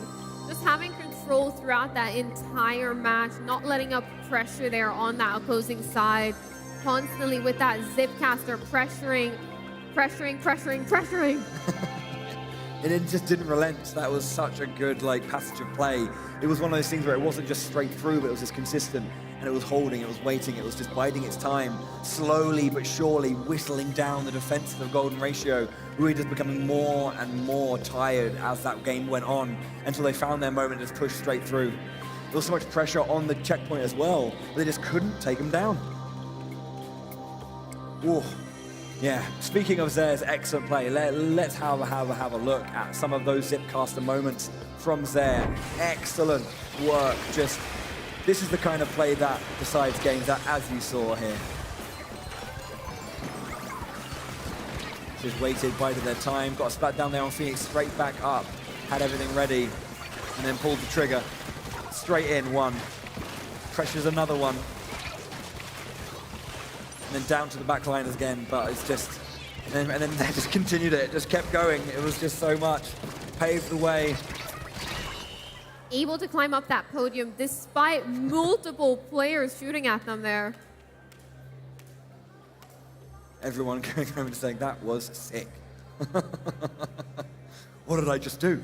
What did we just do? Golden Ratio now on the back foot. They've lost 2 Anarchy modes in a row. How are they going to adapt, going into Clam Blitz on Crab Leg Capital? Yeah, they need to definitely just compose themselves, as I've said. Like, Kaiser have a lot of momentum here. They're a very momentum-based team, I feel. You know, you can see the emotion on their faces, how much they use that to kind of drive them, to just focus themselves. Golden Ratio, though, they have those moments, they do let themselves, you know, just enjoy that quality, but they need to find it again if they want to have a chance of winning this match. I think when we're just getting ready, maybe we'll perhaps have a look at our next map. Let's have a look at Clam Blitz Crab Leg Capital. Let's have a look at the map a little bit. This is one of those maps that came out earlier on this season. It's one of those newer maps. It's only been around for about a month. And it's definitely a little more complex than some other maps. You've got a lot of grates happening. You've got this top section over here, all connected with those grates. Those are definitely going to be a very vulnerable position for you to be standing on, especially as, for example, a wiper or that type of weapon. You're very, very vulnerable standing on these grates. I think Splatlings do a little better up on those grates. What players are going to be doing is they're going to be approaching the basket probably in this direction with the help of that block to get up towards the basket over here. Rarely, I think we will see players cross up over towards these grates over here, considering how vulnerable you are on those grates. That's how players are going to be approaching in this. Indeed, yeah, it's looking like a pretty interesting map. It's nice to see how Clam Blitz affects this particular one. But yeah, we're going to see how many people, you know, take control of that lower point and go up. And if they can, whilst vulnerable, control that mid and top side. But yeah, players are readying up. Looks like we're going to be jumping into it. This is what they're playing for. The Golden Inkling Trophy for Splatoon 3 at the European Championships 2023. Kaiser 2-1 up, 2 games away from that trophy. It's a long way to go. It's a lot longer than you think. Golden Ratio looking to make it 2-2 and lock us into a dead heat.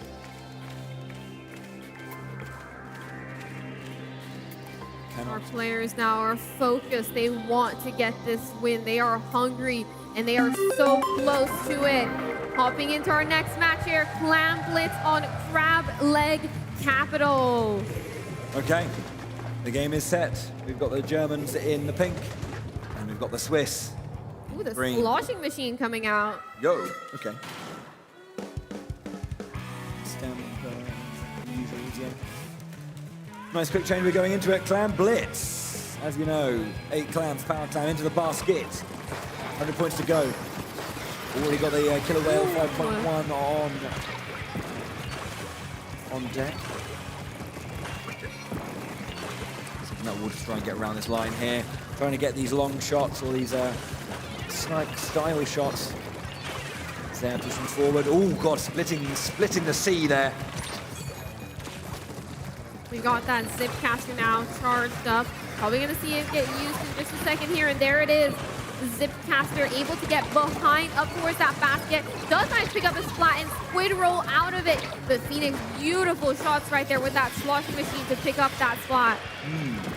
Yeah, nice attempt there, but again, Golden Ratio shutting it down. Good stuff. Trizzy just waiting in space. Being quite quiet then, just holding the line if they can, trying to get a little bit of work, getting back there with the ink rush run. Here we go. So the Titans. Couple of trades back and forth. Golden Ratio lose a couple of members. Kaiser looking to push forward. They've got a few clans, not a ton, but a few. Down goes. Managed to break the barrier right here. Barrier seems to be closing down. Kaiser now trying to mount their push from this top grate section. We've got the Trizuka coming out, shooting through those grates as well. Yeah, all you can see as well, nice super doing this good jump out to go. The barrier goes down now for Kaiser, finally getting some points on the board and getting a few clams in too. That timer is being kept up a little bit. What can Zer do? The enemies can see him, they're trying to push away right now. And as you can see, timer running out, barriers back. Trizzy with 4 clams on this lower side. Trying to just, oh wow, they're just counteracting each other. Doesn't go down there. Kaiser now with that power clam, able to start another push. We got the Trizuka though coming out from Golden Ratio, trying to stop these players and this push from coming. Izik now though going up really far with that power clam. It looks like they're in a dangerous position, dropping that clam, getting tossed up. Very smart play there to toss it to your teammates so they can break the barrier. Yeah, Kaiser excellently pushing forward with that power clam, going into the barrier, and they're going to get some more points on the board.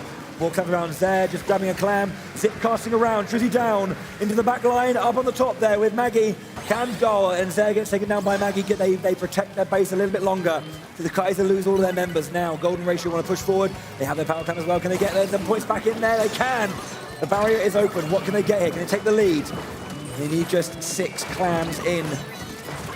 Ooh, beautiful splat right there. That wipeout into that counter push. Oh, wow. A couple of clams away now from Maggie taking there. that lead. Maggie But comes take up the in, lead. and that's the lead. Maggie finding enough space there, and Kaiser couldn't take them down.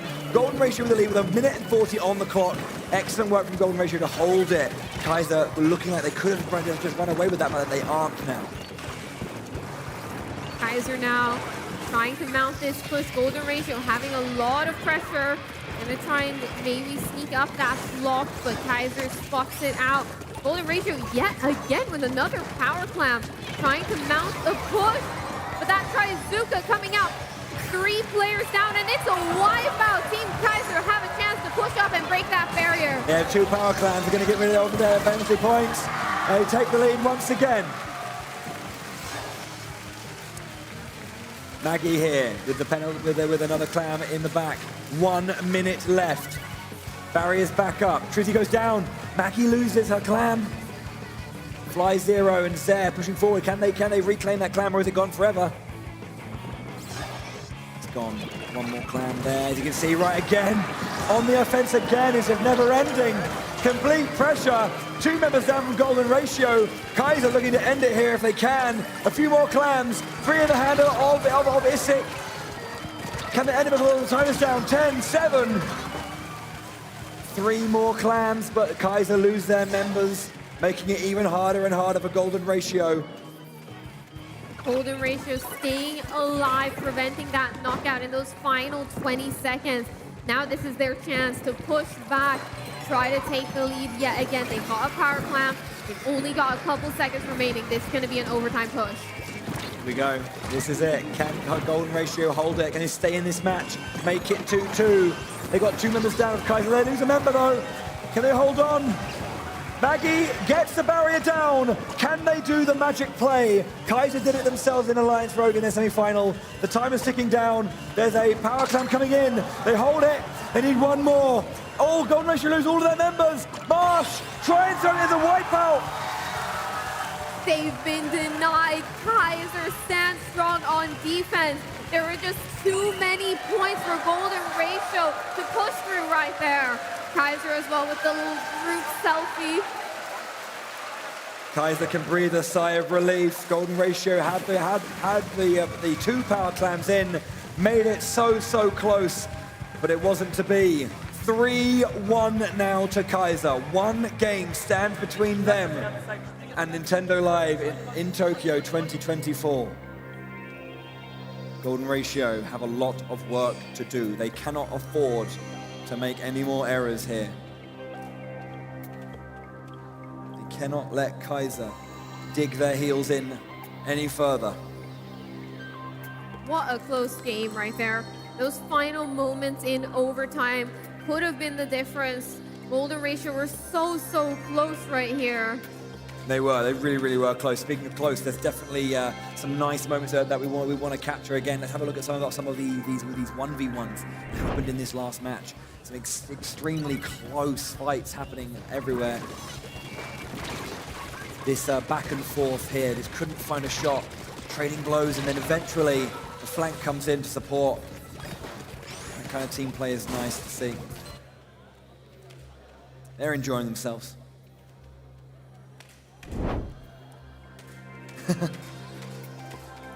We're going to be seeing our 4th Anarchy mode. It's the mode we haven't seen so far in the Grand Finals, Tower Control on Inkblot Art Academy. That's your favorite map, Bowie. My favorite map, it really is, yeah. I don't know why, I just like it a lot. Something about it is really fun. I guess I just played it a lot when it first came out and just kind of enjoyed that moment.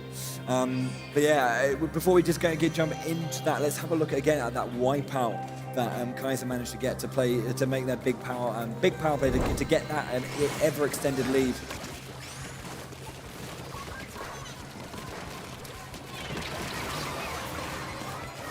Tryzuka coming out once again, and of course the wipeout and play. How quickly you can push down that line, you know, get the lead once again. Thumbs up emoji. Ooh, but yeah, looking forward, Tower Control, as you say, on Inkblot. We've seen some exciting games here. I think back to 2019, there was quite an exciting finish on this very map and very mode. Between, I believe it was, I think it was at the time Team 4D and Team Mako, I think it was, where Mako would 2-0 up and they were looking to close it out, but Team 4D stayed alive because of this particular map. I liked it. It was a good match. Maybe we can get some more excitement. Looking forward. What we've seen a lot on Tower Control on Inkblot Art Academy is usually if a team manages to get an early wipe, they are going to be able to push extremely far. So we'll have to see if we get that initial early wipe for one of these teams. This could be the final game of your European Championships here. Kaiser looking to shut the door, claim victory, and be crowned the new European champions. Golden Ratio trying to hold their line as much as they can, stay in this match, and make it a close one. Trizzy right now swapping over to that Octo Rush. Usually Trizzy being an Ink Rush player, but swapping over to that Octo Rush is definitely an interesting switch up coming into this match right here. Yeah, Golden Ratio looking to push a little bit. They do get a slight lead in that first take on the tower. Golden Ratio lose 2 members though. Kaiser have the control. They're pushing forward. Just throwing artillery shots over that wall, keeping Golden Ratio at bay. Kaiser now looking to get a first initial push right here. Lots of pressure coming out. We see that Zipcaster through the stage. Saves himself from disaster, but gets taken down anyway. Almost a bit of a misplay. Managed to save it, but then got taken down. So once again, Golden Ratio. They are on the tower. They are pushing to the first checkpoint. Trying to see if they can hold their back lines. There goes down once again. And then another one back there. Northwest have turning around, putting their pressure back onto the tower. Golden Ratio with their push. What can they do with it?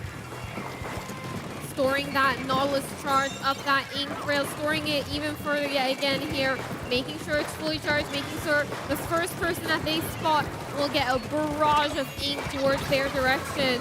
Almost Kaiser all of Golden Ratio taken down though. There's the wipeout. Kaiser stopped the push. Great defensive stand there from Kaiser, able to get the wipeout and able to take back control of the tower as they start their push. They haven't yet gone past that first checkpoint, so they're still waiting to do that. We've got the inkjet charge here. I'm sure we'll see it used in a couple of moments. You see it right here, Majin coming in with that inkjet right now. Down. Can they get another one? That shot doesn't find it. Checkpoint 1 looking to go down now, pushing in onto the second checkpoint. Fly Zero waiting. Kaiser with a lot of control right here. Golden Ratio though, that Nautilus waiting, ready to barrage ink over on towards that tower. Gets taken down though. Kaiser, this is a big push for him. This is a big opening.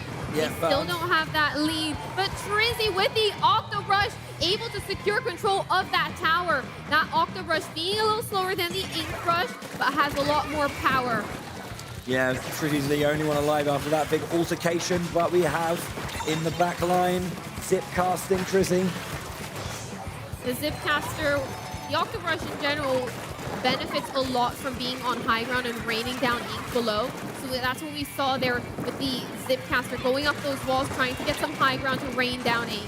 Yeah, you can see that now. Golden Ratio pushing in. They're going to be making even more of a lead now. Oh, a triple from Trizzy. What a play. Golden Ratio now on the checkpoint. Wipe out. That's what they're looking for. That's what they need. The last checkpoint down. Can they push and end the game? Zero coming in. Fly Zero coming in. They can't be too aggressive here. They need to play it safe. Single digit, but that is the kind of play you need. They have the tower once again, not letting it fall back, but Golden Ratio lose their entire team almost.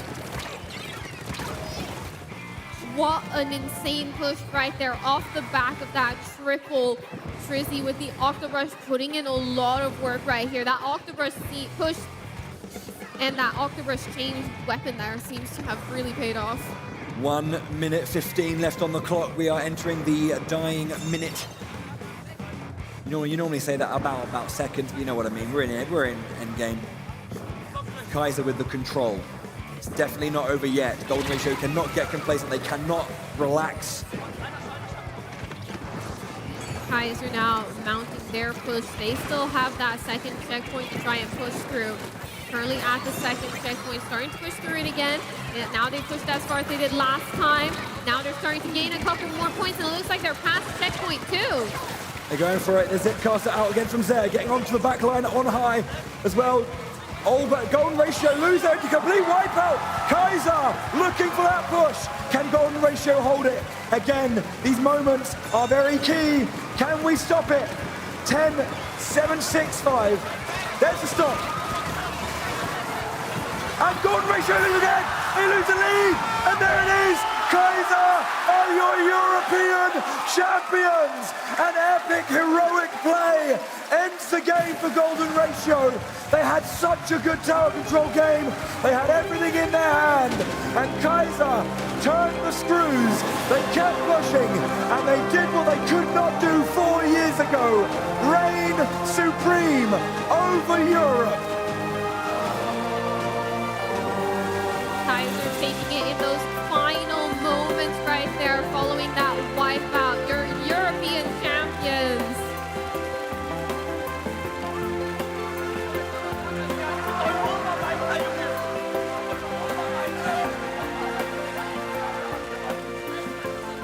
Ladies and gentlemen, give it up for your winners, Kaiser!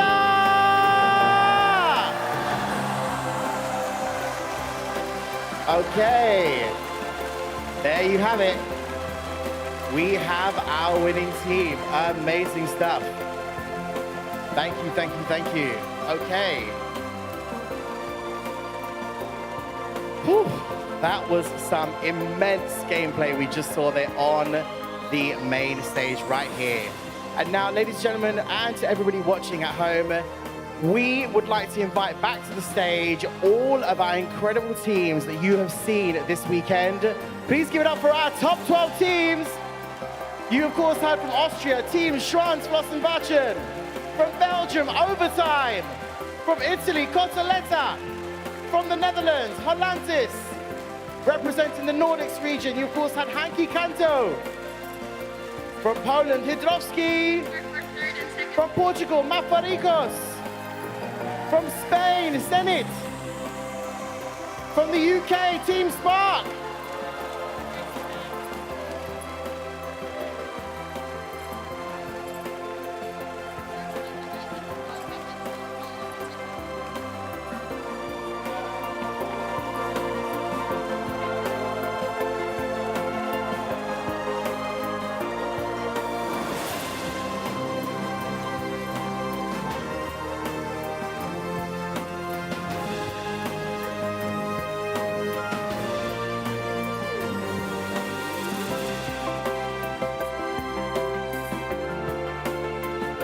Alrighty, I'm going to ask all of our lovely players just to take one more step down for us, because there's a lot of inklings and octolings on this stage. We just take one more step down for us, we can get everybody on stage. There we have it, there we have it.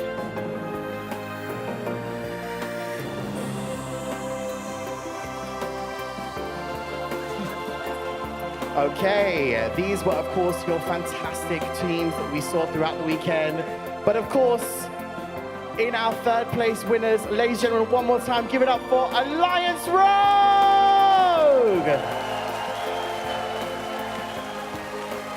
Alliance Rogue, congratulations on your third place victory in our Splatoon 3 European Championship.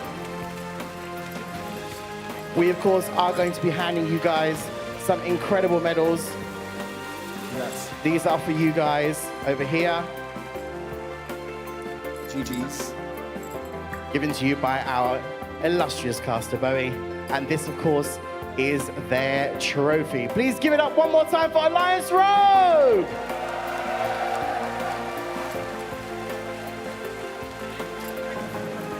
Okay. You amazing people over here. Of course, we have not forgotten about the amazing games that you have played over here. Ladies and gentlemen, and to everybody watching at home, your second place winners, give it up for Golden Ratio!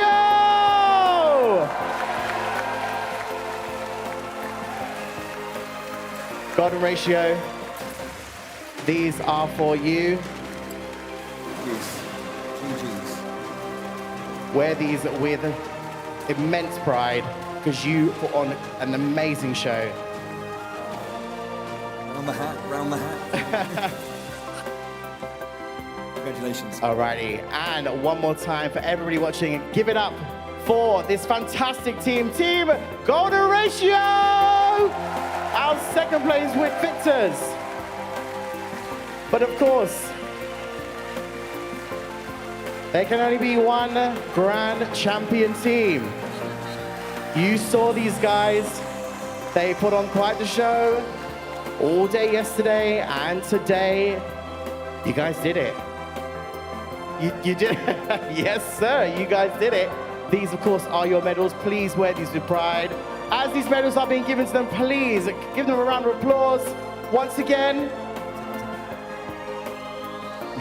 Congratulations. There we go.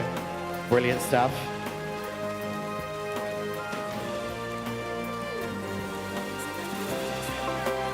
Alrighty, and of course, here it is. Together. Okay, ladies and gentlemen, everybody watching at home, and to this fantastic audience right here, I give you the grand champions of the Splatoon 3 European Championship 2023, Team Kaiser! Congratulations, Kaiser. You did it. You are our European champions.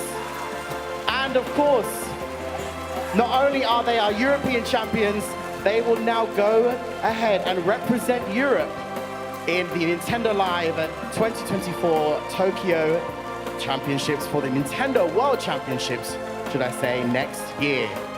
Kaiser, might sound like a silly question, should I say. How are you feeling? We're feeling great. I say what we did. Keine Ahnung. Wir let them. I think we had great synergy in the finals, and I think that is what led us to the win. And I'm so grateful that we won this tournament. It's amazing. Amazing. And I'm going to ask you over here, you were quite confident in your semi-finals. You proved it. You were going absolutely crazy in this final. Tell us a little bit about where are you all ready? Do you think you're going to go home, you're going to start training straight away for this World Championship? You think you got what it takes? We got it, obviously. Like, we have the potential to win it, but first things first, we will take a break. It was too much. We need that break for sure. And afterwards, we'll sweat our asses off to win. It's a fair point. Rest is important. You do need to rest because you guys will be, as I said, representing Europe in the World Championships next year. Ladies and gentlemen, and everyone watching, one more time, your Team Grand Champions, Team Kaiser! All right, okay, amazing stuff. Now, all of you guys in front of us and everybody on the stage here, I just want to massively say it has been an absolute honor and an absolute pleasure to witness all of your games throughout this past weekend. I believe I can speak for Bowie and for Charlie. It is such an honor to be a part of an incredible community. You guys are all incredible. And of course, you guys out there, you have been sensational throughout this weekend. Please give it up for all these teams on the stage. You are all absolutely, I'm going to say it, incredible. I'm going to say it. You absolutely are. Okay, now I believe we are, of course, lots of people are taking pictures and stuff, but this is something I think it's really important we should do. Everybody, all these guys over here, could you face that way? Everybody stand this way. Hold your trophies that way. No, stay here, but look that way. Stay there, just face the other direction.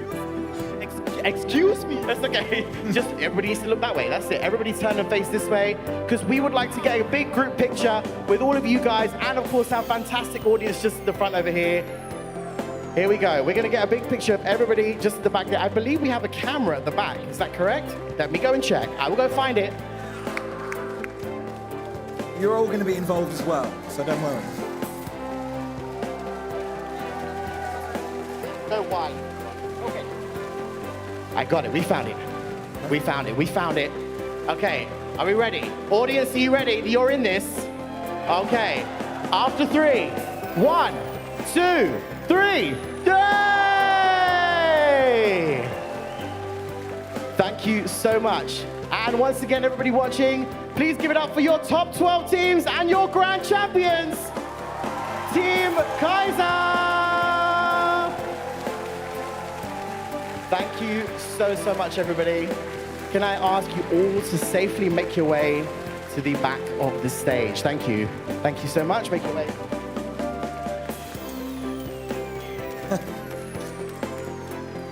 Thank you so much, folks. Okay. Audience, how are we doing? We had a good day so far? Amazing stuff? Excellent stuff. Thank you so much to everybody, of course, watching at home, and of course our fantastic audience, but we're not done just yet. We'll be back very shortly, because for the very first time ever, we will have our Mario Kart 8 Deluxe Championship 2023 on this very stage. So do not go anywhere. We'll be back very shortly. Thank you so much again to everybody involved. You've been awesome. My name is Nims. These were my fantastic shoutcasters, Bowie and Charlie. Give it up for those guys. We will see you very shortly. Do not go anywhere. Take care. See you in a bit.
60.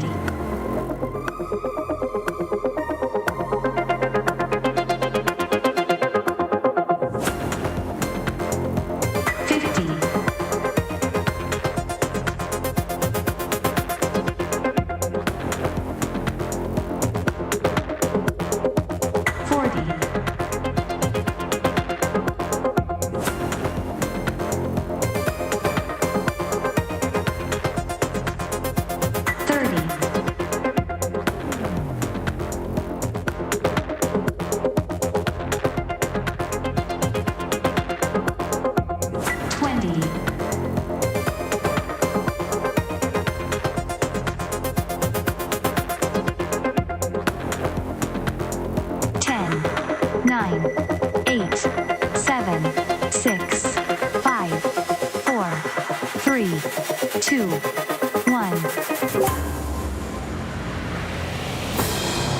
Frankfurt, metropolis on the Main. Nestled in the very heart of Germany. Where soaring skyscrapers kiss the sun. And where history connects with the promise of tomorrow. Well, that's almost where we are.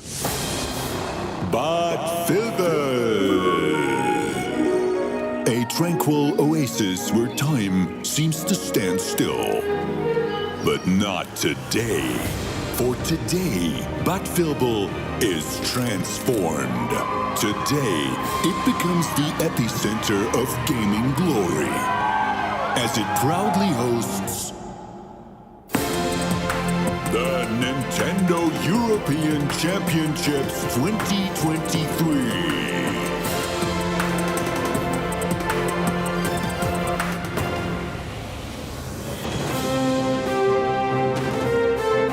Welcome to Germany.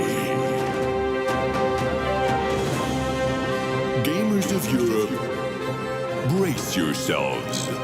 The arena is set, and he is ready. Please welcome your host, Nims.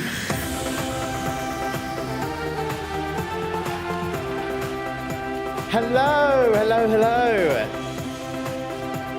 Hello to everybody watching at home and, of course, our live studio audience here in Bad Vilbel, Germany. What's up, guys? How are we doing? Alrighty, welcome, welcome, welcome. Of course, if you were here earlier today, or perhaps yesterday, welcome back. But if you have just joined us, welcome to the Nintendo European Championships 2023! Yes, my name is Nims, and I am your show host. We, of course, featured earlier today our Splatoon3 European Championship 2023, where we crowned Kaiser, all the way from Germany, as our team champions. Can I get a cheer for that?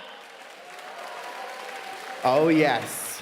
They will be our Gran champions, not only, of course, of Europe, but they will then go forward next year to represent Europe as a region in the Nintendo World Championships all the way in Tokyo next year. So, besides, of course, Splatoon 3, we have some racers in the house. Can I hear you? Are you in the house, racers? 2 people are in the house. Excellent. Brilliant. Okay. Of course, I am talking about the Mario Kart 8 Deluxe European Championship 2023. Alrighty. Yes, ladies and gentlemen, and to everybody watching at home, for the very first time, we are going to move now to the Mario Kart 8 Deluxe European Championship 2023. Now, before we get our amazing racers onto the stage, I'm, of course, going to invite back to the stage our 2 illustrious shoutcasters. They have been being absolutely amazing throughout this entire weekend, and they are ready for this next featured segment. Please give it up for Bowie and Charlie! Hello, welcome back. Thank you, thank you. Hello, everyone. Hello. How you doing? Hi, guys. How are we doing? Alive still. We're still here. We're still here. Okay. So, Amazing games already throughout the weekend so far, of course, as we just mentioned. We crowned, of course, our team champions, Kaiser from Germany. Amazing, amazing games. But now, we are going to be getting our sole racing champion, who will be our European champion for the Mario Kart 8 Deluxe European Championship 2023. I know you both play Mario Kart a lot. It's a good game. It's fun. I was not contractually obligated to say that. No. I know you both are avid racers. What are we excited about seeing today? Because I know there are some real solid plays happening today. So what I find with Mario Kart is that everyone thinks they're good until they play someone better, and then they think they're good until they lose to someone better. A friend of mine was qualifying for this and was like, yeah, I didn't make it. I was like, but you're amazing. I was like, and then I saw the qualifying points our racers had, and I was like, damn, that's a lot of points. Exactly. And speaking of points, Charlie, I'm sure you saw those point scores because some of them are crazy, like in the hundreds. I was mind blown. All of the teams all of the players that qualified here, all of them having either a perfect score throughout the 24 qualifying courses, or having only 1 second place.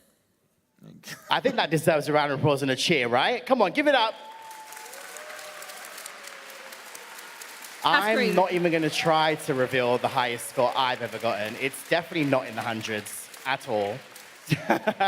But of course, before we get our amazing racers onto the stage, we want to show everybody watching at home, and of course this amazing audience in front of us, what they're going to be taking home. What is the prize? Of course, we know it's going to be a European champion. But right over there, we seem to have...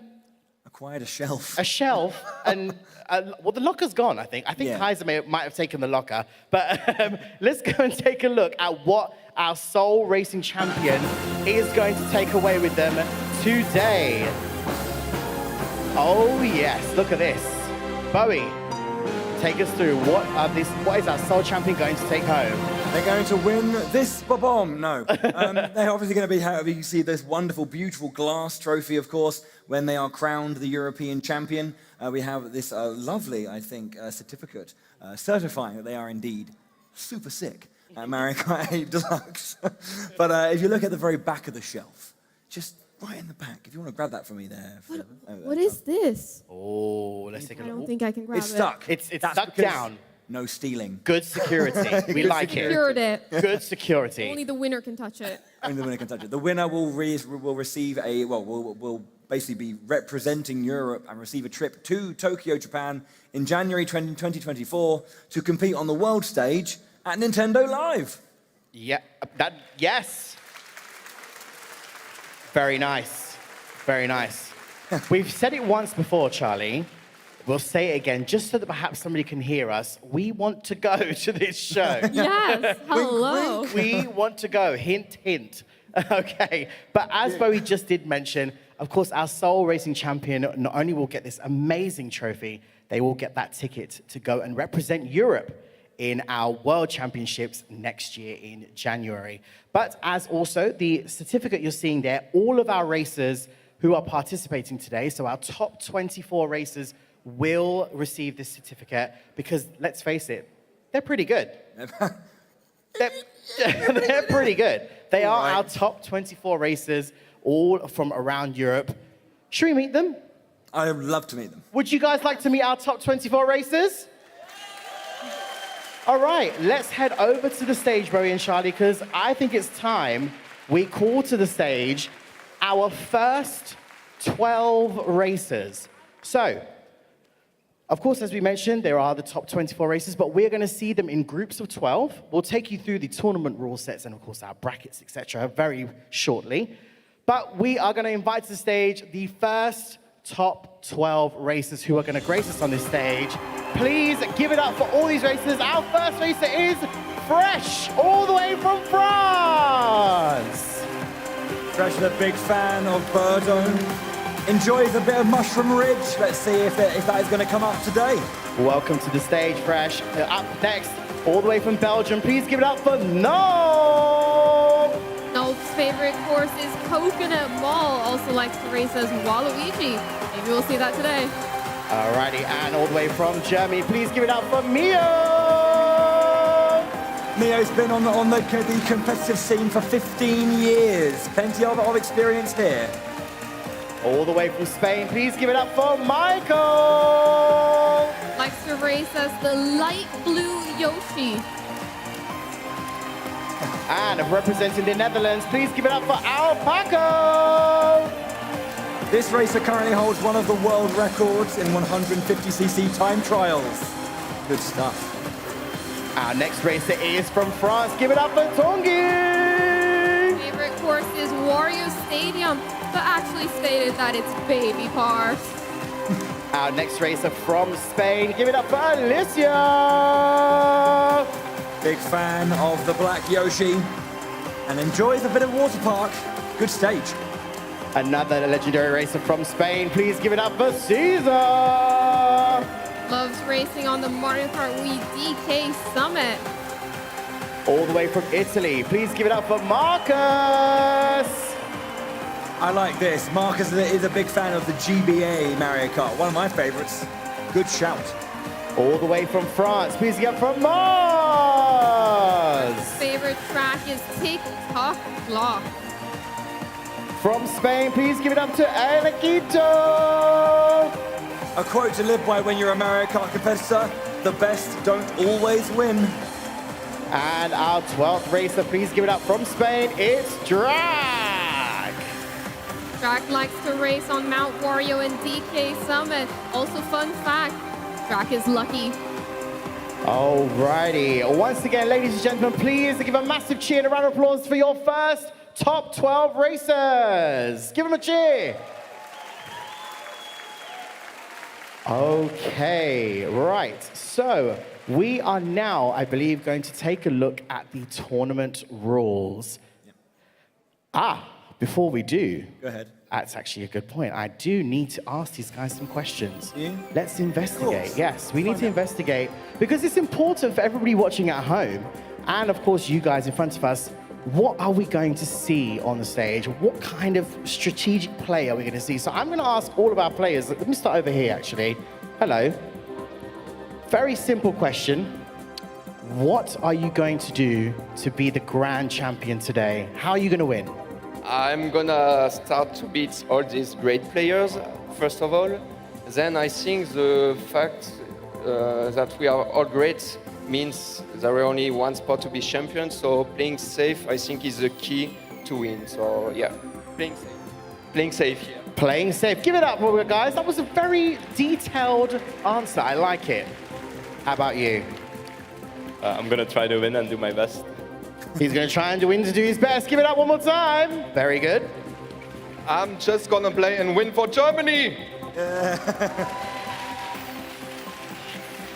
I don't know, but I think the most important today is keeping the mental. Very valid, very valid, very, very good stuff. I will try to drive as much and just do it for my country, for the Netherlands. Yeah, very nice indeed. Me, I don't really know, but I will try to drive carefully and we'll see how it ends up. Driving carefully is important. Appreciate that, appreciate that. Hello. Hello. I think that each race is going to be different, but I will do what I can do. Fair enough, very good stuff. I'll do a mix of playstyles, bagging and running. Okay, playstyles, mixing it up, we like that. I'll play safe and hope everything will go nice. Playing safe is good, we like that.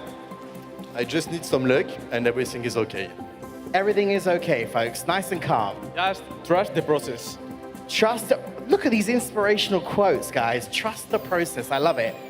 Just try my best and see what happens. Try your best and see what happens. That's a great way to answer that question, folks. One more time, give it up for your top 12 racers. All right. We got a little bit of an insight to our first 12 racers.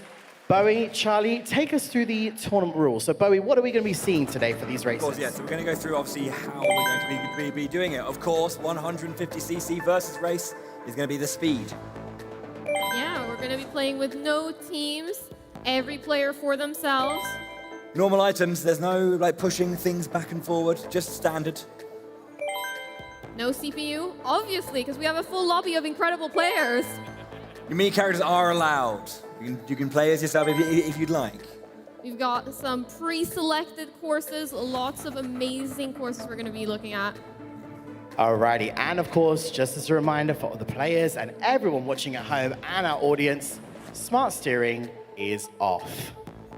Imagine if it was just on. Okay, alrighty. So we're gonna, I believe, get all of our lovely players set and ready to go in their seats. So I believe if you lovely folks would like to come over to this side, and you guys would like to come around to this side for me, come this way. Come this way. There we go, come around this way. If you guys would like to take your seats just over here. No. Okay, tank it. They're all mixing up. Does it matter? I don't know. We're going to find out. We will make sure that it's all good to go and set to go. We have 6 on both sides. Cool. I think, have we mentioned one thing? Obviously, we're going to have 2 semi-finals. Or you mentioned we got our first 12, our second 12 coming a little bit later. To get into that grand final of 12 races, the top 6 from each semi-final will be going forward. So it's not if one side gets a bit more points on theirs than the other. It's the top 6 from each heat. Yes, indeed. Now, I believe we are, of course, as you said, Charlie, the courses are pre-selected. We will reveal the courses as we go through this tournament, should I say. So I believe we're going to take a look at the first course in just a sec.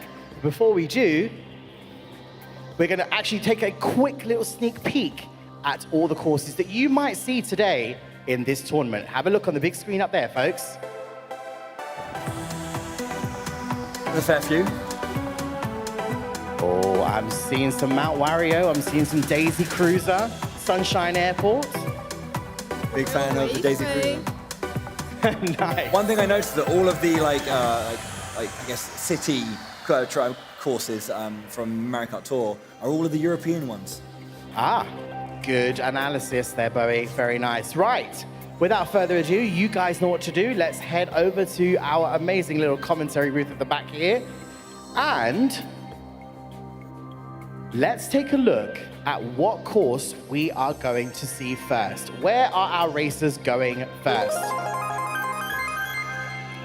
Mario Kart Stadium is it's a sensible choice, I believe. It's a great way to start a game. It's the first one, right? It's the first one, indeed. All right, so we're going to just make sure that all our racers are set, ready to go. They've chosen the right kart, the right wheels, the right bike, the right glider, because those things are important. Okay, of course, checking that all our tournament rule sets, as we mentioned before, are set on all our players. There's the magic sound. Ladies and gentlemen, please give it up for the first race from our top 12 racers. This is the first semi-final. Here we go. Bowie and Charlie, take it away. Okay then. Getting ready. Now, high-level Mario Kart is always a little bit surprising, I find. Things that, I mean, obviously, you'll probably think it's just going to be like, you know, optimizing that track, that all the little tiny tricks and ways that, you know, top players can get that advantage. Item play is a big thing. Different games have different rule sets. Like some games don't run just like with no items at all, but obviously items are available here. Yeah, how you use that. I mean, I hear that sometimes a lot of racers don't use like barely any items if they're in first and they're holding on to their lead. Yeah, definitely. Gonna be hopping into Mario Kart Stadium here. I wonder what the vote is gonna be. Okay. I think we know which map it's gonna be. Oh, that's a surprise. Mario Kart Stadium. Right then. Hopping into this first match right here. One of the key things, we're gonna see a lot of Yoshi, the full lobby of Yoshis right here on that Teddy buggy, but it looks like we've got one player potentially there on that Yoshi bike. Am I seeing that correctly? We do. Alicia on that inward drifting vehicle. I am team inward drifting, so I love to see that. Yeah, you're gonna be seeing a lot of this meta when it comes to the builds. And characters are going to be going for these kind of like slight moments to try and snake if possible. It's not quite as powerful as it was in DS, as you may see.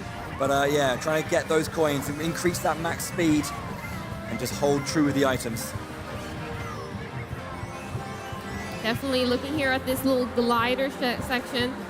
We got some mushrooms trying to take that shortcut, trying to take those lines, making sure you're keeping yourself safe.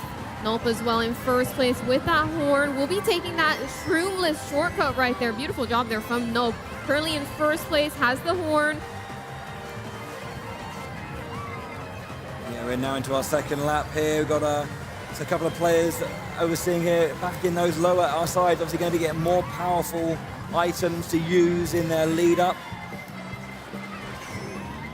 We see some players now trying to use these really powerful items late game to try and get some control and get back into the swing of things. Yeah, obviously great item play there just to get around that, the gravel and stuff. Nope currently in first place, got 2 defensive items coming up to one of the final turns of the track. Taking a beautiful shroomless shortcut there, beautiful lines there from Nope. Carrying both of those bananas, going into this finer glider section. It doesn't look like Mia will be able to overtake. It's gonna look like a Nope win in this one. We see the motion glider as well coming out. Some races through there. Nope there in first, Fresh taking second. Nice first race, positions being locked in.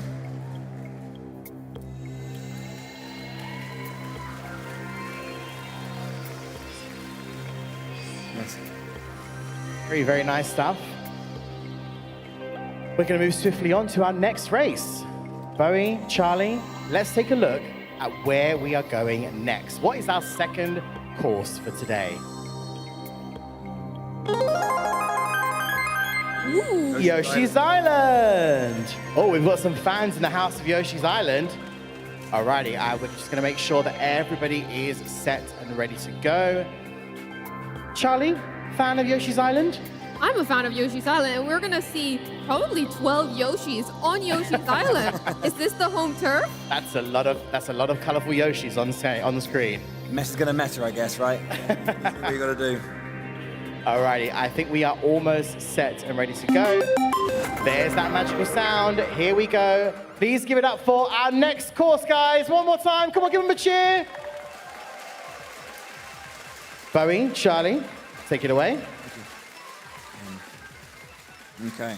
Right then, jumping into our next game. We are one race out of, I think, 36. There's a lot of races to do, but it's going to be very exciting. We're going to be jumping into it very shortly. Let's see if those players in that top 6 can hold on to it. Now, obviously, first and second is only going to battle really strongly for that final, but here that top 6 is important. So let's see if that can hold on. Looking at getting a good start here. For those who don't know, when you get that 3, 2, 1 signal, you've got to press the acceleration button when the 2 has dropped down. That's to get the optimal acceleration, optimal start to that race. Absolutely, we're going to keep an eye on these higher place races. Mars there in first place right now. Strong stuff from them. Again, a lot of people know these courses well. They're going to find these best lines. The banana Freshie being able to snipe someone, sliding in right in front of them, taking this tight curve over here. We see Nope yet again in second place this time. Nope was our winner from last race. Taking that nice inside line around the higher platform. Getting those tricks, very important to trick as much as possible. Obviously, getting that little boost of speed when you land. Something I want to note here is that Mars is holding onto that coin, got the banana. Usually players hold onto that coin just to be able to make sure Boo doesn't steal it. We've got the shock coming out as well, hitting a lot of the players over here. I think we've got 1, potentially 2 star dodges from that shock. I think what's really important for our players to do, if they can, obviously, is get so far ahead. You know, you saw there, Mars was in first place. 1 blue shell was enough to put him all the way down into 7th. It's pretty tricky to have to deal with. We've got a couple stars now active on the map, on the mini-map. We see multiple stars. Alpaca, though, here in first place, taking some lovely turns over here. Got that mushroom. Gonna be great to be able to take a little shortcut, be able to cut in some grass, probably. Caesar doing a great job at seeing that banana, dodging that banana. First and second place, so close to each other. It looks like it says first on both of their screens. Multiple firsts. So close, you can see they're trading positions back and forth. There is, I think that green shell went wayward, so looking like Alpaca can hold on to this. He's got that mushroom in hand though, so if he can just keep themselves in first and then cross that line, looking to take first place there. Nice, okay. Alpaca holding on to that mushroom to ensure that they would be able to take first. Look at all those colorful Yoshis on their home turf.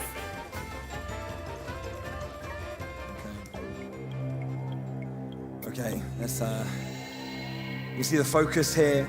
Mario Kart 8 Deluxe is going to be a lot of chaotic energy today. There's going to be loads of back and forth. I mean, one of the players said it best, I believe. Let me just confirm the name.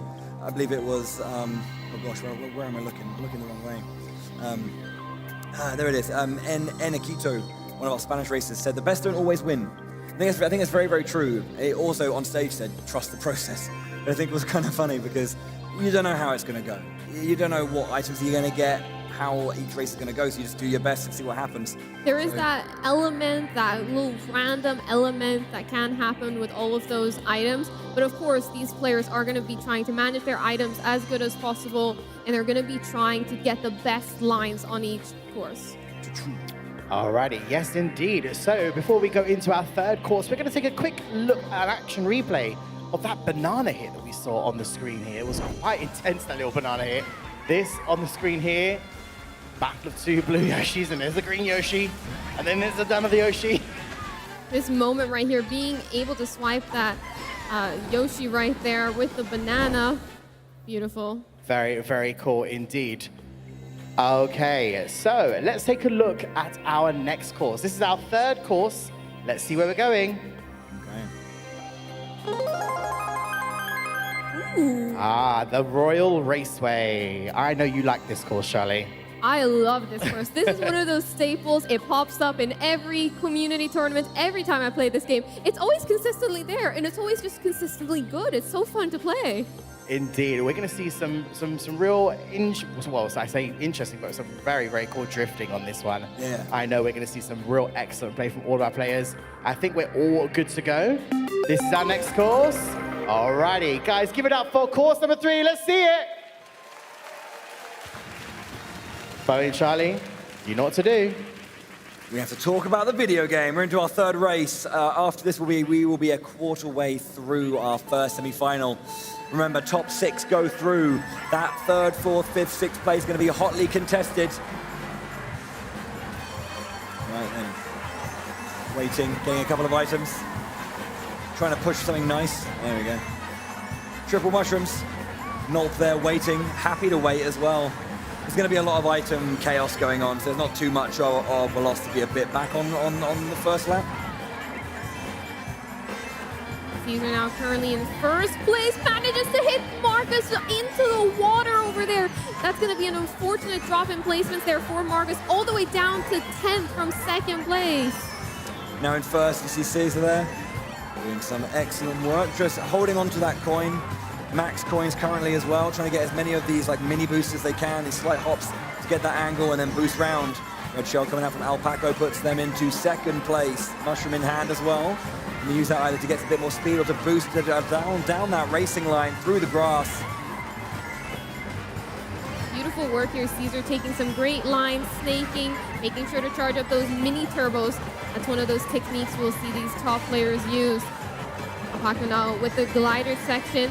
Going off of it, instead of tricking off of it, going off of it sideways to get that diagonal speed inwards. It's actually faster than just going straight forward and doing a trick. Lucio went through a little bit of a couple of changes at the front row though. We've got our yellow Yoshi currently in lead. That's Tandai over there. Ooh. Tangi now in first place, has that banana. It's an offensive item, but definitely wanting to get maybe something else. We'll have to see what they roll. They managed to roll a bob-omb, actually. That is an interesting item coming into this final lap right here. We see that turn over to the side to get the speed. Choosing to toss both of their items to roll new ones. Ooh, manages to get hit by that item. Tangi, maybe not the play. With that green shell going, it was nullified. Making their way through. Some nice finishes there. Fresh coming through in 10th though. That was very, very tight. When I saw that green shell go out, I was a little bit worried, but no. Let's have a look at that scoreboard as well. Caesar, Nulp, Enakito, Mars, Drac, and Fresh. There is a three-way tie for 4th place right now. That is 4th, 5th, and 6th locked in if it stays that way. Oof. Very close matches here. We see lots of the players in the top shaking up. It keeps the leaderboard is very split right now. Yeah. Lots of anything can happen, of course. We need to move on to our next game, though. I'm going to welcome back my good friend. Hello, good friend. Alrighty, excellent racing happening there. Let's take a look at where we are headed next, folks. This is course number 4. High roll circuit. I know you like this one, Barry. This is a favorite of yours. Yeah, I do enjoy it. There's a lot to like about it. Obviously, excellent music, but also nice attention to detail, adding and changing a lot of regular Mario Kart staple ideals like coins become rupees, nice and simple. Quite, it's not an overly complex track. It's got some tricky moments here and there that you can feel really good when you execute it well. So, good track. Absolutely, indeed. And I think all of our races are pretty much set to go. Let's wait for that magic buzzer to tell us the win. Well, there you go. There it is. Okay. Right, folks. Here we go. This is our next course. Are we still with us? Give us a cheer. Come on. Alrighty. Let's take it away. 4th race. Bowie and Charlie, take it away. High Rules Circuit. It's a very nice course. It has those rupees instead of coins as a reference to the Zelda franchise that this track is based on. Ooh, Caesar, they're beautiful. That was threading the needle as well, that pink. I didn't see who Pink Yoshi was. That was super good. Caesar there with the cloud paraglider, big fan. Yeah, so here again, if you get this little cave section right here, we see these 3 crystals. If all 3 crystals are hit, players will be able to take a shortcut through that Master Sword right there. It doesn't matter who hits those 3 crystals, just that they all get hit in a reasonable amount of time. Yeah. Also taking that excellent line through the trees, obviously, because of the slight bump on a bunch of these edges of the grasses, you can get a little bit of height and get through it without too much effort, as you're seeing. Using these boosts to send them through. Excellent work so far on this first lap.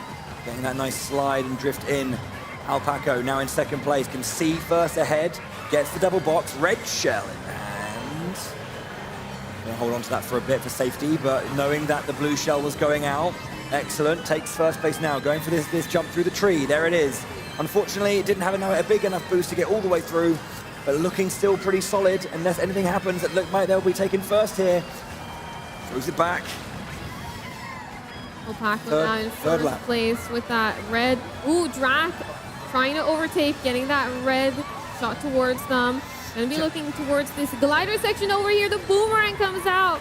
Yeah, they're forced to trick off of that. They're not able to do the glider vectoring. Yeah, unfortunately, Alpaco just bumped into the wall for a moment and killed all of his momentum.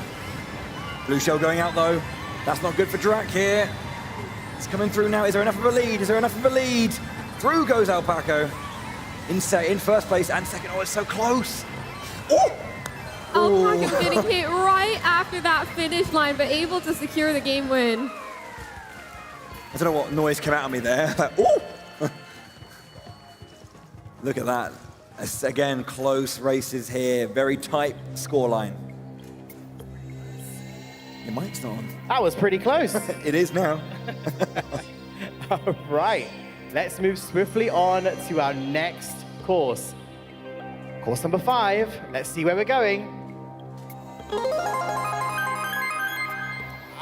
The Paris Promenade. We're going to Paris. Yes. Now this is, I believe, from our Mario Kart Tour title. This is Paris Promenade. Both of you guys, of course, have seen a lot of this before, haven't you? Yeah, of course. I think this is going to be seems like the French map over here. Maybe we're going to see some domination there. Maybe the home turf. That's fair enough, yeah. We know these streets well. Could you imagine? I know that shortcut. I take it every day. I think we haven't really mentioned it, but there is obviously a lot of French and Spanish representation here at the event. I think it was of the 24, I think it's about, maybe 17, 18 races are from either France or Spain. Excellent performance from them in those qualifiers. Oh, yes, indeed. And as we said earlier today, some of the scores for some of these races is insane. Speaking of scores, it's time to get more points for all of our players, should I say. Give it up for our players one more time, folks. Give them a cheer. All right, here we go. 5th race. Bowie and Charlie, take it away. Going to be heading around the old the arc there. The roundabout is surprisingly empty for the Arc de Triomphe. Very busy roundabout. All of these Yoshis now trying to get some nice turns going into it. You see there's a slight change here and there. You know, there are options for our racers here. And there is going straight down the center here is Nolt with Fresh as well, getting that boost. Mushrooms in hand across the board for everyone. Alicia on that Yoshi bike, the inward drifting bike, currently in 3rd place. Inward drifting bikes don't get used that often, but there is 5 of them in the game. It is my favorite vehicle as well. I like to play the Comet bike, which is also inward drifting. Usually, if an inward bike gets used, it's usually the Comet or the Yoshi bike. We're seeing that Yoshi bike now. Alicia in 1st place on that inward drifting vehicle. Has that mushroom, has the banana as well as a defensive item. Looking pretty good going into race like lap 2 right now. One more lap, just needs to hold on. Got 10 coins as well in 1st place. Yes, they're taking these lines really tightly, which is one of those bonuses of that inward drift. But, you can see Michael waiting there, doesn't want to unleash just yet. Alicia has a little bit of a lead, but again, it's very tenuous in a game like Mario Kart 8 Deluxe.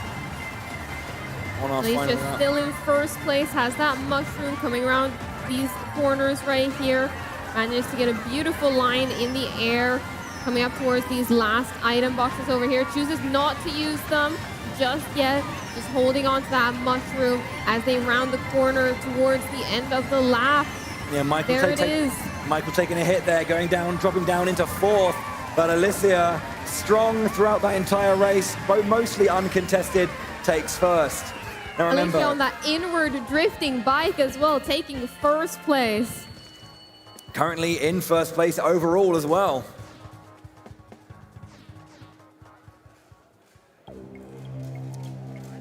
No?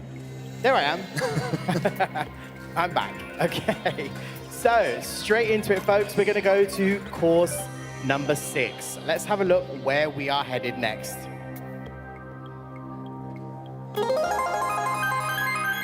We're going to the airport. We're going to the airport. Sunshine Airport, should I call it? Yeah. This is a fairly good track. I enjoy it. I love the music for this course. It's brilliant. There's such good music. Are you a fan of Sunshine Airport? Yeah, I mean, I just got to make sure I catch my flight. That's why I am speeding through the airport after all. So with this particular course as well, you do see lots of like different ups and downs. Like some people prefer to just go under the airplane, some people prefer to go inside the airplane. It's all different for that course. But I believe we're almost set to go. We're just waiting for a couple of players. We're going to take a look at the leaderboard at the moment on the big screen. So current standings for all of our players. This is the score, I believe, Bowie. Yeah, there is. Super tight score. Yeah, there's 4 points amongst the top 6, and 3 people are tied. It's Mario Kart Deluxe. Yeah, good Alrighty, stuff, yeah. I think we are all set to go. We're just waiting on a couple of double checks. I think there we have it. Here we go. All right, this is airport time. No, this is our next course. Ladies and gentlemen, please give it up for the 6th race. Come on, give them a cheer, give them some support. Okay. All right, Bowie and Charlie, take it away. 12 Yoshi's enter. This will be the halfway point of our first semi-final as well when this race is done. We're halfway through. And yeah, remember, top 6. That's what everyone here is aiming for. All of our players here just going up towards that first little boost pad, rounding that corner. Gonna be interesting to see if players choose to drop down or go on top. It looks like it's a bit of a split. Going down the bottom path is usually faster, but on that top path, you have those items. Yeah, as well. I mean, as one of those things as well is sometimes you just get a little bit like busy in certain areas, and you want to take a bit of a clearer line, so you're just away from the maelstrom that is everyone throwing items out and just racing in the same lines as you. Ooh, Ooh, that's a beautiful green shell hit right there. Mio now in first place, rounding this corner towards these item boxes. Dropping that bomb back, taking, I think, grabbing someone just before it went down, but yeah. Beautiful raw bomb. Mio now choosing to drop down below, get those item boxes. Almost gets hit by that banana, but doesn't. Gets the banana as well as a defensive item, going towards that right side of that little landing strip, going up to that glider area. Taking That is actually the faster route to go on that right side. It might not seem obvious at first, but it saves a little bit of time. They're getting that nice line. Purple boost comes out to utilize at the start of that flight. Into our final lap now for our racers in the lead. We've got Caesar now with that mushroom in hand. Caesar with the mushroom. I'm gonna guess we're seeing Caesar drop down here and take a shortcut through the grass most likely. There it is, exactly as I mentioned, to go all the way up almost into first place. Currently in first place now with the horn. This is a perfect positioning coming into this final lap. 10 points, got the horn as a defensive item, rounding that corner. Beautiful job at staying on the track. You see some glider vectoring as well. Looking behind them, making sure that nobody will be able to shoot them with an item. Caesar coming up towards this finish line, and it looked like Caesar takes the win coming off of that play with the mushroom. Excellent stuff there. Well done in terms of building that game plan, making that decision, and keeping it nice and safe. There we go. Caesar now into the lead with that particular race. Yeah, so. Okay, so we're halfway through our first semi-final. So we're going to be going into our next course. Let's have a look at which course we're going to next for our 7th race. Oh boy. I guess a fan favorite there. A bunch of people in the audience oohing at that one. DS Waluigi Pinball. Yeah, this is a great course. It has those pinballs, those that you gotta avoid. I'm horrible at avoiding those. They always hit me. So let's just have a quick check out the scoreboard as well. Caesar, having won that race, opened up his lead to 58-51. And again, Alpaco now in 6th place, opening up a big lead between 1st and 6th now. But yeah, still quite close as we hit the midway section. Yeah, definitely very close. That last win right there, pushing them all the way up into 1st place. But it's not over yet. These racers gotta lock in. They gotta stay focused because there's a couple more races. Aye. Gosh, I mean, it's not over. Oh. That's nice to see. Lovely. I hope you're having a good day. Right, we're going into our 7th race, second half of the first semi-final now. Waluigi Pinball from Mario Kart DS. A pretty fun game. Quite the intense online, let's say. Okay, it's lovely to see all those old courses as well, like reimagined in the beautiful engine that is Mario Kart 8 Deluxe's. Got more pizzazz. We're gonna be starting our descent into the Waluigi area right here. Caesar now all the way in 12th place. We got Mars now in 1st place. Looking to hold on to that as they drive through these first item boxes. Gets a coin. A little bit unfortunate, but those usually pop up very much in 1st place.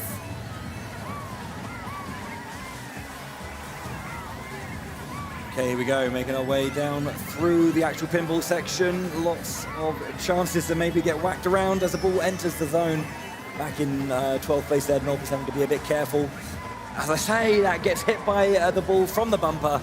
And over in 2nd place there, Drac chasing down Mars. Green shell in hand. Throws that backwards, coin out, another green shell, okay. Mars still in 1st place. Doesn't make it around that, looks like they made it around that corner right there.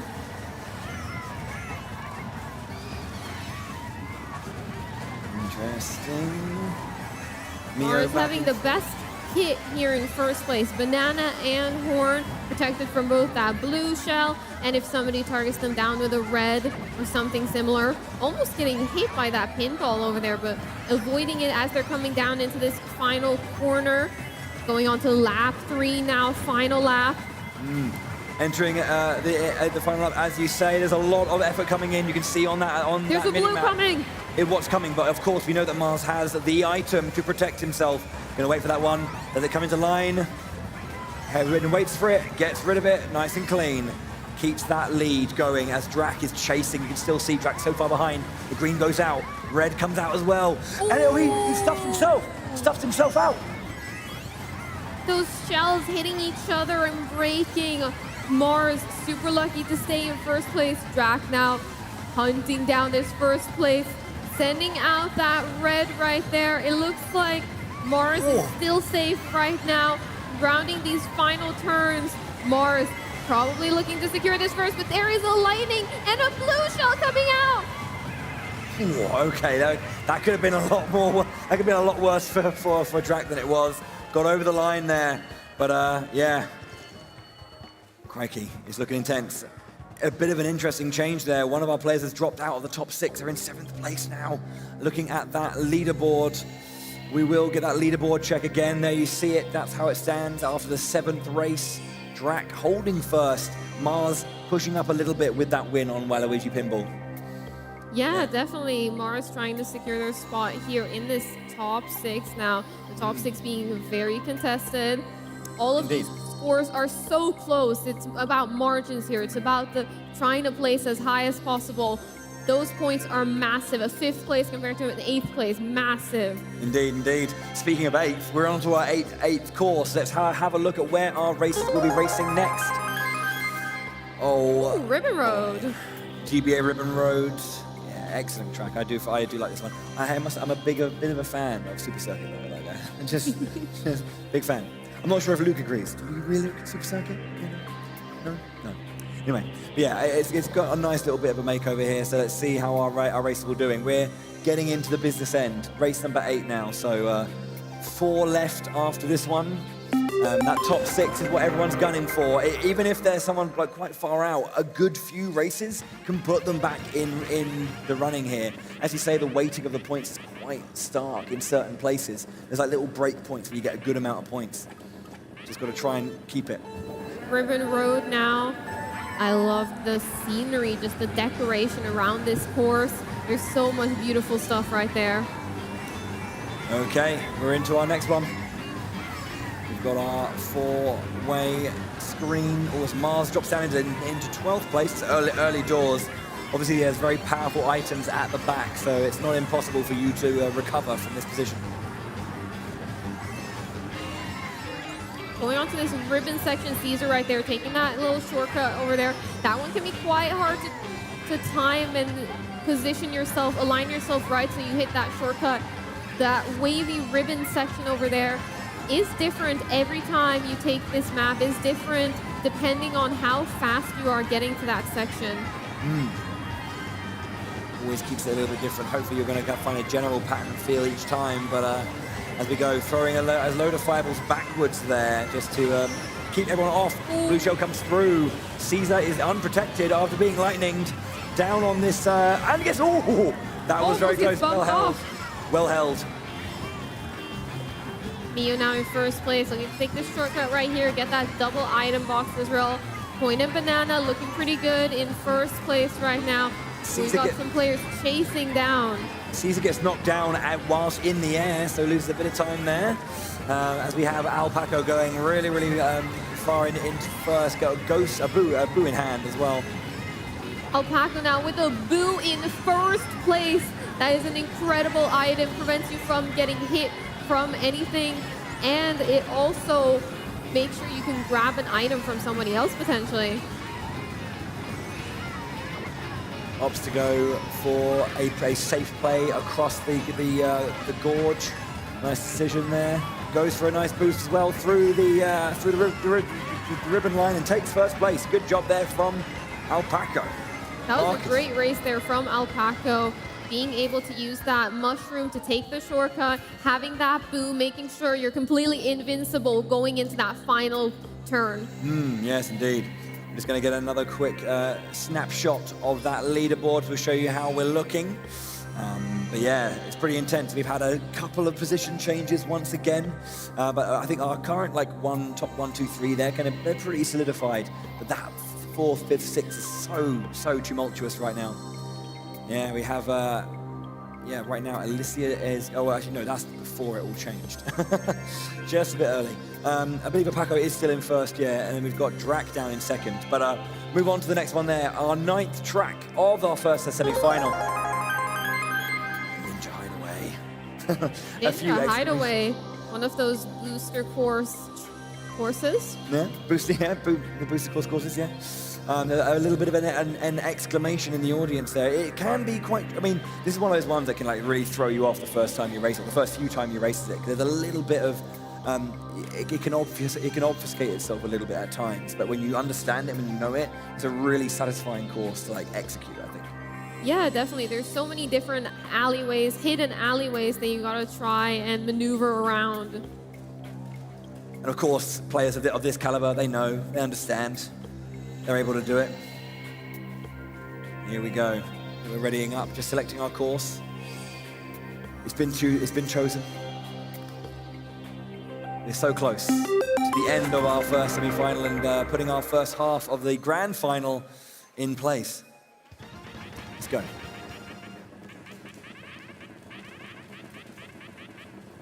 Okay. A few horns coming out there. And they are off. All of our racers starting off pretty good, going towards that first set of item boxes. Looks like a couple players missed out on items there. We see Eniquito taking first early on, but they managed to get a hit and all the way down to 10. That just shows the caliber of all these players being so tight together, especially at the beginning of the race.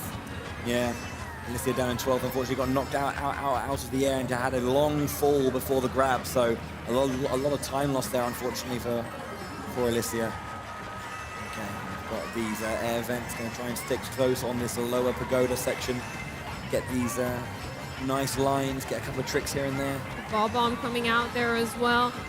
You see that red shell as well. Caesar, unfortunately, getting a bad line, drifting off the map a little bit. Instantly throws the horn out just to get some new items. Gonna go back a little bit. We got Marcus and Drac at the top. Oh, there it is, the shortcut. Nice. He saw Marcus there, but make sure to bang into the wall so that they have the perfect angle to remove that little wooden figure that was guarding the shortcut. That's the setup that these players use to try and get it when they are in first place with no items to break it. Okay. Marcus now still in first, holding on to a couple of items. Got a mushroom in case anything happens there. There's Drac just behind as well. Not letting Marcus out of their sights.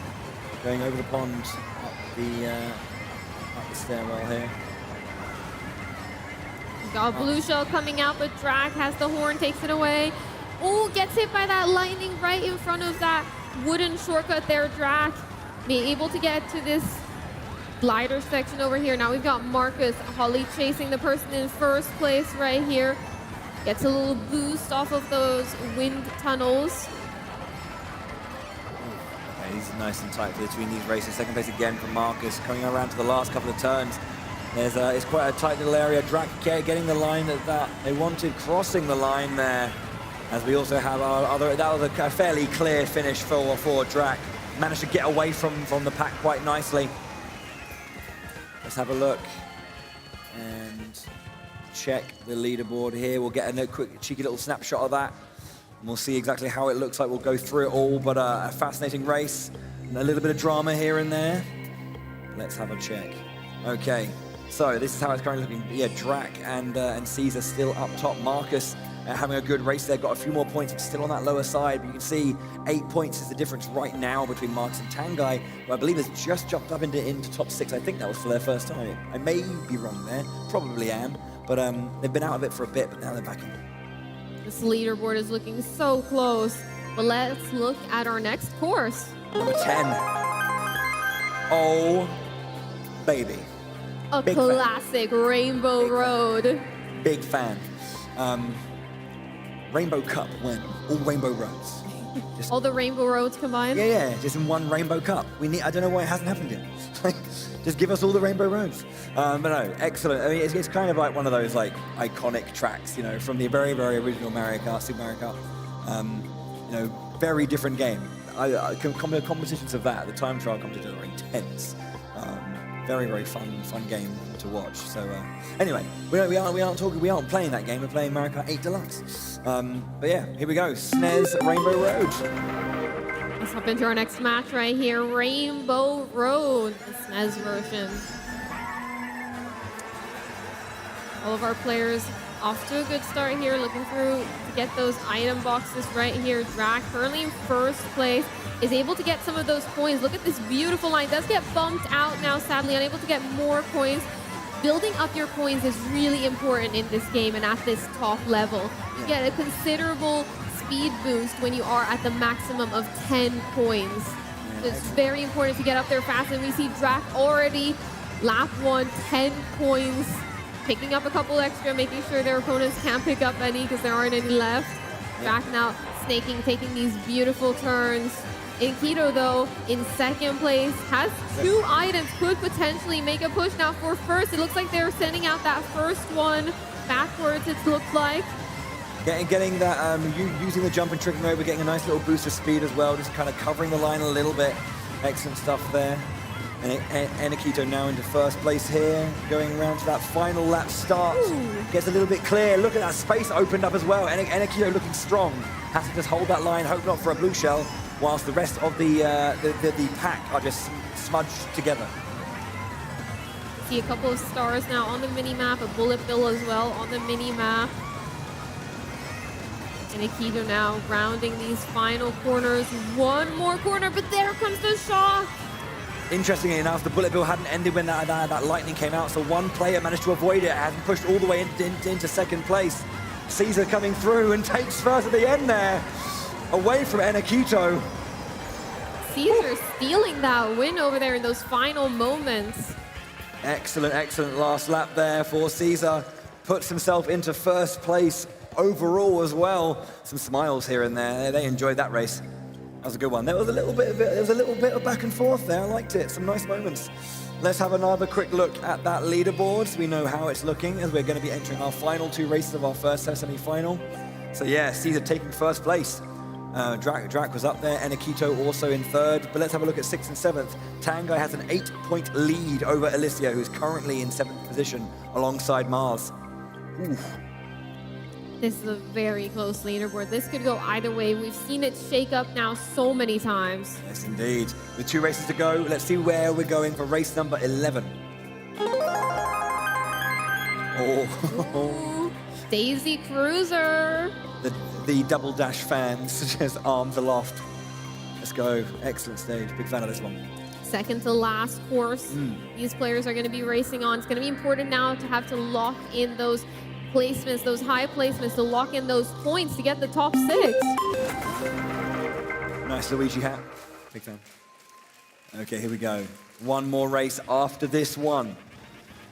And there's still all to play for. It's not over yet. Big scores can make big changes. Those 7th, those 9th positions, they can become 6th with enough quality here. So here we go. Daisy Cruiser. Taking this first turn here up towards those first item boxes. Alpaco now in 5th place. Gets that slipstream. Oh, unfortunate though. Unable to get that proper turn. That was slipstream. If you stay behind another vehicle, you will be getting a speed boost, kind of like how professional cyclists do. Yeah, the old slipstream. Yeah, it's just kind of pushes the wind out your way and you get that speed. It's super nice. Yeah, it's kind of hard to find those moments when everything's going so fast, but you get them and you can hold it. Always make use of it. Caesar now in first place, has that banana, gets a nice little jump across the little water bit over there. Tangy now in second place is going to have to get hit by this red, has no defensive items, but maybe they can get an item box here. It looks like they kept their coin through that item box just to ensure that it wasn't another coin. If you're already holding a coin in an item box, you're guaranteed to not get another one. Yeah. Tangai as well is in 6th place on the leaderboard, so their position is going to be really, really important to follow because they could drop out if they kind of perform slightly poorly on one of these last 2 races. They're trying to stay in this one and make their way to the finals. And Enkidu now in 4th place, has that boomerang. Wants to try and get a nice angle here, see if they can get a nice hit with that boomerang. Looks like they might have been able to. Yeah, it did do a pretty good job there, going into second place. The blue shell coming around as well. Ooh, the lightning. But they, yeah. Now rounding this corner, dropping placements. Ooh. All the way down to third place. That was so close though as well. Like they were seeing that, they were just bouncing around, checking behind, but couldn't quite see it. Unfortunately dropping down again, but we'll have a look at that leaderboard update as soon as we have it. One race to go before we have our first 6 races in the grand finals. That's what it's currently looking like. Some of our races are safe, but look at how close it's been. Mars and Tangai and Nulp. That is very, very tight on those last 3 positions. Marcus as well, not too far away. If Marcus comes in first, that's pretty good.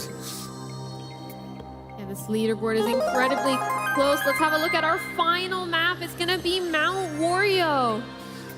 People in the audience, arms aloft, happy with that one. A very popular track. I know, especially at NOE HQ. I know they're a big fan of Mount Wario. Yeah, this course is definitely very popular. It's one of those courses that are a bit different to maybe the traditional ones that we know and are used to. This one, instead of having 3 laps, you've got to hit 3 checkpoints all the way down to that final end. You're skiing, you're going down the hill, you can't go back up. 3 segments of lap. They actually changed a few of the older courses as well to be segmented as well, which I think is a fascinating way of doing it, because you're so used to like the whole concept of laps. Rather than, you know, learning the same lap over and over again, you have to learn individual segments that have their own nuance and their own kind of like, I guess, challenges. So, yeah, keeps it nice and fresh. Our last race then, this is it. After this race, we'll have 6 competitors in our grand final, awaiting the other 6 after our second semi-final. So let's see, Mount Wario is the course. Who's going to make it through to the grand final? Alpaco gets a full start. Maybe intentional, we'll have to see. Seems like it might be from Alpaca wanting to get those good items to get a push further ahead. Mount Wario, one of my favorite courses. You see Eniquito there falling off the map a little bit. Coming into this first turn right here, we see a little hop over this little gap right here. Nice little shortcut. In the cave, we're gonna see everyone drop down to the left. That is the fastest way down this cave. Go on that left side in the water, get boosted. You see Fresh with some lovely hops over there. That Bob-Bomb as a defensive item, but manages to hit Fresh as well in an unfortunate angle into the right side of the wall over there. Alicia now with this boomerang in 4th place, coming up towards this waterfall section.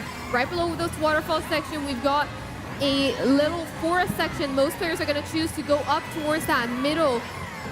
Hopping through the snow here is the same speed as going around, but you have a chance to get an item box up there. So many players choose to go up there since it's the same speed, even if you don't have a mushroom. Okay, yeah, making our way through the slalom of trees here, coming up to coming towards our final section. A slalom down this long ski slope. We'll have to see what can happen here. Tight lines again. Good items available for some of our players. We've got Alpaco now in 2nd place with that green shell on. Star going through. It runs out and gets hit immediately. Alpaco drops down. What an unfortunate time for the Star to run out. All the players are now past that mogul section, going down this final ski jump to the finish line. Nulp in 12th, trying to catch up. Has that golden mushroom. Drac gets hit with a boomerang. Got the horn though, might be able to save this. The blue shell goes safely into in 2nd place, I guess? Yeah. Did the blue shell get 2nd place? I think so. Well, I mean, it had already gone past them, didn't it? But yeah, there we go. Nice results for our races there. That's how it stands. Our first semi-final has come to a close.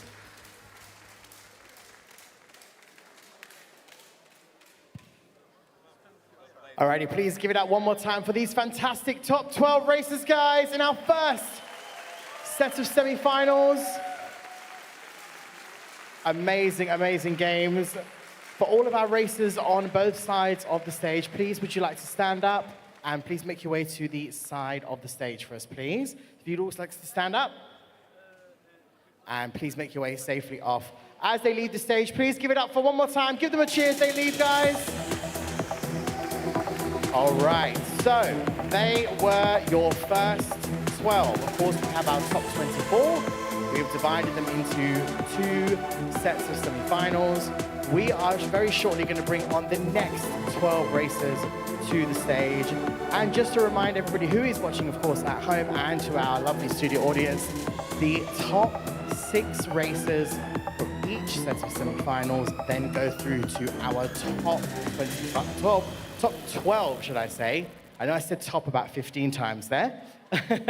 But we are then going to have, of course, 6 players from our first set of semi-finals, 6 from the next set of semi-finals, and then we will have our final showdown here on this stage.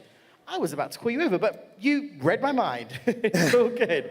Yeah, no, we have to have a look at actually who did make it through, because we did see those scores, but that's how it currently stands. Our first 6 races in, we have Alpaco, Tangai, Caesar, Mars, Enikito, and Drac making their way to the grand finals. Absolutely. So, I mean, for you guys, did you see anything particularly happening there? Was there like a consistent player you saw that was constantly at the top? I think the only major consistent thing was there's a lot of Yoshi. I mean, that was very true. That was Lots of amazing colors as well. Yes, that was very fair. Excellent stuff. Massive fan of Mount Wario. Yeah, I saw that at the back. I was like, yes. I think it was a nice like set of different courses. There was a nice variety, different challenges, different difficulties. But yeah, it was super good stuff. Excellent stuff. All right, without further ado, I think it's time we just get on our next set of 12 racers. Are you guys ready for our next semi-final? All right, okay, so let's get onto the stage. Our first racer, coming all the way from France. Please give it up for Thomas! A big fan of Daisy, a big fan as well. Bangkok Rush, one of those tour stages, very nice. Alrighty, from Spain, please give it up for Hernan! Favorite character is Rosalina, and favorite course, the Wee Grumble Volcano. Alrighty, and of course coming from Spain also, please give it up for Mario! Another set of worldwide top times. Excellent racer on the old time trials. Also coming from France, please give it up for Clement! Dragon Driftway is a favorite course. Clement says himself he likes tracks nobody else likes. Coming also from Spain, please give it up for Tab! I appreciate this. He's a big fan of Roy and also enjoys Tokyo Blur. Great stage. Also going from France, please give it up for Sarata! Sarata thinks Baby Park is a good course. Making their way to the stage from Germany, it is, of course, Snipe! There's the Snipe there. Big fan of the standard stage. Mario Kart Stadium also enjoys the motion control usage. Coming all the way from Italy, it is Gecko! In the past, Gecko used to play standing up, actually. Coming in from Spain, it is Danny Pro! Danny Pro, actually the Spanish seasonal circuit champion. Also coming in from Spain, it is Old! Favorite course is Merry Mountain. Coming in from France, give it up for JB! When JB started, thought that those ghosts on Mario Kart, or Super Mario Kart, were actually the world records, and tried to beat them, and that started his competitive streak. Well, now final racer coming in from France, please give it up for Star XLX! Star uses motion control sometimes during races. Alrighty, Star XLX, make your way to the stage. Okay, these are your next 12 racers in our second set of semifinals. Now, we are going to get you guys straight into some games. So, of course, everybody on this side, if you would like to come and take a seat on your chairs, and of course, you guys come round and take a seat on this side. Thank you so much. We're going to get these guys straight into some games. Bowie and Charlie, yeah. Are you ready? I'm ready. Yeah. Alrighty, let's, I believe, head back to our commentary booth. Now, of course, all the rules still apply. As we mentioned earlier with our rule sets, we, of course, are going to take these races through a set of courses or races or tracks or whatever you guys want to call them. I call them courses. But we're going to see where we're going to go first in just a moment. We just need to make sure where everybody is set. All our racers are good to go. Waiting for that magic thumbs up. There we go. Oh, We, of course, know where we're going first, Bowie, don't we? It's semi-finals, so we want to make sure the semis are fair. Everyone's racing on the same tracks. Absolutely. We're going to make sure that everything is fair. Of course, all of our racers at the moment currently picking their karts, bikes, wheels, gliders, making sure that they are set and ready to go for this second set of semi-finals. Of course, as a reminder for everybody watching at home and, of course, our live audience here, we are looking for the top 6 racers from this particular semi-final group. They will then go head-to-head with our previous top 6 from the first set of semi-finals to then have our grand final of top 12 racers. Oh, yes. Alrighty. I believe we are pretty much all set to go. We're nearly there. We're just... People take their time customizing, don't they? They got to make sure that they get the right one. Isn't that right, Charlie? Yeah, there's always one, isn't there? Sorry, go ahead. You can go. No, I'm just saying there's always one. Like, 11 people are ready, one's just like... They're getting their selfies in. They got to capture the moment of them being on this amazing stage as they play this Mario Kart 8 Deluxe European Championship 2023. Audience, how are we doing? Are we good? Are we still with us? I see that gentleman is definitely with us. Very nice. That's an awesome piece of artwork there. That's cool. Very nice. All right. Yeah, I think we're almost there. We are almost there. I think a couple of players aren't yet in the lobby. So, yeah. Starting again with the old Mario Kart Stadium. It's nice. I think, obviously, it's the first track you race on, I guess, because it's the first track on Mushroom Cup for Mario Kart 8 Deluxe. It is. Everyone's played it. Imagine coming to this tournament being like, I actually don't know how to race on Mario Kart Stadium. Just, I don't know anything about it. That wouldn't be ideal. I highly doubt that would happen.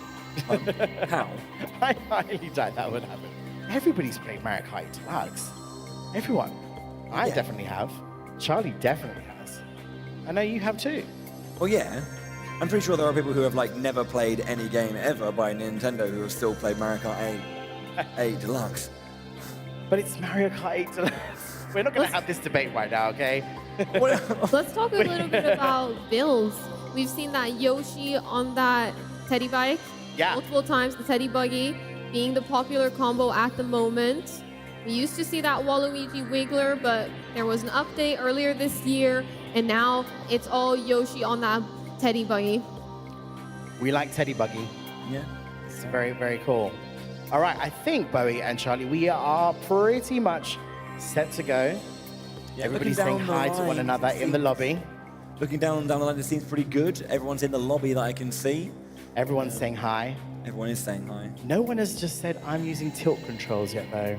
Well, one of our players is a fan of motion controls. Whether or not they actually use it competitively is a different story, but... Okay, all right. We are almost there, folks.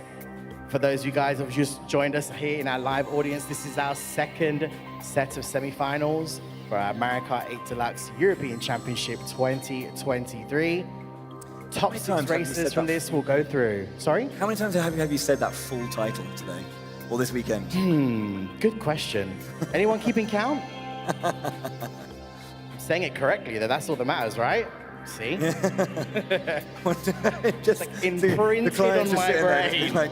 Tick every time. Completely imprinted on my brain. All right. Okay, I'm going to come and have a look over here because I think it's somebody over here. I'm not going to point them out. They've got to make sure they're being very oh, there we go. We've got the countdown. The magic countdown's about to happen. We're going to hear that magic sound. I can feel it. See? There it is. All right. Ladies and gentlemen, please give these racers a cheer. Come on, it's their first race. It's the second set of semi-finals. Here we go. Bowie and Charlie, take it away. Back onto Mario Kart Stadium, as we say. We do have a different character choice down here from. We've got 2 daisies. We've got an inkling boy as well. We've got 3 inward drifting bikes here, the Yoshi bikes. I like what I'm seeing. Maybe a little bit of comfort stuff there as well. These inward drifting bikes, not as popular as those outward drifting vehicles, but they have some benefits to them. They are able to take some really sharp turns. They're especially able to look behind them very, very well. With an inward drifting bike, you can't see ahead of you when you're drifting across a corner that well, but you can see behind you, which enables you to be able to look behind you and throw a bunch of items. Indeed. So slowly, small bits of nuance. It definitely just comes down to play style for the most part and comfort. Taking that little shroomless shortcut right there. It is faster if you get a nice little hop across the grass there. You're able to do it. Mario being able to hit some players with that horn. Yeah, playing quite aggressively there. Got Gran in second place with a red shell and banana as well. Just a little bit of option there. Takes, oh, they're well defended there from Z-Snipe. Although we do have the big boy coming. Down it goes. Z-Snipe does seem to get away from that one. It looks like, oh no, did get hit. It was a bit weird there. Very close now between Mario and Hernan.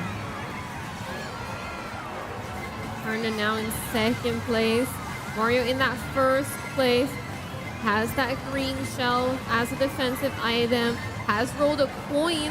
Takes a nice little shroomless shortcut over there.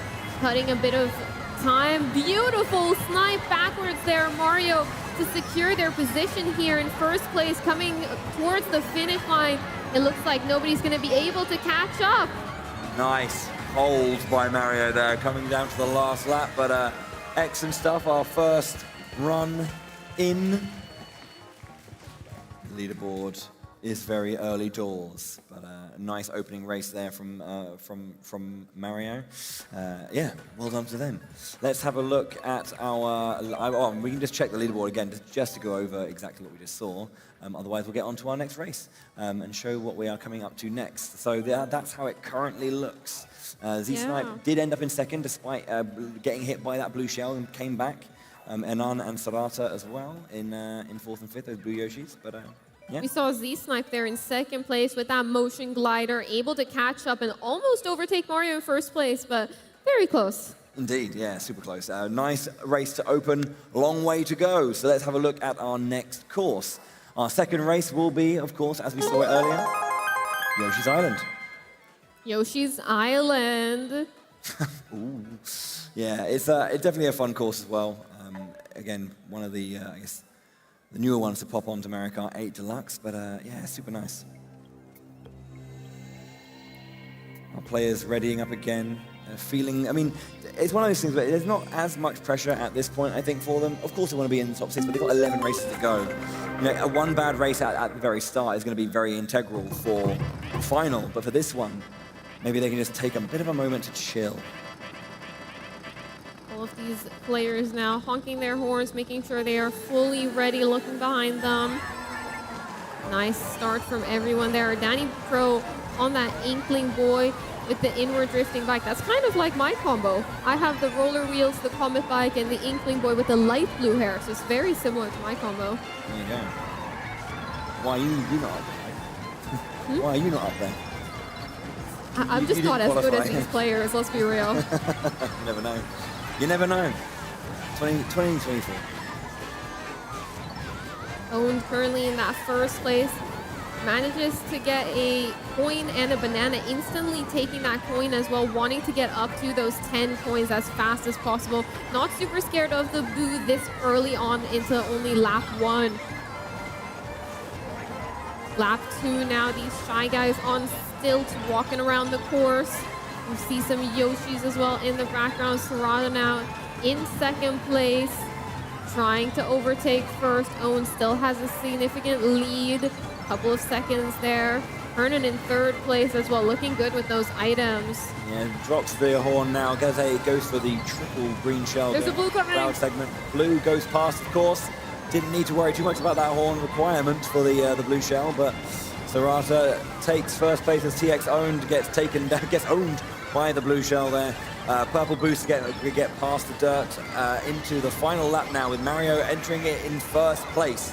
That may not be the way it stays. We'll have to see how it goes, but coin in hand once again. Mario in first place now with a coin, choosing to go through that double item box to get 2 items. It looks like they rolled a coin and a shell. They're gonna hold this coin, make sure Boo cannot steal that shell. Boo can only steal the items in that first slot, so want to make sure they keep their defensive item protected. Yeah, indeed, we're coming up to our last corner here again. We've got that green shell and coin on Sarata's hand in front. Mario there. Okay, shell through the bananas, but Mario goes past. as there's a whole big change about the very, very end. A bunch of different stuff as one of the daisies gets hit on their way through as well. That's a shame.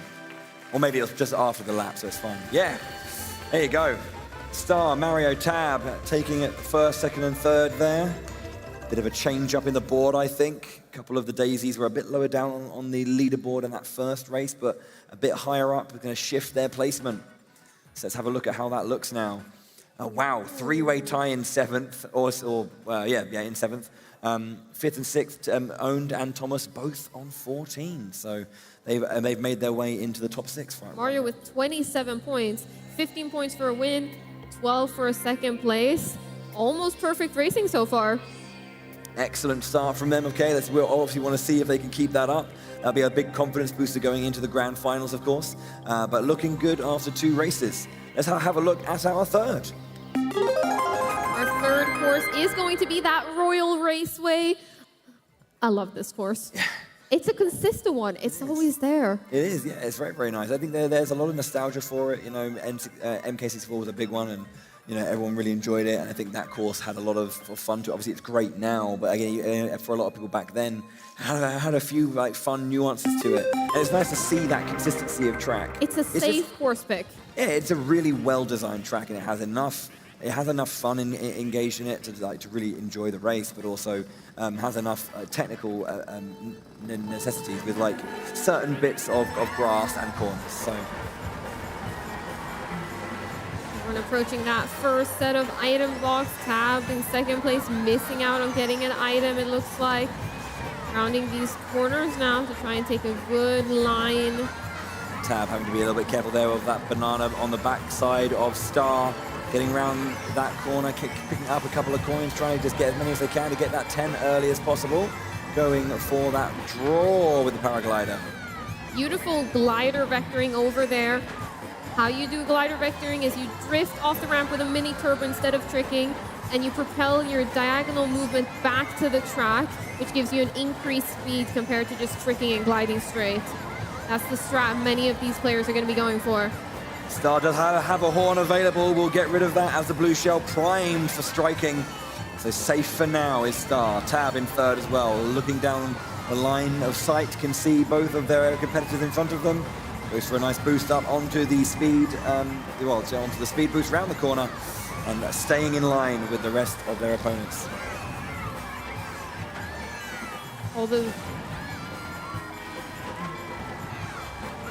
You see Owned in fourth place with a star, a very strong item for that high of a placement. All of these racers now opting to use these really strong items, knowing that they have to speed up. Mario in that bullet bill as well. Fun fact about the bullet bill is you can actually steer it to take tighter corners than if you don't press any buttons on your controller. Red shell in hand for Z-Snipe and Owned. Mario in second. Star round to that straight line. Gonna go for the, that's an unfortunate time to see a blue. Is Star gonna land in time? Yes, just about. That'll do. Definitely not the complete wipeout. Just a little spin there coming in, so didn't actually lose a position for that. They have a bomb to drop at the last minute, but Serrata goes past with a Star. Super close one there. Serrata making it through to first place, Thomas as well, and Clement all going past at the same time. Star losing a bunch of placements at the very end. Wow, what a finish there. Serrata, Thomas, and Clement at the top of the leaderboard right there. Yeah, that was a big sweep and change, but we'll have to see how the standings last. We have Thomas going into second, Star dropping, joint second for Thomas and Star now. Mario holding in first place there, 34 points. Yeah, Mario still enough points to be in first place, but definitely doesn't have that huge lead over second as they had previously. Tight stuff. Race 4 though, coming up. Harold Circuit once again. We saw some nice lines being taken, a couple of unfortunately flubbed corners, but it's again pretty simple in certain locations, but enough technicality to to find moments to really push ahead and put your stamp onto a race. So we'll see how it goes. See how our races are feeling. The map is connected, or being selected rather, and then we jump into game 4 or race 4. Course 4. Yeah, hopping into the fourth course right here. All of these players getting ready to race. is it. Hi, I'm Daisy. All of these players now managing to get a good start, get that turn outwards. Having a look at everyone's coin counters right now. Hernan 5 coins, 6 coins on owns, 8 coins on owns now. That's going to be really important in this matchup. Clement now in first place, a really experienced French player. Around the stairwell now. Obviously pushing around these left-hand sides. No need for the boost through the center. And we've got a mushroom here on tab. He's going to get through. Does unfortunately not knock into the tree, so uses the mushroom to make up for the drop. That shortcut there that we just saw Daisy take, you can take it shroomless, and I think that's what Daisy was going for there right in the beginning until they managed to hit one of the walls there. Going into this little underground section right here, these players seem to be opting for not activating those crystals to take the shortcut, since it enables everyone behind them to also take the shortcut. Here we see it now, shroomless shortcut right there. That's one of those shortcuts that's pretty tough to hit. You gotta make sure you've got your angle correctly. You gotta make sure you get a hop as well right after you land on the grass. Hernan in second here, after having a couple of tough races, positioning quite well into the final lap here. Wants to hold on to this to maintain a good position in the leaderboard as we approach, those later races. So here we go, coming up to the last few corners. Hopefully going to be going for that tree skip as well, the shroomless shortcut. Everyone here going for that shroomless shortcut right there. Hernan in first place.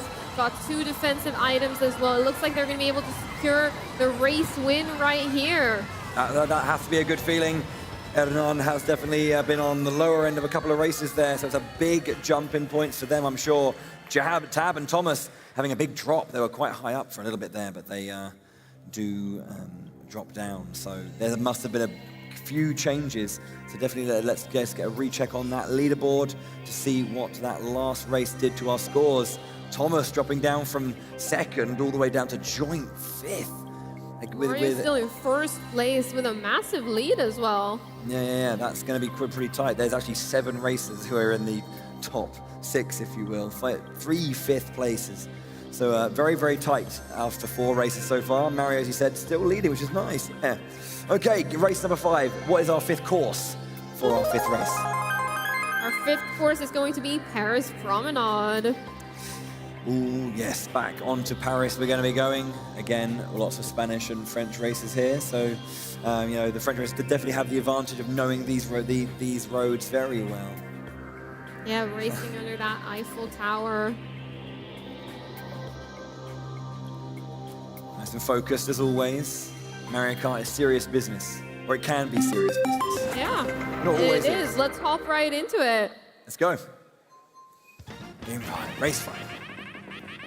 Beat. All of these players now looking to get a good start. Something to note as well in Mario Kart that's really important, especially at this top level, is item management.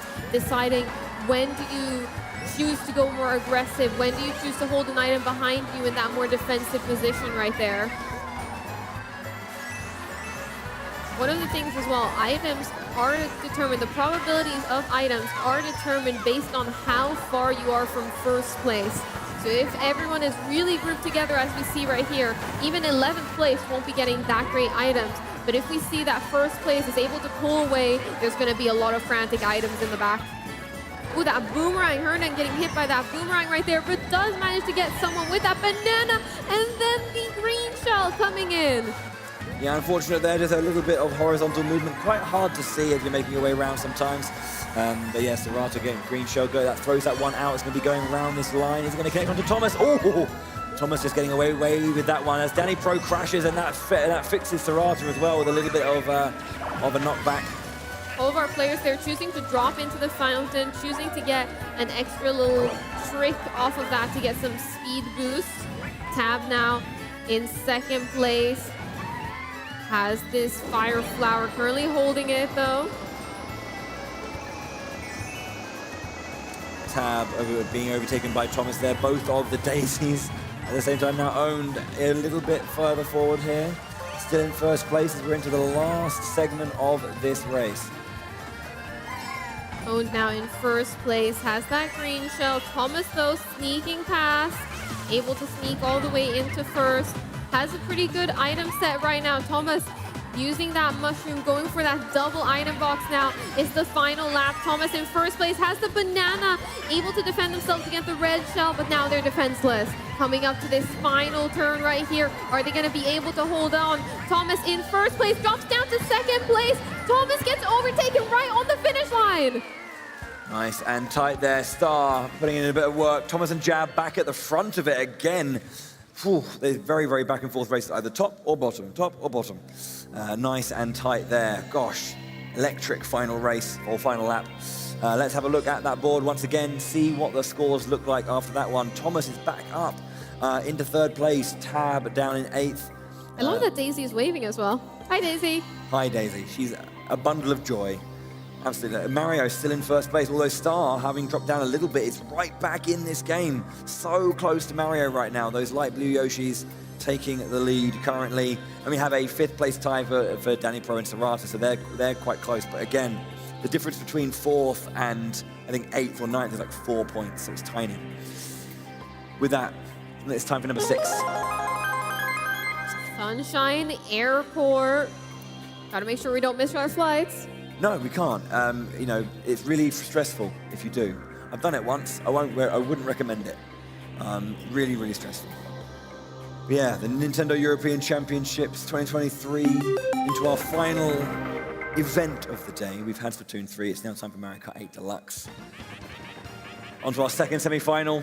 Top 6 races will join another 6 in the grand finals, and it's a winner-takes-all situation. Only the first place competitor will be winning today. Players now taking this first turn. Online play, and the play we see right here playing against other players is an entirely different beast than time trials.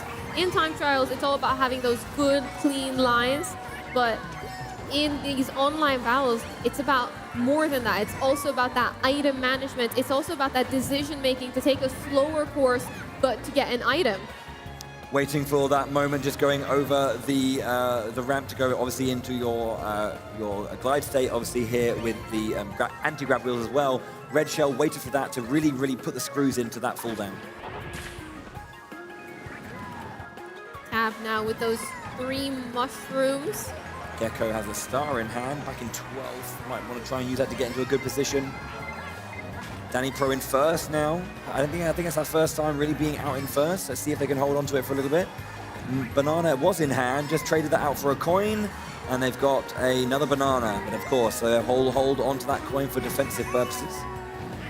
Hernan now in third place, going to the right side of this course, as I mentioned, on that section right there, going to the right side, making sure you're always on that right side is much faster. It saves you significant amount of time. I know it's one of the things I hadn't thought about when I first played this game. So it's interesting to learn those slight nuances about certain maps that allow you to be like, oh, right, okay, that tiny thing is actually better. You know, when you learn the course and learn what's coming up, you can prepare better for it. We've got the Inkling representation in first place right now. Still there, yeah, onto our third lap again with that coin in hand still. Quite fairly far ahead, you know, you've got Daisy just behind where it's, yeah, Thomas. Oh, the lightning coming through. It looks like they might be able to land safely. However, it didn't seem like they fell into the water. Z-Snipe now in third place, trying to make something happen around this last corner, but Danny Pro holds it, yeah, keeps it. That was very lucky at the end there. That lightning came a tiny bit too late. Had it come a little bit earlier, I think Danny Pro would have fallen into the water and lost a lot of placements right there. Indeed, yeah, the little fist bump there. They knew that was quite tight, but managed to get through it. So, yeah. Also, Thomas as well, being back on that higher line, raising up a little bit through the ranks again. Mario still in first.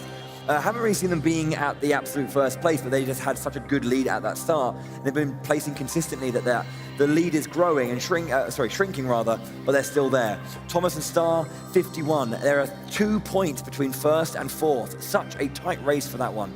Yeah, this was a very big game there for Danny Pro, taking that win and also putting them in fourth place now. Huge.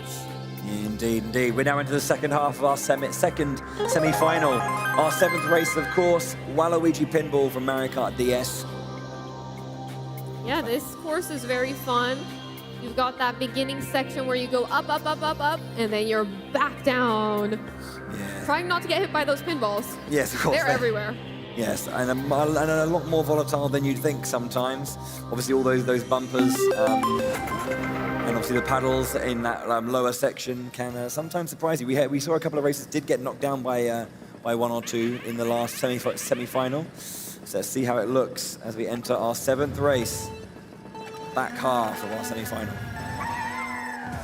These players now looking towards that first glider section, straight up towards the top of this track. Mario currently in 12th place. First on the leaderboard with 12 to start off this race. Gets that nice little boost there from that windshield. Little wind tunnel. Mario now driving up all the way into 5th place. We've got Thomas there in 2nd place. Daisy on that inward drifting Yoshi bike. And we've got another Daisy right there trying to contest that top positioning as well. Danny Pro, our winner from last race, there was a early in lot 9th place. There was a lot of carnage there. The bomb just landing on about 4 or 5 races, all just falling back. Oof. Sarata now in 1st place, sitting pretty with this horn. We heard a boo right there. Horn for Sarata. Gonna be hoping that there's a blue shell going to be coming so they can make use of it. They don't want to lose it when they don't need it. Star now taking this turn, has those triple green shells, has a boomerang as well. This is great for them. If they are able to catch up to 2nd place, they will be able to unleash some offensive pressure. Star here taking some good lines. In 3rd currently, making some good work. Mario there in 4th. Hernan in 2nd. Upstairs, yeah. Oh, crikey, incoming pinball. Hernan just taking that one. Let's be a bit careful here as the paddles come through. There's a star there with 3 green shells rotating around. Have to be careful of bumping into them there. Mario's still in 4th. Again, had that big lead and is still just slowly shrinking, but they will be back soon. You see a lot of players here have that map awareness, that player awareness, be tapping that X button a lot to look behind them constantly, seeing where their opponents are, seeing what items they potentially have and how they will be able to keep themselves safe. We've got a blue shell now on the map coming towards that 1st place. Sarata though, dodging it with that lightning. Kind of lucky there having the lightning land, yeah, I have to say. The iframes on that one still, but you can see the bomb coming through. Owned taking 1st place, but a star as well. Excellent stuff. They are going to be looking to take this next game. Stealing that banana, and then the red shell coming through. Sarata losing a bunch of placements due to that boo. Dang, that was a big change at the very, very end. TX owned, yeah, I'm not sure, maybe they were the perpetrator of the lightning, but lightning, you know, then the Bullet Bill and Star came through, putting TX owned into 1st place. Fascinating. Okay. Let's have a look once again after our 7th race. You're in 3rd place, Danny Pro. Why? Calm down. Yeah, again, 2 points, 3 points in it for the top few. Mario still in 1st. Thomas in 2nd again. Looking pretty strong, yeah. It is really, really close. But again, Mario has been holding on to that lead. It was about, I think, 10 points at one point, now down to 3. But time for our 8th course, for our 8th race. Ribbon Road. This bedroom looks really fun. Yeah. We got the Mario Kart 8 poster on the wall. Yeah. All of the funny, like, I guess, Bowser. I guess they're Bowser carts. I don't know what to call them. But you know, like Super Mario World, Bowser came down that like little like clown face horror machine. It has a name, but I can't remember. Clown Cruiser? Clown Cruiser, was that the one? Does that make sense? Hey. Yeah, the little vehicle that Bowser has. Yeah, is it called the Clown Cruiser? Yeah. Oh, okay. There you go. She knows. I don't. I'm too old. My memory's going. Okay. Ribbon Road now. Our players are off, rounding that first corner. Everyone has an item box, it seems. A couple players choosing to stay back. The community likes to call this bagging. That's when you intentionally stay back to try and get really strong items and push ahead later on in the match. Clemens in sixth position right now. Just a lot of training. Oh, wow. Owen getting knocked over when going for the shortcut and falls down a bit short of that, losing a few extra places because of that. Tab now on that inward drifting bike as well. We see another player opting for that inward drifting bike, that Yoshi. That inward drifting bike is definitely something that it can be very good in these online matches. You've got those tight turns, you're able to swerve very easily, you're able to adjust your line relatively easily, and you're also able to look behind you with those items. I'm a big fan of inward drifting bikes. Yeah, That's my favorite. I usually go, yeah, and inward drift always feels a little bit nicer, especially on certain courses, as you say. Yeah, again, it definitely comes down to play style. There we go. Okay, Star back into first place, Sarata in third. Z-Snipe gets knocked down into third as well. JB in fourth. Sarata back into third. Oh, takes first place, but it's still with a mushroom in hand. But there is, oh, excellent. Getting that boost off at the right time to get away. Safe. JB. Lots of items now circling these players, dropping those triple bananas. Gets a red shell. This might be a potentially really strong item. Does take that shortcut. Gonna probably be going for the other shortcut. Doesn't get a good enough line to go for it. That's one of the things we'll see often on Ribbon Road. It's hard to take some of those lines sometimes. JB now with that mushroom, being able to make their way forward, but Star securing that first place. Yeah, breathes a sigh of relief after that race as well. Crikey.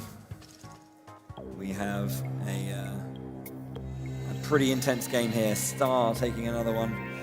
Must be coming up close. Yes, indeed. Star is on the top of the board, and Mario drops down into fourth. Yeah, another thing I want to note as well is we used to have two daisies. I think it was Tab that was the other daisy that has now switched over to that white-colored Yoshi. Yeah, indeed. They felt the daisy wasn't working out. Maybe there's just with these last few races can get into a good position. But again, we were looking at, there's a good 10-point lead for the top six, but those top six places are really contested, 65 to 61. And then there's Z-Snipe down at 51, so a ways to go. But we've got a few races left to go, 8 more courses. So let's have a look at our, 4 more courses. Let's have a look at our 9th. Ninja Hideaway. This course is very fun. You've got that shortcut where you've got to align yourself by bumping into the wall to be able to get it when you're in first place without an item. Right.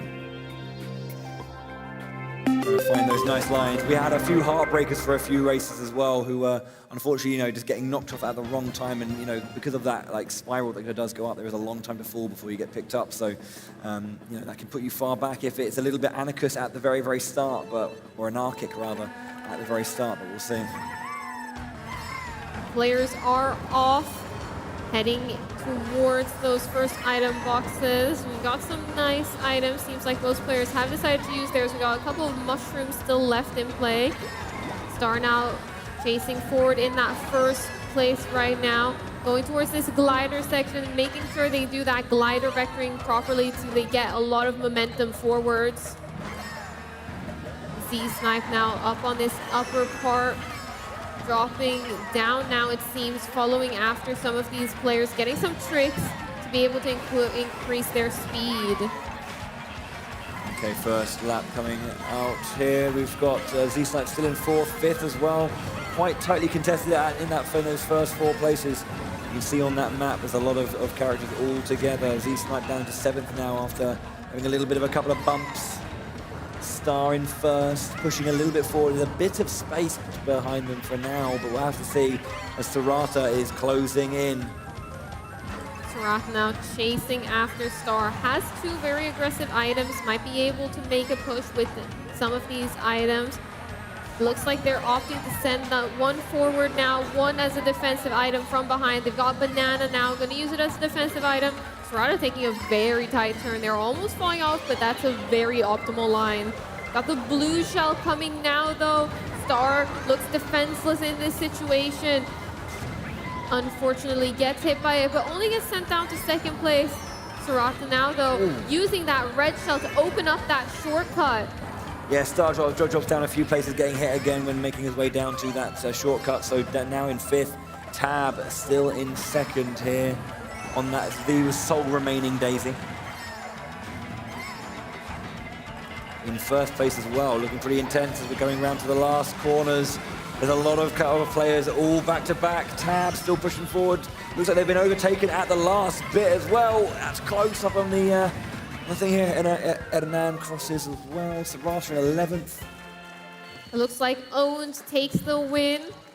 Yeah, at the very, And very it looks like we're back on the double daisies now. Yeah, excellent. We love double daisy. Maybe just tried it out, didn't work out for them. You know, everyone's using Yoshi for a reason. Can I just make it a little bit better with it? Doesn't work for me. It's not back. So, yeah, Tab in 9th. Thomas, wow. Okay, 66 twice at 4th place, and then 65th twice at 6th place. That's down to, I think, 7th player position. That is so tight. So tight. Yeah, Mario there as well, still in 2nd place. Mario was first for our first 7 races, but now after race 8 and race 9, having dropped down to 2nd place. Yes, indeed. It has it's really tightly contested as well. I mean, even the top 3 is even closer. We're up to our 10th race. Let's check out which course we're going to. Of course, we're in the first semi-final. Rainbow Road. The GOAT. This is one of those maps that I think everyone growing up just have those memories of. Just, at least me, I always feared the Rainbow Road. Yeah, I think it's one of the biggest things I think about the original Super Mario Kart. It was one of the first ones that had literally no barriers. It was either you were on the main track or you were off, and that was so scary. So scary. Yeah, I mean, there are no barriers here. You're either on the track or you're falling into the void. Not even any gravel. It's just road. Just road. Okay, let's see how it goes for our first lap here. Owned once again in first. I'm being able to hit someone with that red shell behind them as well. We're gonna have a look at the coin count of our players here. Pay attention to the coin count. All of our players opting to aim towards those coins, even though it gives them a worse line. They want to make sure they are able to get to those 10 coins as fast as possible. Indeed. Ooh, that bomb being able to hit multiple players right there. The ball bomb. Yeah, a lot of coins on the field there. A lot of people lost a lot of top speed. Thomas now in first, just breaking away. There's a little bit of space, at least one corner round. Not opting for that shortcut there with the inward drift. Thomas staying there. Zisab in third. Mario still in second. Hasn't really been in first a bunch, but after getting that lead, has just been always in that top 4, top 5. Positioning very consistently, and consistency is key in these semi-finals and in general. It's the same. Z-Snipe trying to catch up, making sure to snake. Snaking is a technique for experienced players that allows the user to continuously drift back and forth to perform mini turbos on a straightaway. Yes, indeed. You see that often used here to try and gain as much speed as possible. Yes, indeed. A couple more turns here. Thomas making their way forward. Mario in second. Doesn't need to try too hard. They've confirmed second position. Thomas is through. Daisy in first place. And then there's a bit of a maelstrom towards the back. A couple of bob-ombs and yeah, excellent stuff there. That's a big win there for Thomas on that inward drifting Yoshi bike. Yeah, I have to say, like, you know, in that kind of third, fourth position, or fourth, fifth position, that is so close. Having a clear win pushes them up and quite clear of that, like, danger zone, as you see now. Thomas and Star both at 81, with Danny and Clement at 74, so a good 7-point buffer, or 9-point buffer. Mario back in first place, though. Yeah, Mario is back there again. The consistency is just really solid from Mario. Not winning all these races, but won a couple, and then just stays in the top. And has been just doing such a great work. Everyone else is just so back and forth with their placements. So great work from them to keep that up. It means we've got a couple more races left. What's our 11th course? Tell us, Tournament Center.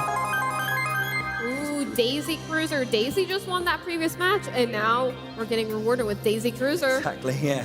So, okay, I win, time for a holiday. It's fine. We don't need to sit here and race. But the home field advantage, you have to think, maybe. Yeah, it's never that simple.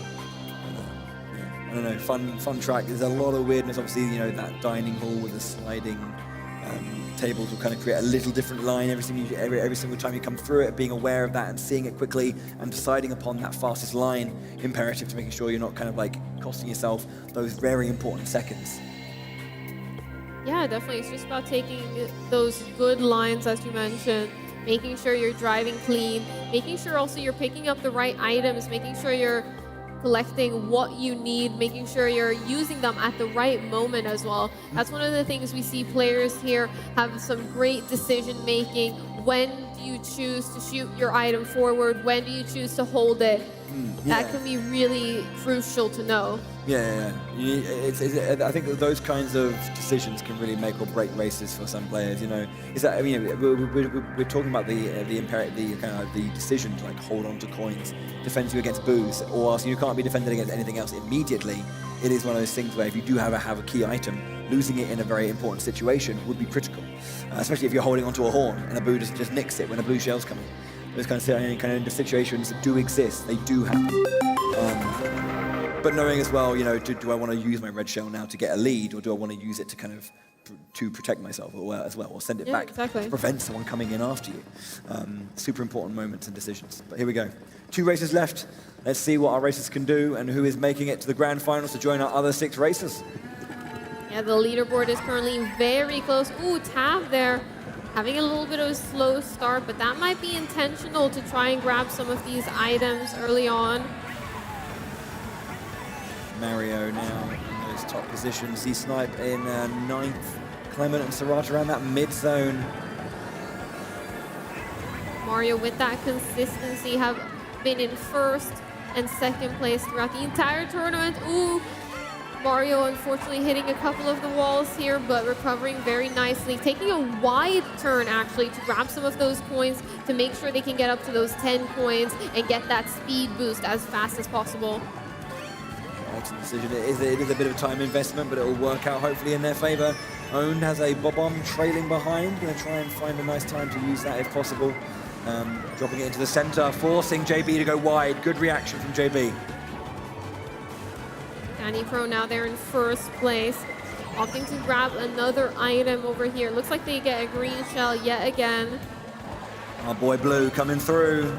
Gets hit by that blue shell there in 1st place. Unfortunately, not able to avoid that in any way or hit any other players with it. That's one of the things with these blues. Sometimes we'll see 1st place try and slow down, reverse, and try and make sure 2nd place gets into that 1st spot, so they are the ones that get hit by the blue.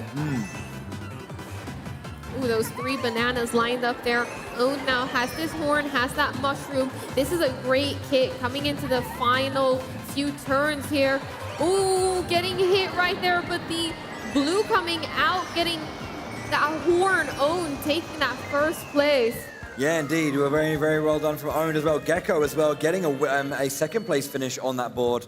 You know, hopefully push them up a little bit up that board. Is it enough to get them towards the top 6 for our 12th race? Not quite sure, but we'll have a look at that board and see how it's looking. Ooh, Mario back down in 2nd place by 1 single point. 90, 89, 88, 87. Top 4 are all 1 point separating each other. That is close. My goodness, what a close leaderboard right now. It is the top 6 that matter. If you want to get into those grand finals, you've got to place in the top 6. And it's not impossible for Z-Snipe or Danny Pro to get that. They just need a good placement here, and they're in, and they'll push someone out of that top 6. I think there's a couple of players where it will be very tough to do, but definitely doable for most. Indeed, but we will go, of course, we'll find out where we're going for our final race of our 2nd semi-final. It is, of course, Mount Wario. We saw it once before. Let's see if these races can, of course, keep up with those tricks we saw and those lines that we saw in the 1st semi-final. That left side of the water, using the drift boost to get over that skipping that big loop and that big hairpin. Ooh. The tension. It's really, really close. I mean, if that was the grand final and that's how close it was, I wouldn't be happy.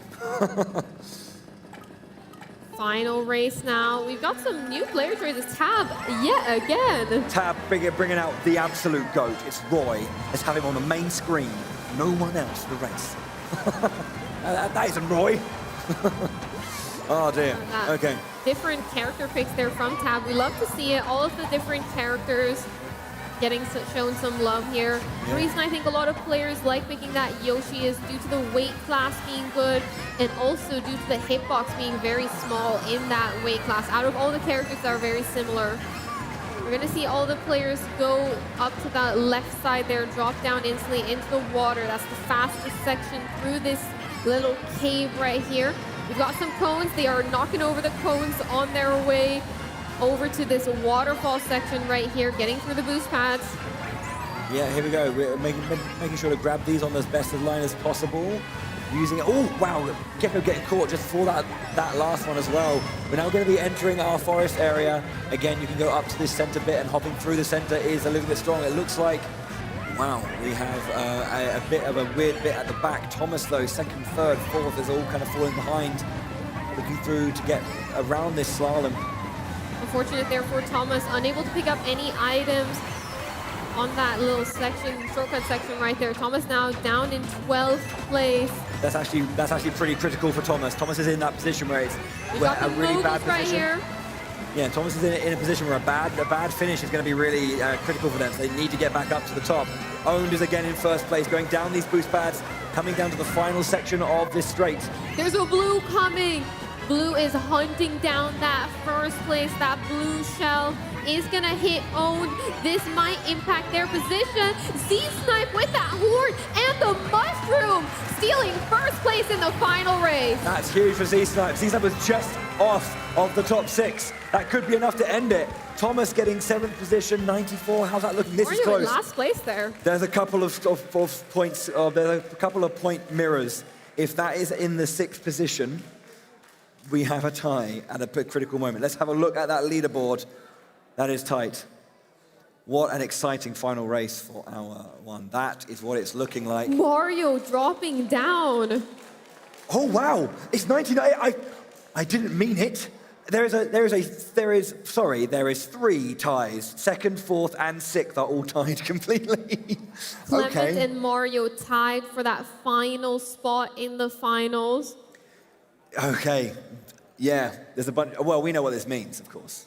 We know what this means. That's the end of this the semi-final. I'm going to bring Nims back onto stage because, of course, there are some ties, which means we are going to have to speak to our friends.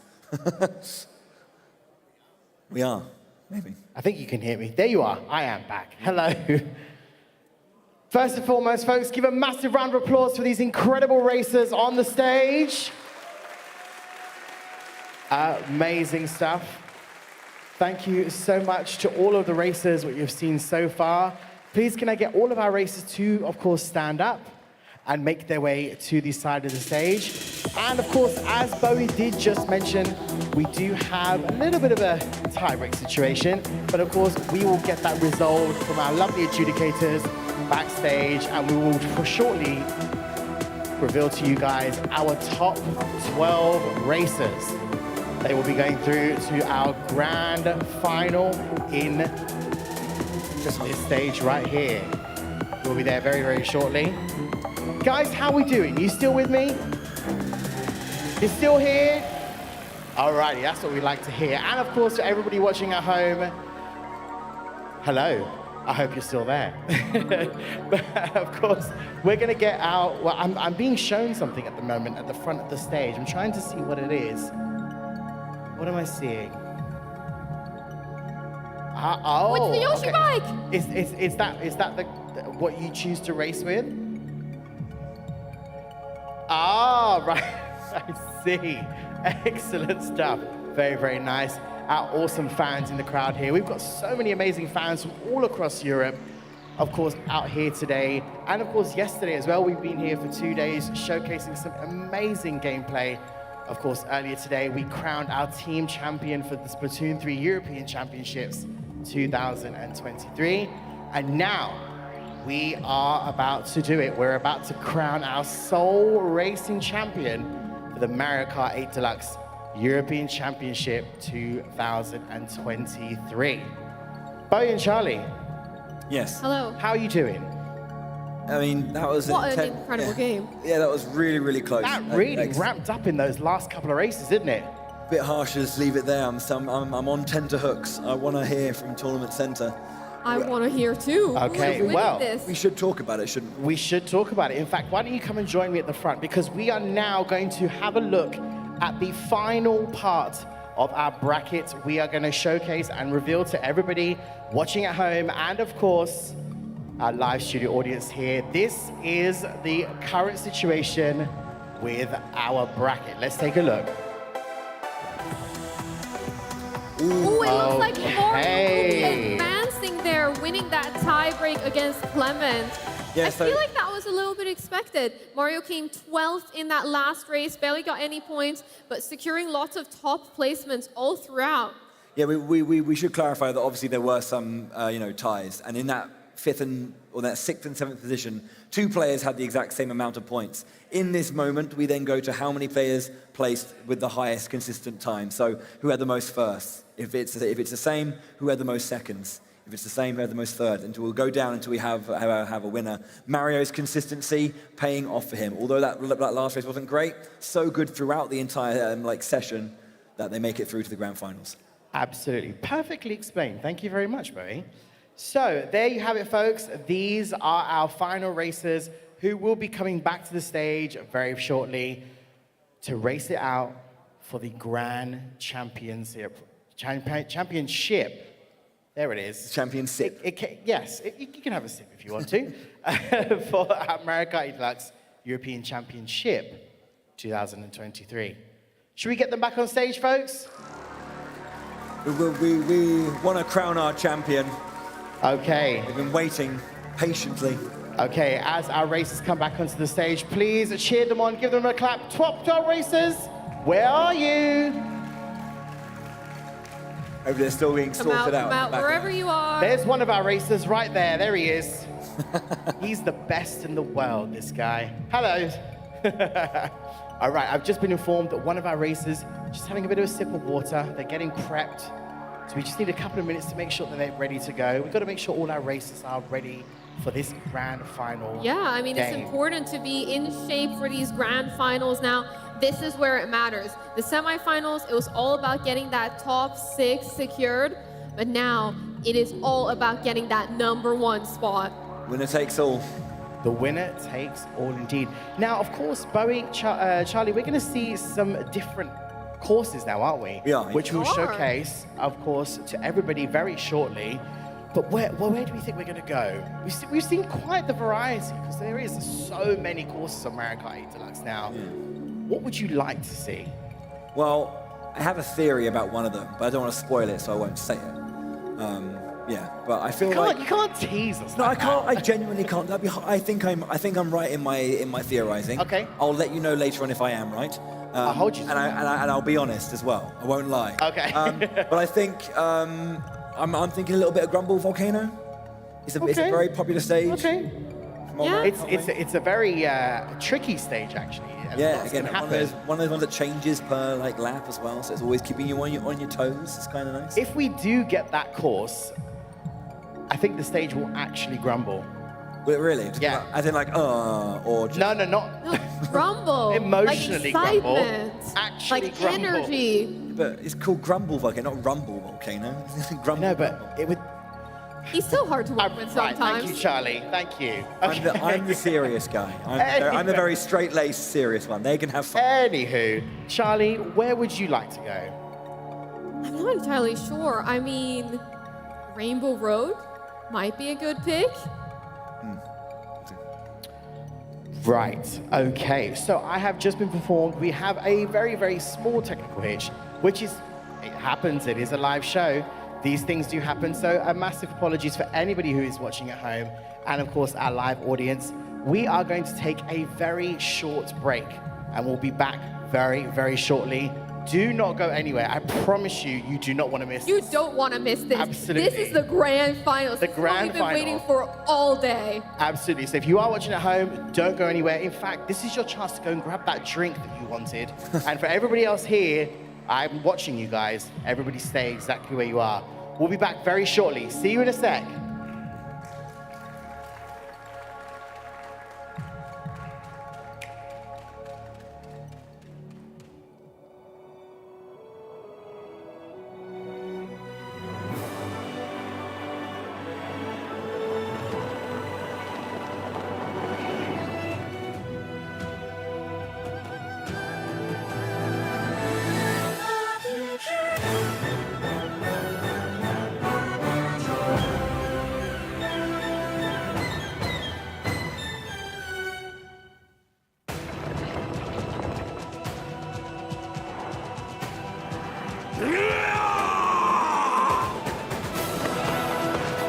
Okay, let's go!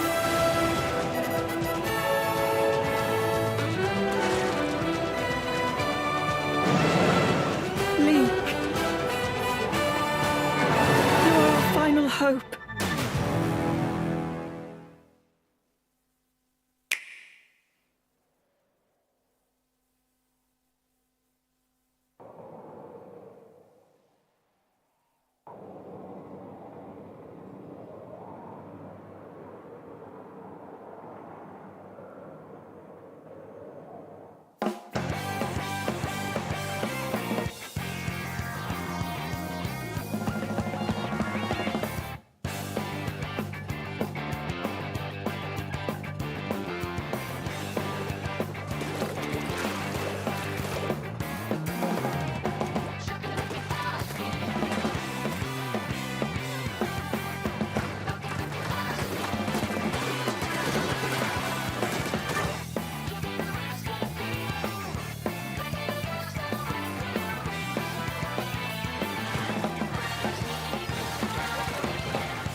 Oh, well done. Perfect.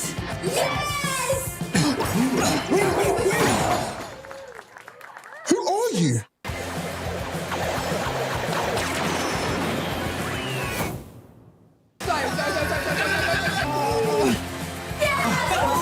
This is what we do. Whoa.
Here we go. Oh yeah.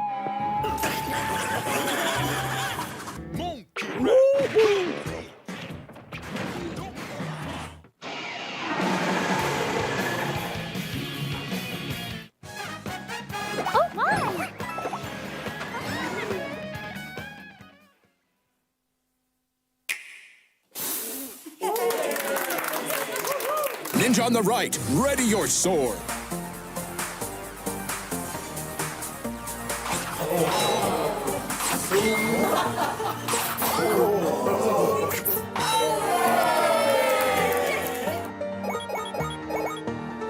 Look around you for the color and snap a photo when you find it.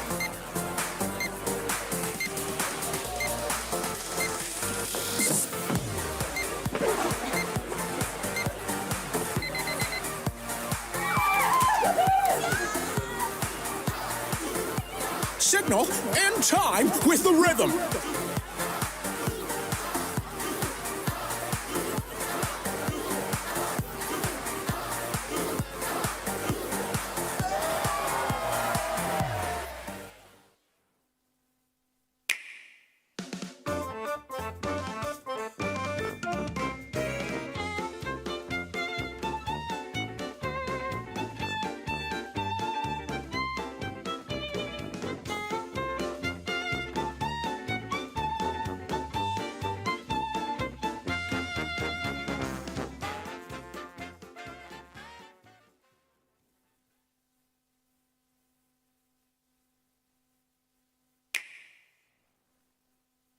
The name's Pikachu, and I'm what you might call a great detective. I live and work here in Rhyme City, where humans and Pokemon live side by side. Everyone loves it here, and not just because the coffee's outstanding.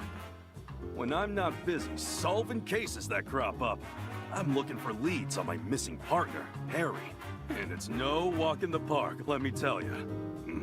You want to know more about me? All right. I guess I can open up a little. First, here's Tim.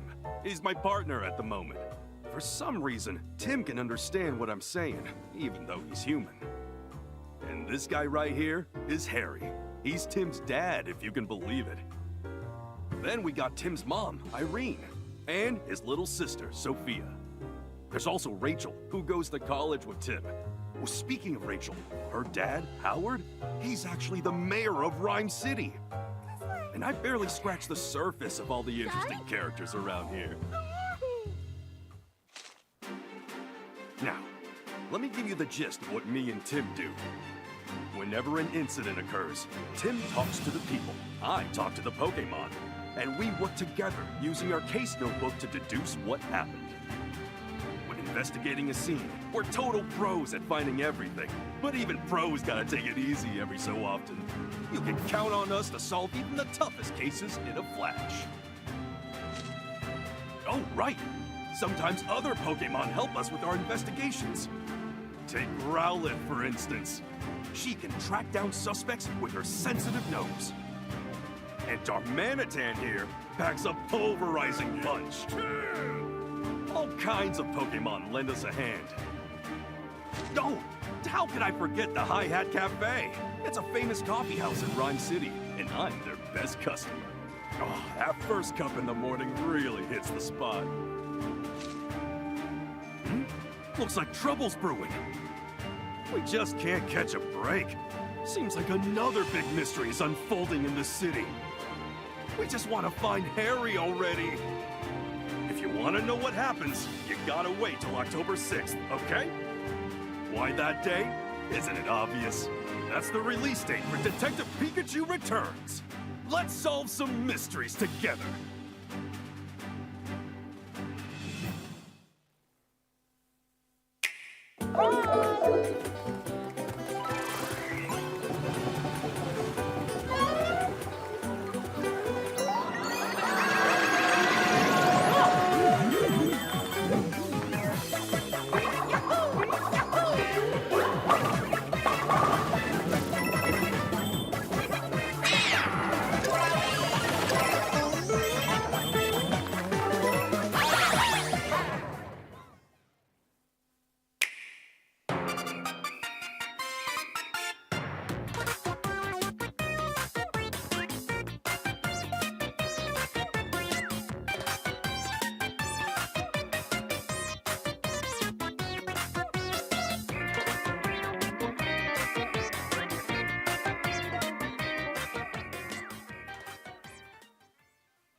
Nintendo European Championships 2023.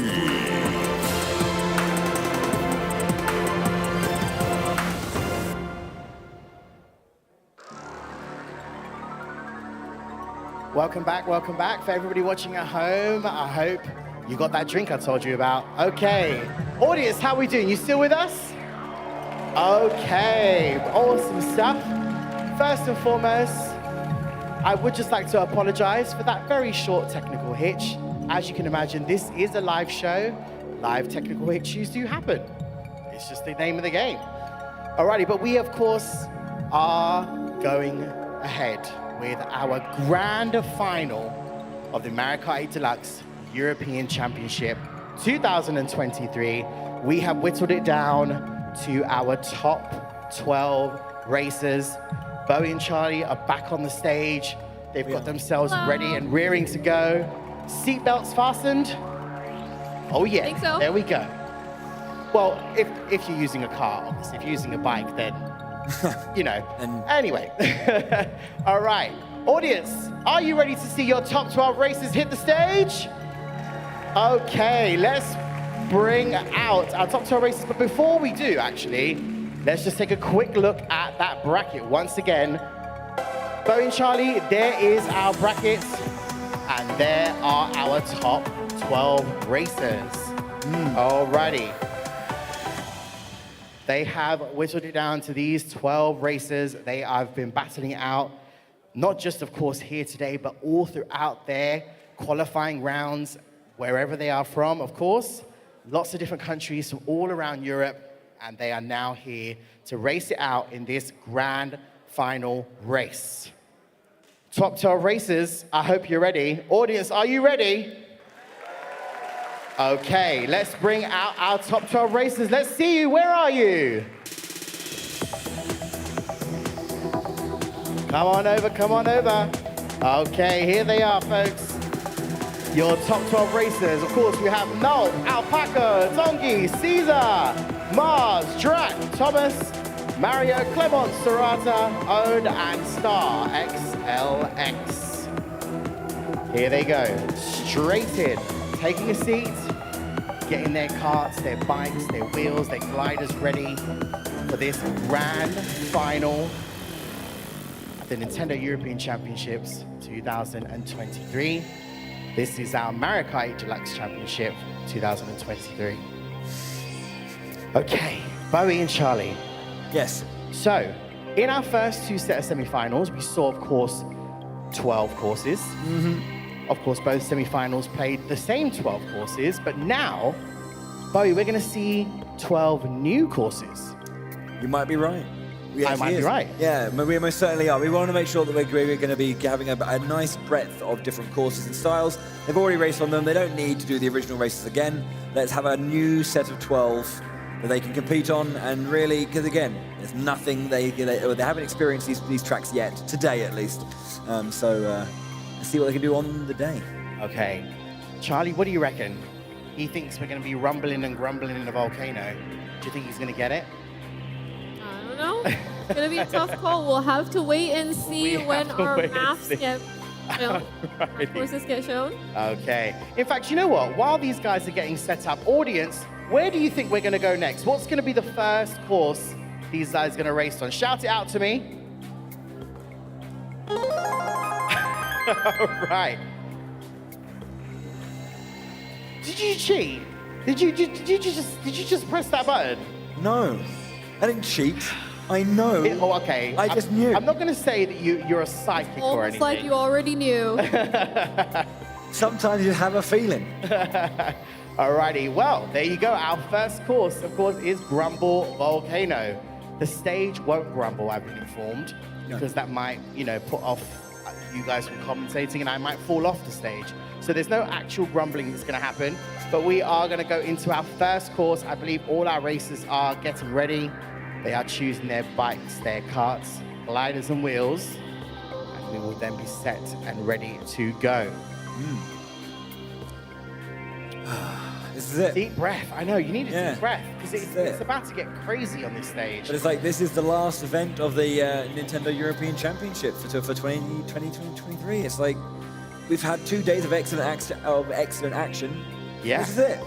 Yes, and we're about to see even more excellent action on the stage. These guys have worked super hard to get to where they are. Their qualifying scores, as you mentioned before, Charlie, were super high. So the stakes are very high for every single racer that's on the stage right now. 12, our top 12, should I say, are just getting ready, and we are almost set to go.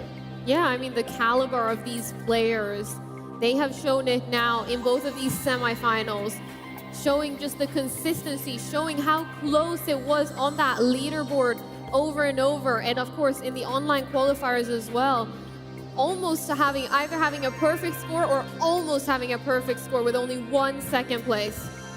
Alrighty, yes, indeed, absolutely. And we're just gonna make sure that all of our players are ready and set to go. Our tech team, of course, double checking that everything is set on both sides of the stage. It's important. It is the grand final. We've got to make sure that everything is set and good to go. Double checking is important. I'm seeing lots of thumbs up on this side. I saw a raised hand on this side. Okay, I'm seeing smiles. That's a good sign. I'm seeing smiles. Smiles are nice. Smiles are nice. We should all smile more. Okay. No. We're about to hear that sound, Bowie and Charlie. I can feel it. Rumble of the volcano. You can feel the tension, the excitement in the arena. Just like the map, Rumble Volcano. And there's that sound. There's that sound, indeed. All right, ladies and gentlemen, please give it up for your top 12 racing finalists. This is their first course. Come on, give them a cheer. Here we go. Bowie, Charlie, take it away. We got this Rumble Volcano to begin with, as I say, 3 laps. So the volcano will shake things up a little bit here and there, so you need to be ready for those changes. They're quite static at least, so you know each time, but... Rumble Volcano starting through that first initial section, going towards those item boxes now. Some players choosing that top path, but most of these players choosing that bottom path. Ooh, Drac there being able to hit someone with that shell behind them. Beautiful work there from Drac, taking this top path actually and slowing down to ensure they get this double item box, waiting, as the community likes to call bagging, to make sure they get those really strong items. Item probabilities are determined based on how far away you are from first place, how far away, how many units you are from first place, which means that the further ahead first place is, the better items you'll be getting. You'll be getting those stars, you'll be getting those bullet bills, those items you really want to be getting. We got our first shot of the match coming out here.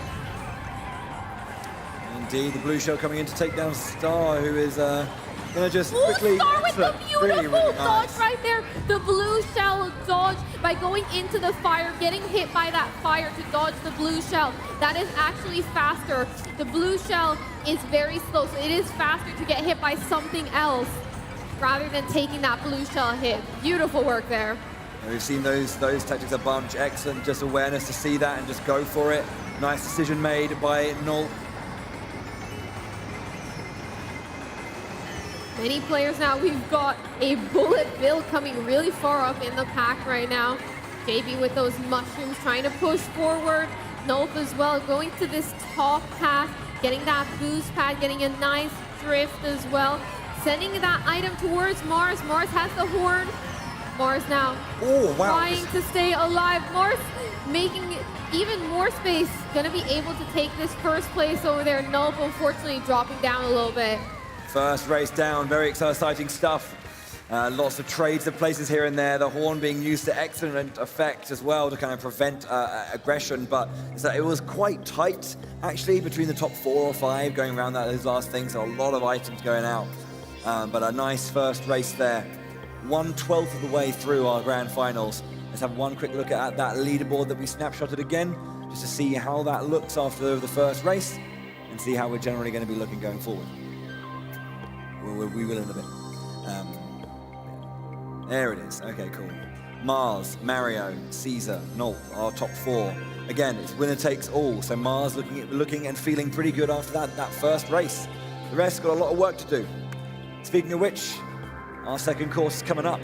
Let's have a look at where we're going to be going for our second race in our grand finals.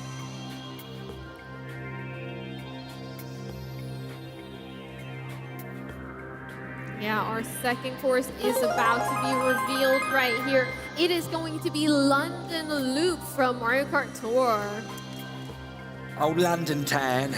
All right, yeah, nice.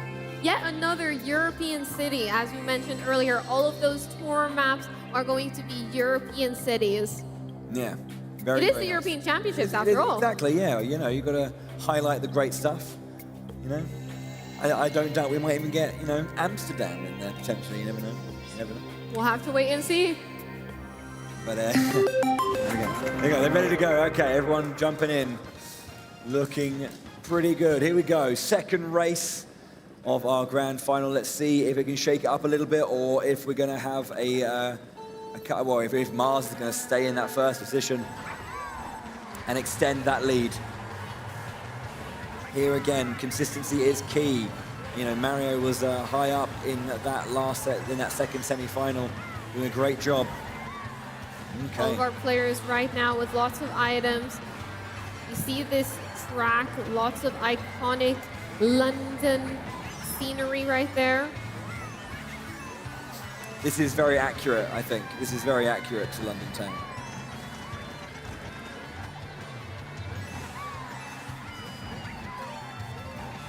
All of our players now racing as fast as they can, trying to manage all of these items. Star being held there by Owned in ninth We see place. Nope, they're reversing to pick up those coins.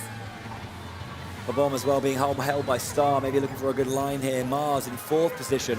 Currently obviously took first in that first race. Oh, hello. Almost dodges that bomb, slows down, gets hit yet again, but chooses, since they've already been hit, chooses to start to grab some of those items. And look at that, the Star and the bullet bill, that's what they were going for. Manages to hit a player right there. And the lightning as well, which is going to put a lot of dampener on the rest of the racers. Excellent decision to pick that up. Really got a nice haul. Alpaco gets taken down by the blue shell. Drac goes into first now, but the lightning comes out, and we just saw being picked up. That lightning now really shaking things up. That lightning, that shock, you've got to think about the items that can avoid it. The items being the Star, the bullet bill, the ghost. That's what players are going to be going for in these matches. Things that can dodge that lightning, dodge that shock. So much action. Star in second place now with Owned, pushing quite nicely ahead. In first, actually, there's a good bit of distance here. Has the mushrooms to cut across the grass as well. Crossing through Tower Bridge. Beautiful work here. We see that blue shell coming in, Owned holding onto this mushroom to attempt the dodge. It looks like they are able to dodge that blue shell right there. Beautiful work. The timing for that is when you see the underneath of that blue, that's when you should tap your mushroom, and that's just what they did. Excellent timing, gets the nice dodge there through Mars into second eventually. They did drop down to fourth, maybe sixth place in that middle of that race, but they are still in first place after two races, after getting second. 27 points for them. That's got to feel good after those first two races. Look at that. 18, 17, 16, 16, 16. Wow. Tight at the top, but Mars with a clear lead, 9 points. Yeah, leaderboard now already after the first two matches. Indeed. So going into our third course now. Let's see where our races are going to be going next as part of our grand finals. Away we go. So Ode Harbor with the U included as well. Let's go. Yeah, really, really fun stage. Have a nice bit of variance, you know, when you go into the marketplace. You know, and obviously those shortcuts that allow you to curl up and around to get to that final straight down with those trams. So yeah, pretty fun stage. Yeah, I really like this course. It's one of those safe picks. It's one of those ones that I always like to see. As you mentioned there, on this course, there's lots of different movement options. There's lots of different areas you can take. There's the shortcut after the little marketplace. Up that right side, there's a curve. I like that one a lot. Yeah, indeed, yeah. There are certain shortcuts that just feel quite nice when you take them. But yeah, here we go. Looking pretty solid so far. Mars again in first place, wanting to hold on to that lead as we approach our third course. Let's see how it goes. Yoshi's abound. We hear that 3, 2, 1 timer count down. All of our players are off now. They're going to be taking this first jump onto that boat, knocking over the cone on the way, and another cone. What is this violence against the cones? We see a lot of players here going up that shortcut, going up that right side. As I mentioned there, it can be a little bit tight to hit, but these players are very experienced. They know exactly the lines to take if they want to take that shortcut. Something we're going to be seeing up here on this section as well is there's this section on the wall with boost pads. That place is actually slower. Ooh, Nelp as well with a beautiful bounce on top of one of those carriages. Beautiful. And gets the banana as well. Nelp in first place, looking very good. Holding to that horn, going to keep him safe for a little bit. Hopefully he will find it and be able to utilize it to his favor. Drag there crossing as well on those boosts. Getting on the right-hand side. Track now going to be looking to take this shortcut up the right side. This turn always feels so good to drive across. Oh! Flip on the way round. Caesar zipping past, but lightning stopping everyone. Blue shell coming around into first place. We'll see that blue explosion just around that corner as our team, our other players are making their way around, just passing a little bit. Own still in first here. We're down that right-hand side with all of these boosts onto the top there and through. Track with some great movement there after that lightning, using the snaking tool to be able to get up to speed really fast. Gets one hit with the boomerang.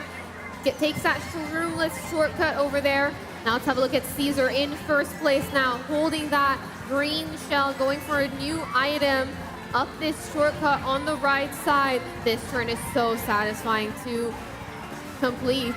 Going up to this next section here, as I mentioned, going on that wall up there is actually slower, so you'll see all of our players here taking that tight turn, taking that tight corner on the right side there, as all the Toads are cheering. It is their Harper after all. Right, okay. Coming down to the final couple of corners here. Caesar in first position. Want to keep an eye on Mars, who is really, really far behind right now. Can he try and get up the leaderboard a little bit? Mars does get into 7th. Let's see how his lead on the overall leaderboard is looking after that particular game. He's still in first. We'll have a clarification of that score. Caesar getting an excellent win, definitely placing him really first, shooting him up that leaderboard. But let's see. Caesar is now in joint second with Clement, but Mars does still have a little bit of that lead. He was down into 11th at one point, managed to get it back up to 7th in that race.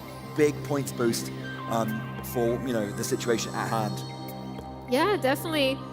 Mario here in 7th place, tied 7th place actually, after being so dominant in our second qualifier, in our second semifinals. Spin the wheel. Let's go.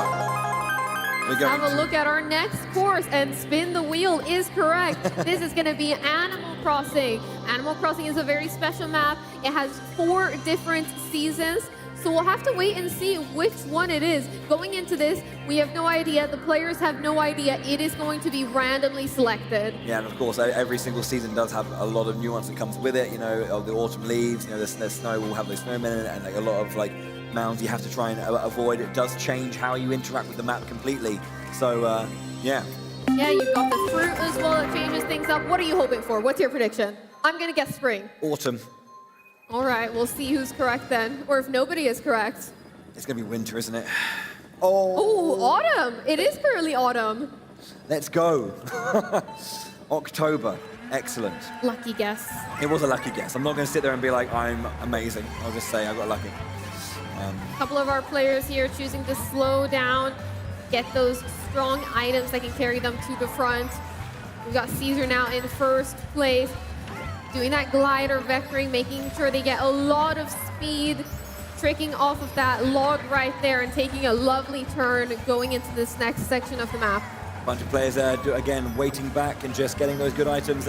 We have a ghost being used by Knob and a star in hand. Star XLX at the front now, close to the front. Nice bit of slipstream there from Tangai with a red shell in hand as well. Maybe going to unleash. Oh, green shell gets thrown back, but just evaded by Tangai. speaking about those good items, the strategy known by the community as bagging is a very nuanced strategy. It takes a lot of awareness to know exactly how long to wait, when to use these items, and also to know which shortcuts you can take when you have those powerful items. Going onto the seafront now. Crossing round, looking like there's been a bit of a change. Tanguy now just lost first place.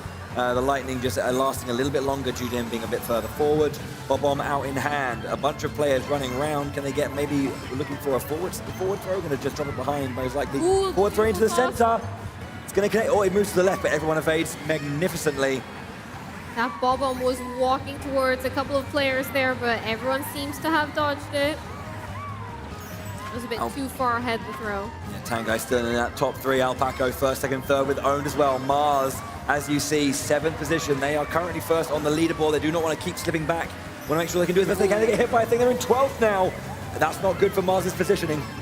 Owen's taking this final corner now in first place. In third place, you see a couple of players, Alpaco, Thomas there, taking that shortcut. And it looks like Clemens comes out on top. That was super tight across the board. Wow, nice thing. Although I think the story of that one for me definitely is that Mars didn't have the best positioning. Everyone else obviously did really well. We're going to see a big shake-up of the leaderboard, I think. Let's check that. We're a third of the way through this grand final. Mars drops down to second place now, and Thomas takes the lead. One Daisy in front of a herd of Yoshi. Go Daisy!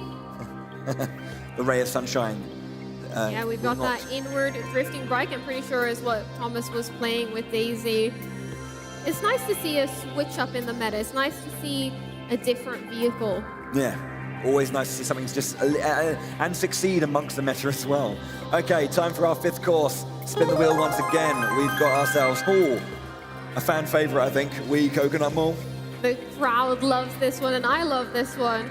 I remember when I was younger, growing up, I used to drive around this track really slowly just to look at all of the different vendors, just look at everything in the mall. There was so much to see in Mario Kart. Window shopping, it's wonderful. We love doing it. Exactly. Exactly, yeah. I think Mario Kart Wii was the first time I think I kind of went to look to be a bit more competitive in certain places. And yeah, I think it was this one. This was one of the tracks I tried to go into like time trial line for. So it's, yeah, there's a lot of memories here. It's definitely a fun track. How did it go? Which lines are we supposed to take? I wouldn't say it went well. I actually did. It was the first one I did. I didn't do it very well. I think it was snowboard cross. I think that's what I'm thinking of. Yeah. That was the one. That was when I actually I was like top 5 in Europe for like a few days before I got kicked down to like for a few days before I got kicked down to 20th and never came back. But yeah, I don't know. But yeah, I think I tried. I maybe played this one for like 3 or 4 days, but then couldn't quite get the hang of like how it felt to play this stage well. But you know, we each have our histories with competitive. Yeah. Coconut Mall, that iconic music as well, those iconic tunes. I just looked over. I think there was one person accidentally clicked the wrong stage. They clicked Animal Crossing, the one we just played. So but everyone was luckily, out of the 12 maps, the roulette saves us. Yeah, could you imagine if it didn't? Okay, here we go. Let's see. Coconut Mall, this iconic music, this iconic soundtrack right here that everyone knows and loves. Here it comes. Yeah, these elevators obviously will be swapping between left and right. Wanted to get a nice little a line here. Again, Owned going for that wide side, those points.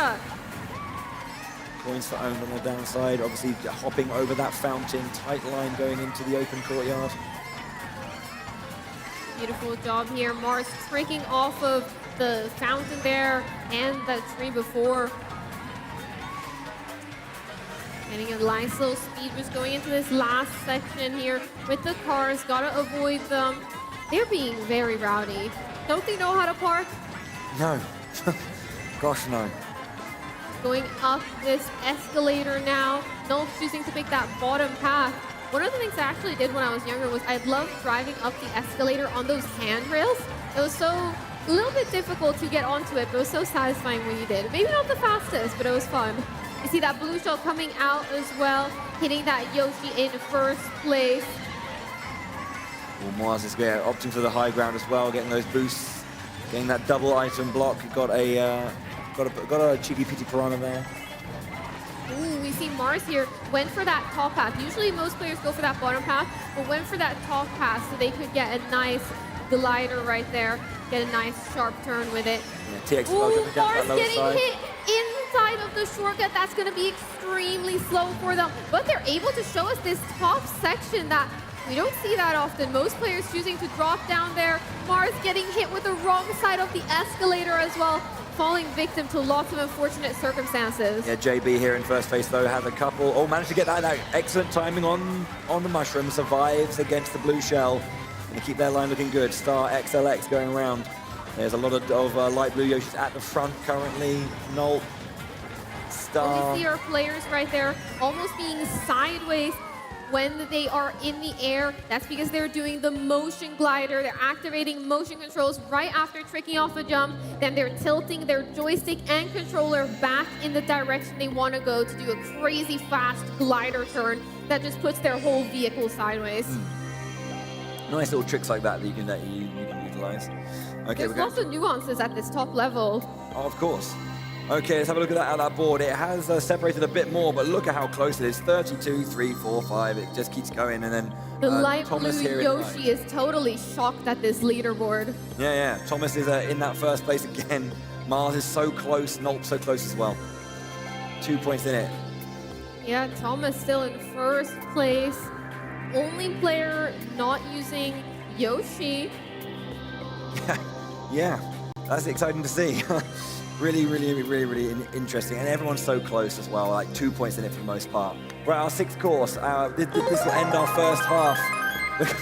Going to Amsterdam. It may have been that I've seen the track list.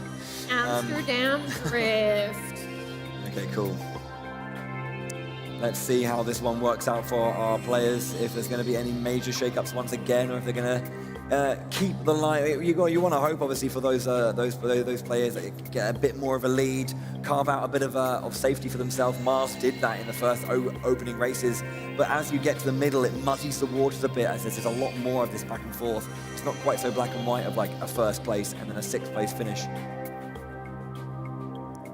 Yeah, definitely. Amsterdam Drift. Now, what do you think of this track, Bowie? I have to say, I haven't played it as much as the others, I have to say. It is one of those newer courses introduced in the booster course pack. Yeah. So it is a bit newer to Mario Kart 8 Deluxe. And yeah, I don't know. I don't think I ever played Tour either to kind of like have that experience with it. So yeah, it's been difficult to spend a lot of time with it. I mean, it's pretty.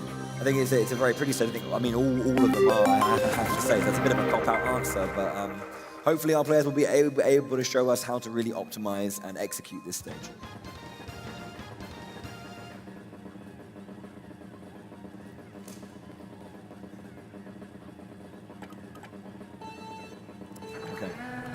Thomas there on that Daisy with that inward drifting bike, that Yoshi bike, currently in first place on the leaderboard. Going to be paying extra close attention to them now.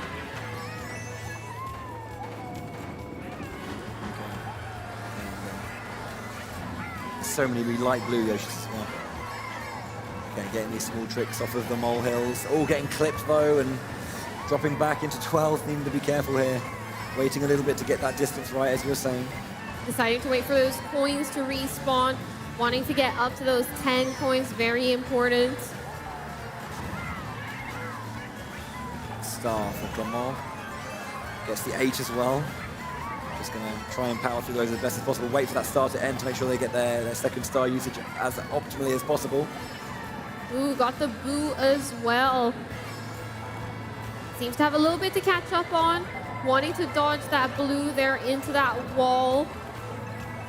But Clement now trying to catch up, grabbing a couple of items, playing this safely. This is what the community likes to call bagging. Mars barely avoiding getting hit by that star, using that bullet bill right in the right moment there. Clement grabbing some of those items before pushing forward. Alpaca getting knocked down, loses one position, not too much of a change though.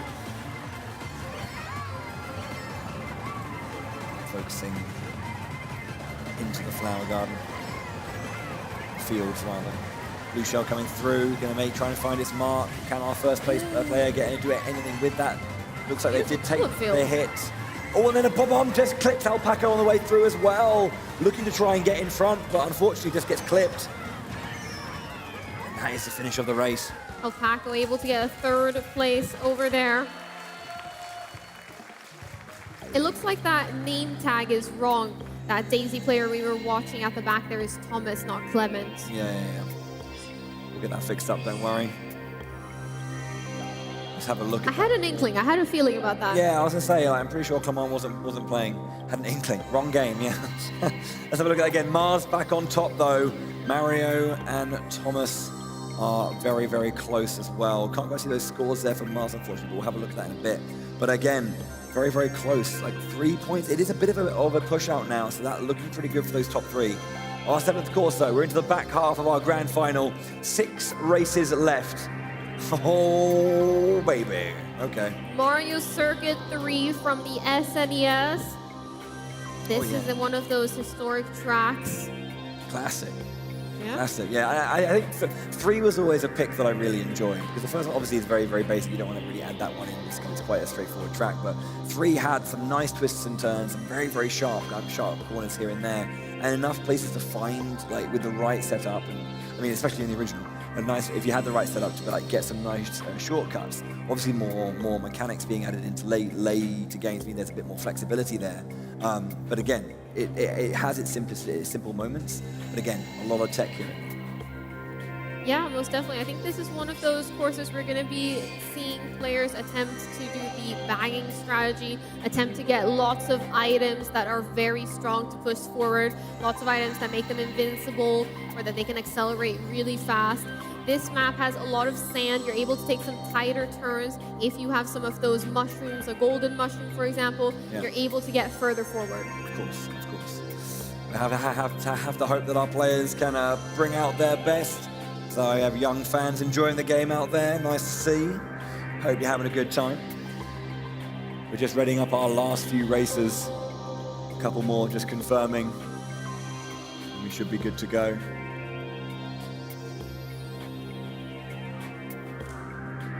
It's nice to see a nice mix of obviously the tracks obviously from original Mario Kart 8 and then the ones that came with Deluxe and obviously with this booster course having a nice bunch of them being thrown in as well to really kind of get that original kind of Mario Kart 8 Deluxe experience and then what is being brought back and being added in.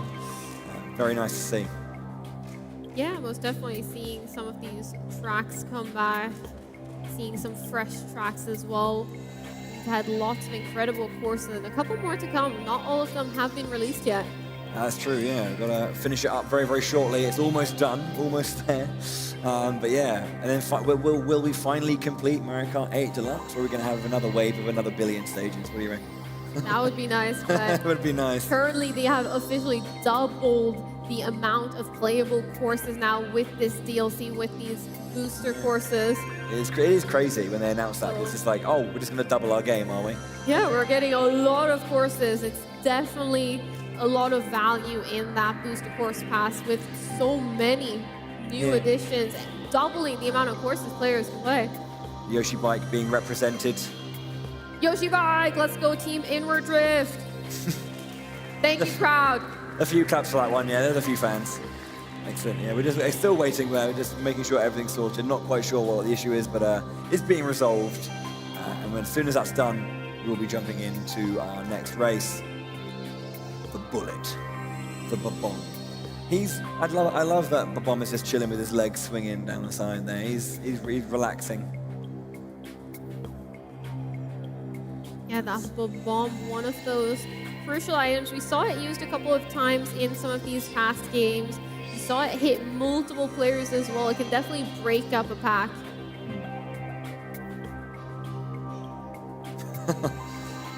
There we go. Mario Kart 8 fans are for the future racers of tomorrow. They're going to be up on this stage eventually themselves. Yeah, I love those Mario hats as well. I need to get me one of those. So there's a couple of players still waiting on.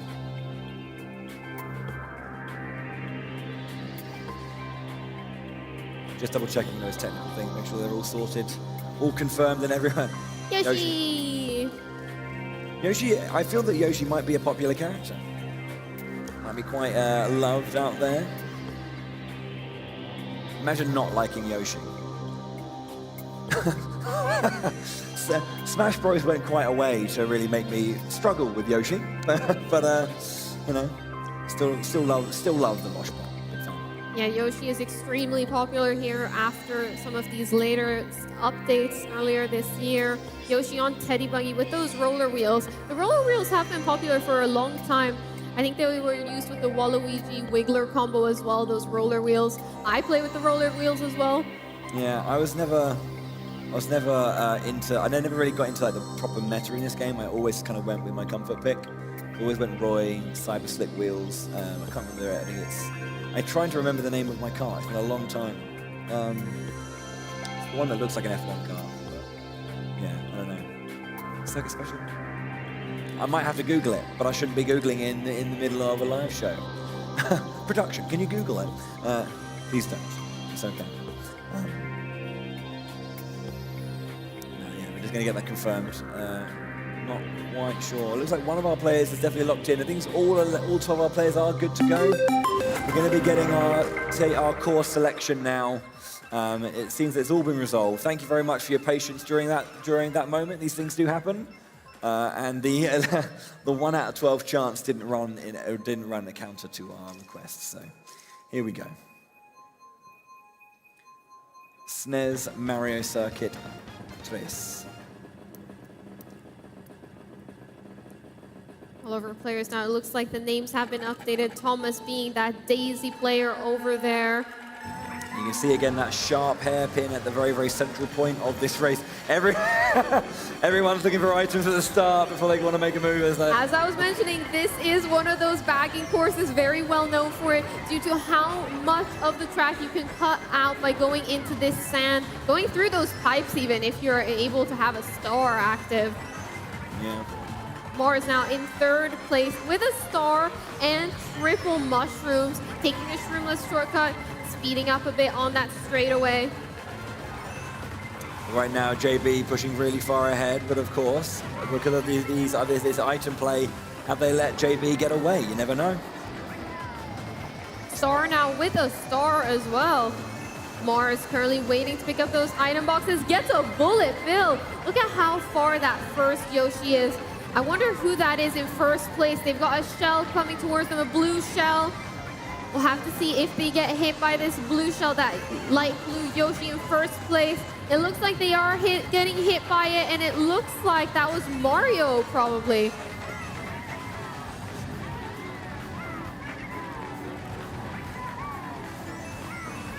Tangai now in 1st place with a star, with a coin now as well. Lots of frantic items on this course, just due to the nature of how many people are staying back to grab those items and slowing down to make sure they get these really good items so that they can push further forward in that final lap. We are currently on lap 3 now, closing in on that finish line. And Mars getting taken out whilst on the middle of the sand with no real item to save him, so drop back a little bit here. Tangai in 10th, dropping back as well. Unfortunate.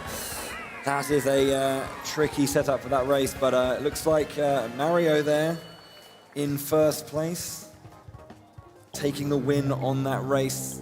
We're going to get an update of that bracket so we can see how that goes. That was really impressive, because I'm pretty sure Mario was the only player actually driving straight forward, not bagging throughout that race. Yeah. It was pushed back a lot, but yeah, once again, Mario, 6-7 points, has a bit of a lead here. That consistency looking pretty solid. Excellent screenshots, by the way, that we're getting here. Happy Yoshi. Thomas now in 2nd place, 7-point difference and deficit. Mars dropping back down into 3rd. So again, we've got about 5 races left here. We're coming to the business end, so it's looking a bit scary for some of our racers who are a bit further back and need to get a few big races in them to survive. Let's have a look at that 8th course, see where our races are going. DK Jungle. Nice pickup. Yeah, like it. This is a very fun course. We've got that flower in the beginning there where players are going to be performing that super jump, most likely. Super bounce. We have to pay attention to that. It looks like we're going to be hopping into our match just shortly. players. Yeah, looks like we're good to go. I think I just saw our loading screen start. Let's get our next race underway, our 8th course. We are after this, 2/3 of the way through our grand final, and then we're going to be very close to crowning our Grand Champion of Europe for Mario Kart 8 Deluxe. And they will be joining Kaiser in Nintendo Live. Looking early on in this racetrack now, we got to pay attention to all the players now coming up towards that flower. Are going to be performing that super bounce, and it looks like they are. Look at how much speed some of these players were able to get that super bounce on that flower right at the beginning.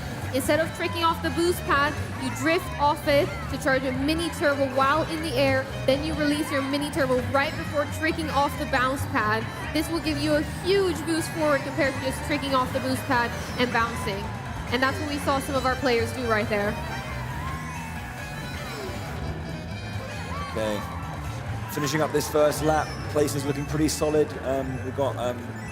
We have Thomas up there in 8th place, looking a bit far behind. Owned in 2nd, Caesar back in 12th.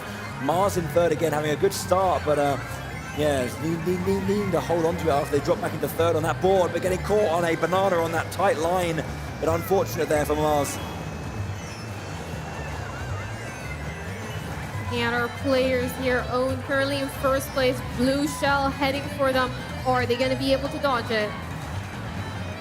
Ooh, and it looks like they get hit by a star, sliding into 1st place. Nice glider vector right here to get a lot of speed.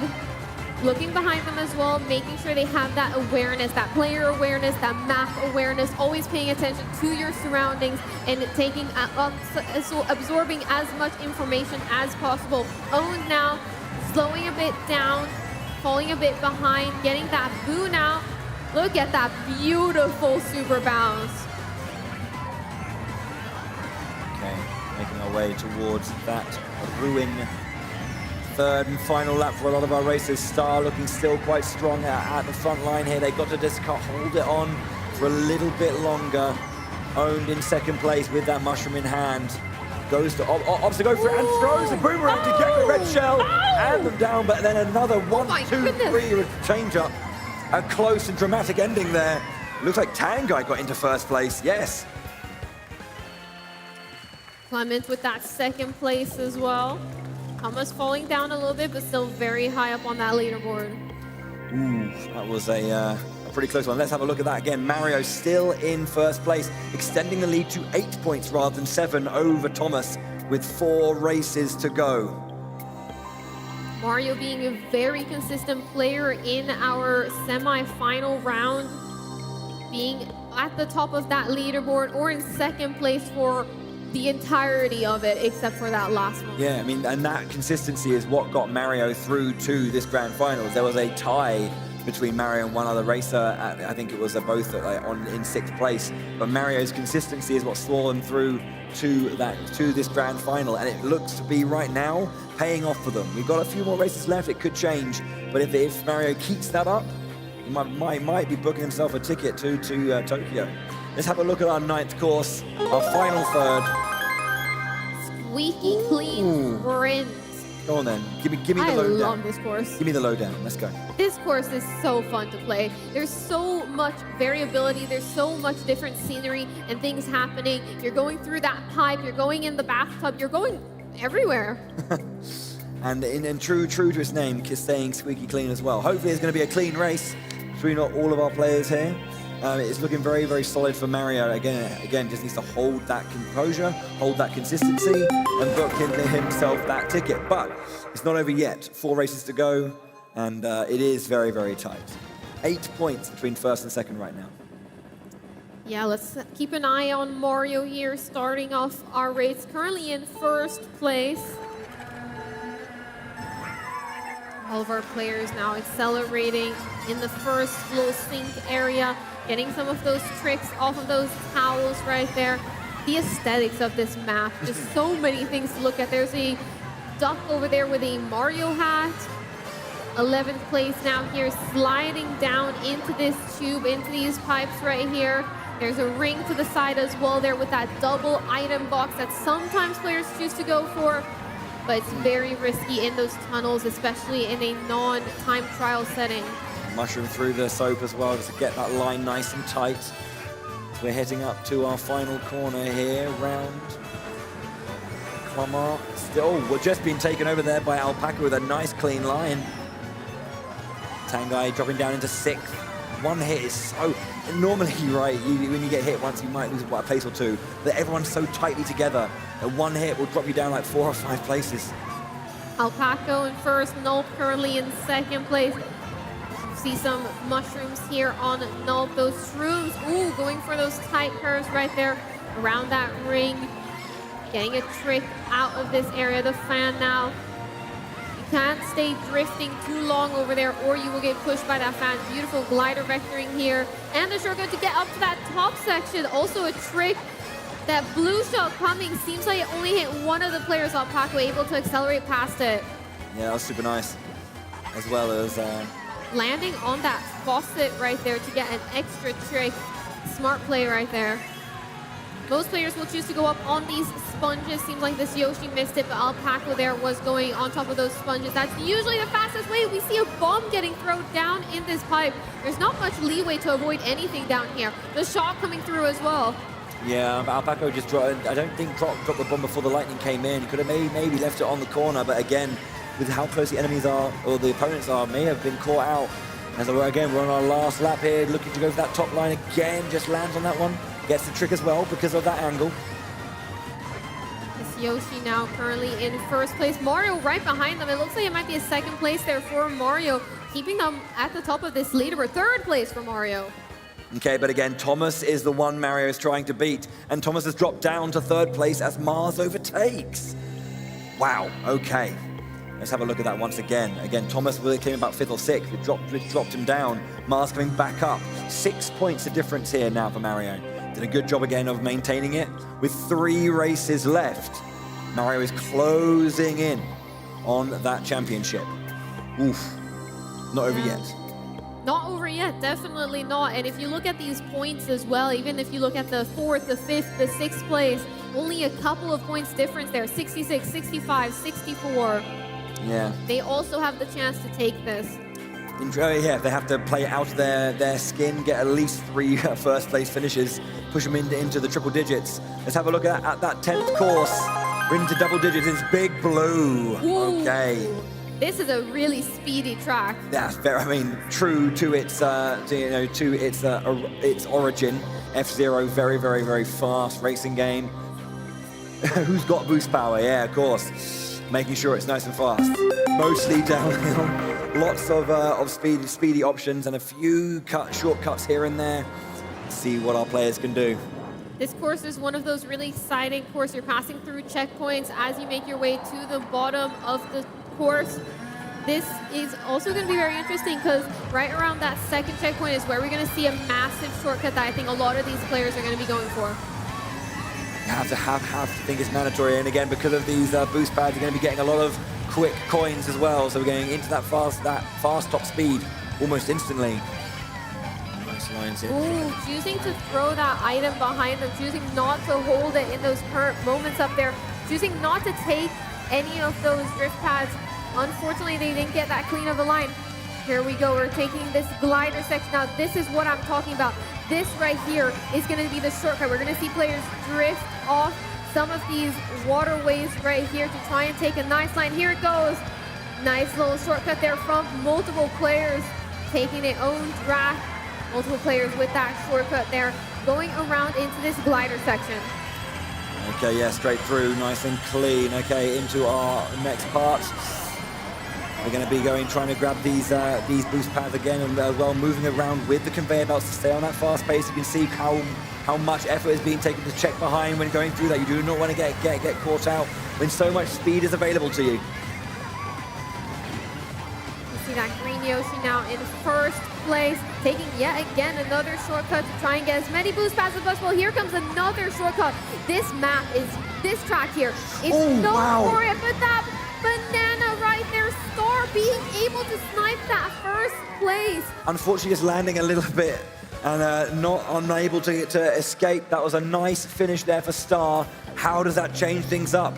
What is Mario's situation looking like as well? That's our big question here with that leaderboard. Known for those big shortcuts. We saw all of these players take plenty of shortcuts all throughout to try and cut out some of that driving distance, cut out those lines. We have a big change on the top. Mars overtakes Mario and Star. There's 3 points in this top 3 with Thomas just behind. There's 2 races to go. This couldn't be closer. Mario finally drops out of first. Mars back in first after being there at the very beginning of this tournament. Excellent, excellent races. This is incredibly close right here. This leaderboard is really going to come down to these final 2 courses. We don't have a clear winner just yet. This could go to anyone. Indeed, and let's have a look at that 11th course, your penultimate race here at the Mario Kart 8 Deluxe European Champions. It's Bowser's Castle. Bowser's Castle seems to be guarding that way towards the trophy. Oh man, I love this course. It's really, really exciting. You know, multiple decisions again going left and right in certain places. You know, really, really tight lines that can be taken. A lot of obstacles as well that are going to be in their way. So how well can they toe the line between optimal racing line and those obstacles? Scary points, but yeah. Straight into it as well. No hesitation. It's starting to heat up here. It definitely is starting to heat up right now. Looks like one Yoshi failed that beginning portion, failed that countdown there, but it seems like they got triple mushroom, so gonna be happy with that right there. We see Thomas there as well, our Daisy player on that bottom right screen there. Currently in 8th place, but getting some items as they make their way further forward. 3rd place now with this red shell right now, following closely behind Caesar, but they looked backwards at the exact moment they rounded that corner, so they didn't see that there was a banana right there. Very unfortunate timing. You've got to make sure to look behind you, but look behind you when it's safe to look behind you, when you have an idea of what the track looks like in front of you. Okay, the lasers starting to come out in the opening hallway as well. Looking pretty close here. 3rd position right now. We've got, yeah, Mario and Nolt in 2nd and 1st. Mario consistently up there. This is what Mars has to fight against. The firebar's coming around again. Has to go wide there for Thomas, but it's fine. Thomas there in 3rd place now, holding that red shell. Doing a great job at staying. We saw them at the top of this leaderboard. Looks like this 1st place Yoshi gonna get hit by an item, which means they dodged the blue. They did have that mushroom though, so had they not gotten hit by that item, they still probably would have been able to dodge the blue had they been able to get out of that glider section, I'm pretty sure. Kind of, thankfully though, having a wipeout normally removes your items, but the regular spin still hold it, so you just get straight back into top speed. Looking at our players here, our top Mario, players. I think Mario just fell down there. Was in 1st place, but now dropping down into 3rd and 4th. Going to be fighting valiantly to get back into that one. Bowser now with those aggressive fists targeting down those different paths, splitting paths right there. 1st place now though with a coin, gonna hold it for the moment, gonna use it now and have that green shell behind them. They managed to hit Alpaco.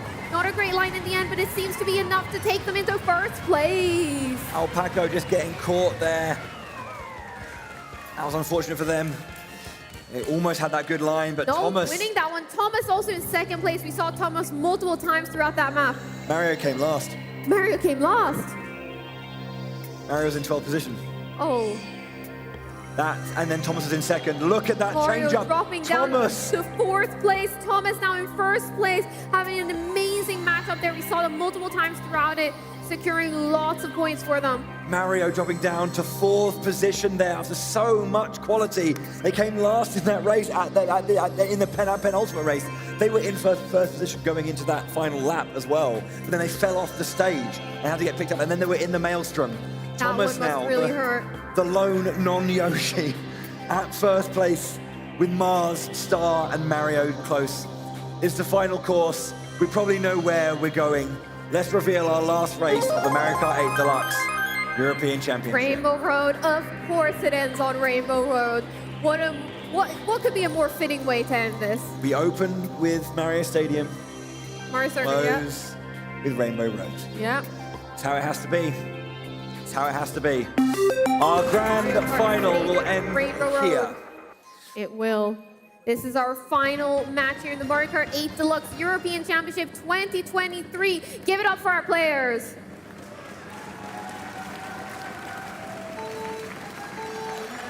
Oh yeah.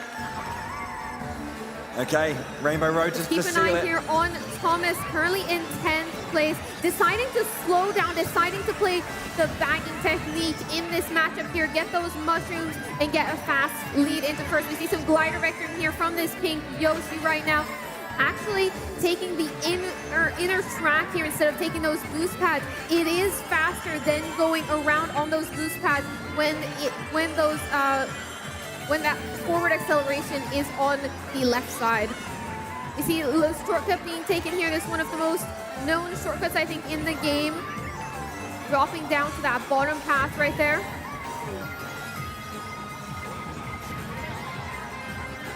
Throwing back as many fireballs as possible just to keep himself safe.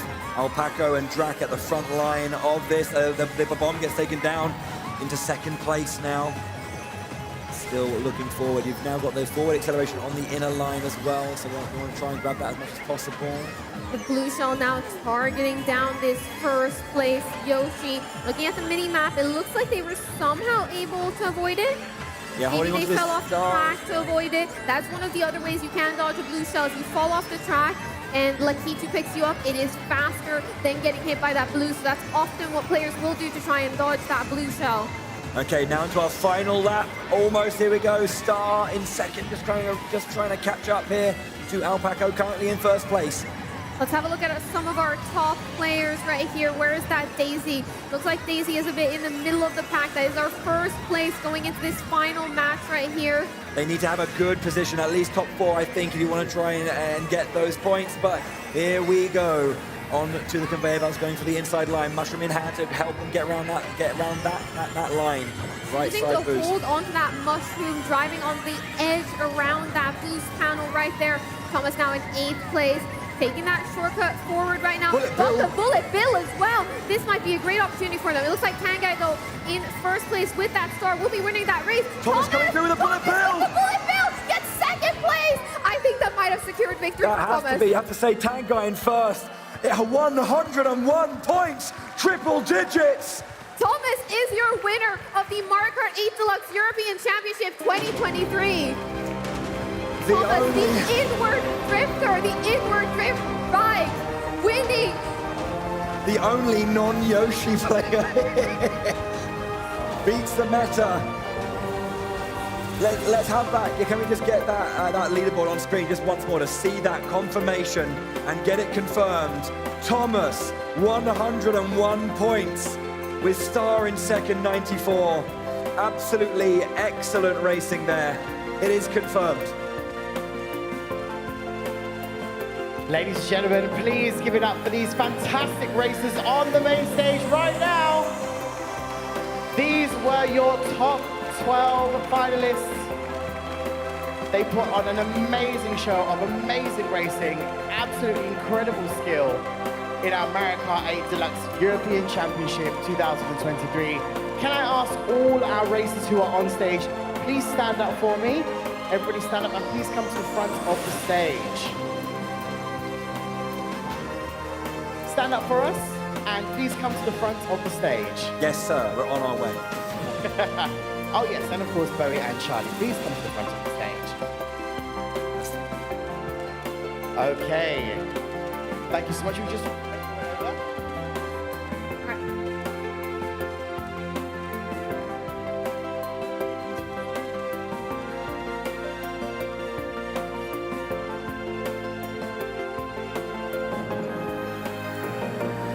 That's it. Can I get everybody to make one long line just along the front for us, please?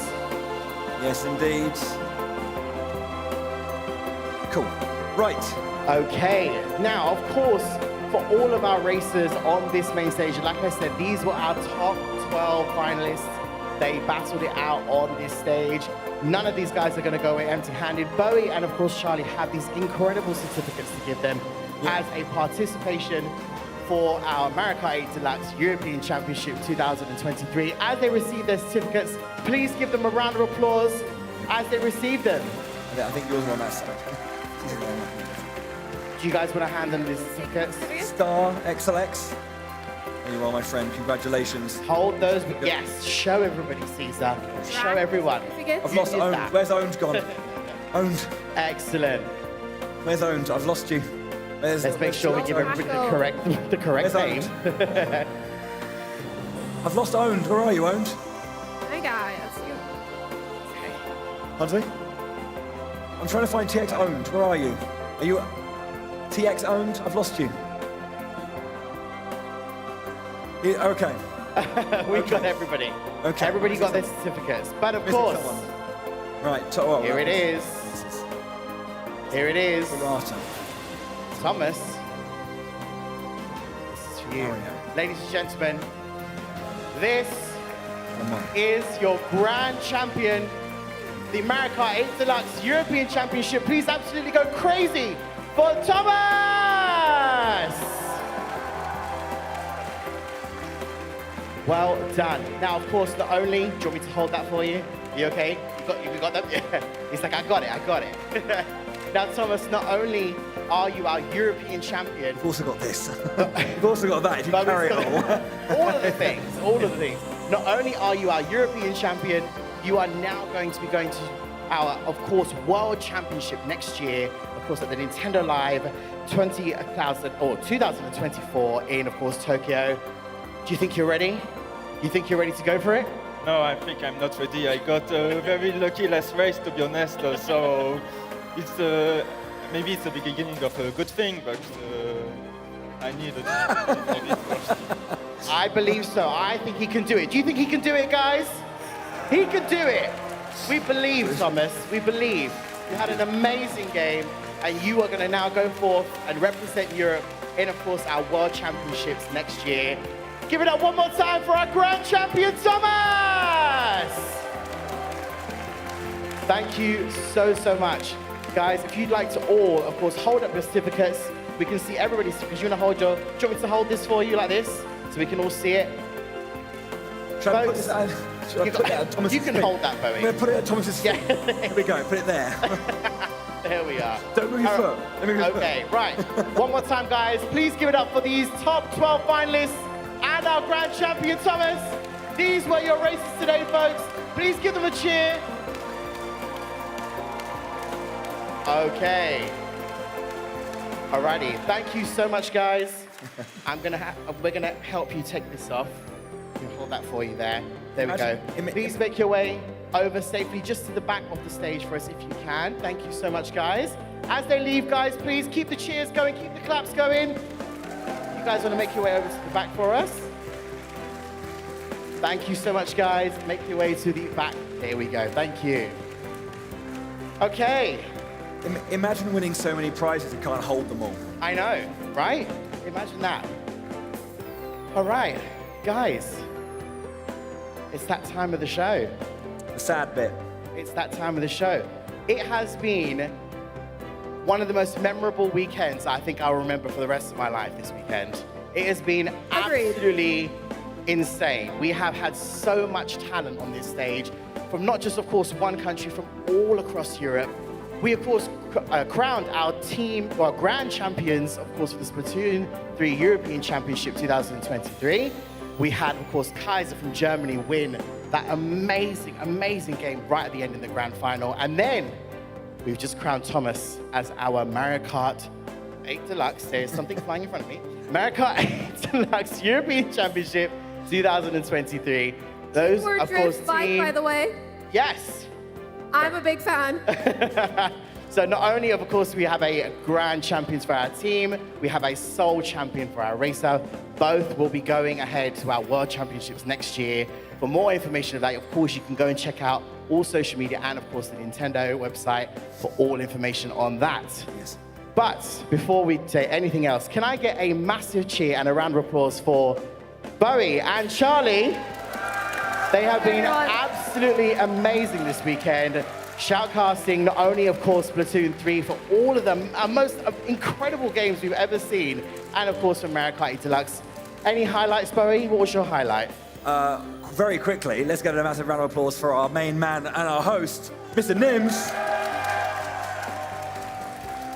You should never, you know. I know. I'll always make sure to shout. But highlight, go. My highlight was, it has to be Kaiser beating Alliance Rogue 3-2 in that Splatoon 3 finals. It was such an excellent. So amazing. Has to be. Charlie, highlight. My highlight has to be the inward drift bike winning in Mario Kart 8 Deluxe. Hello, everyone always tells me, oh, you're playing with the inward drift bike. Hey, it's good. We just proved that. Absolutely. Well, I would just like to say, of course, thank you so much to everybody involved in the Nintendo European Championships 2023.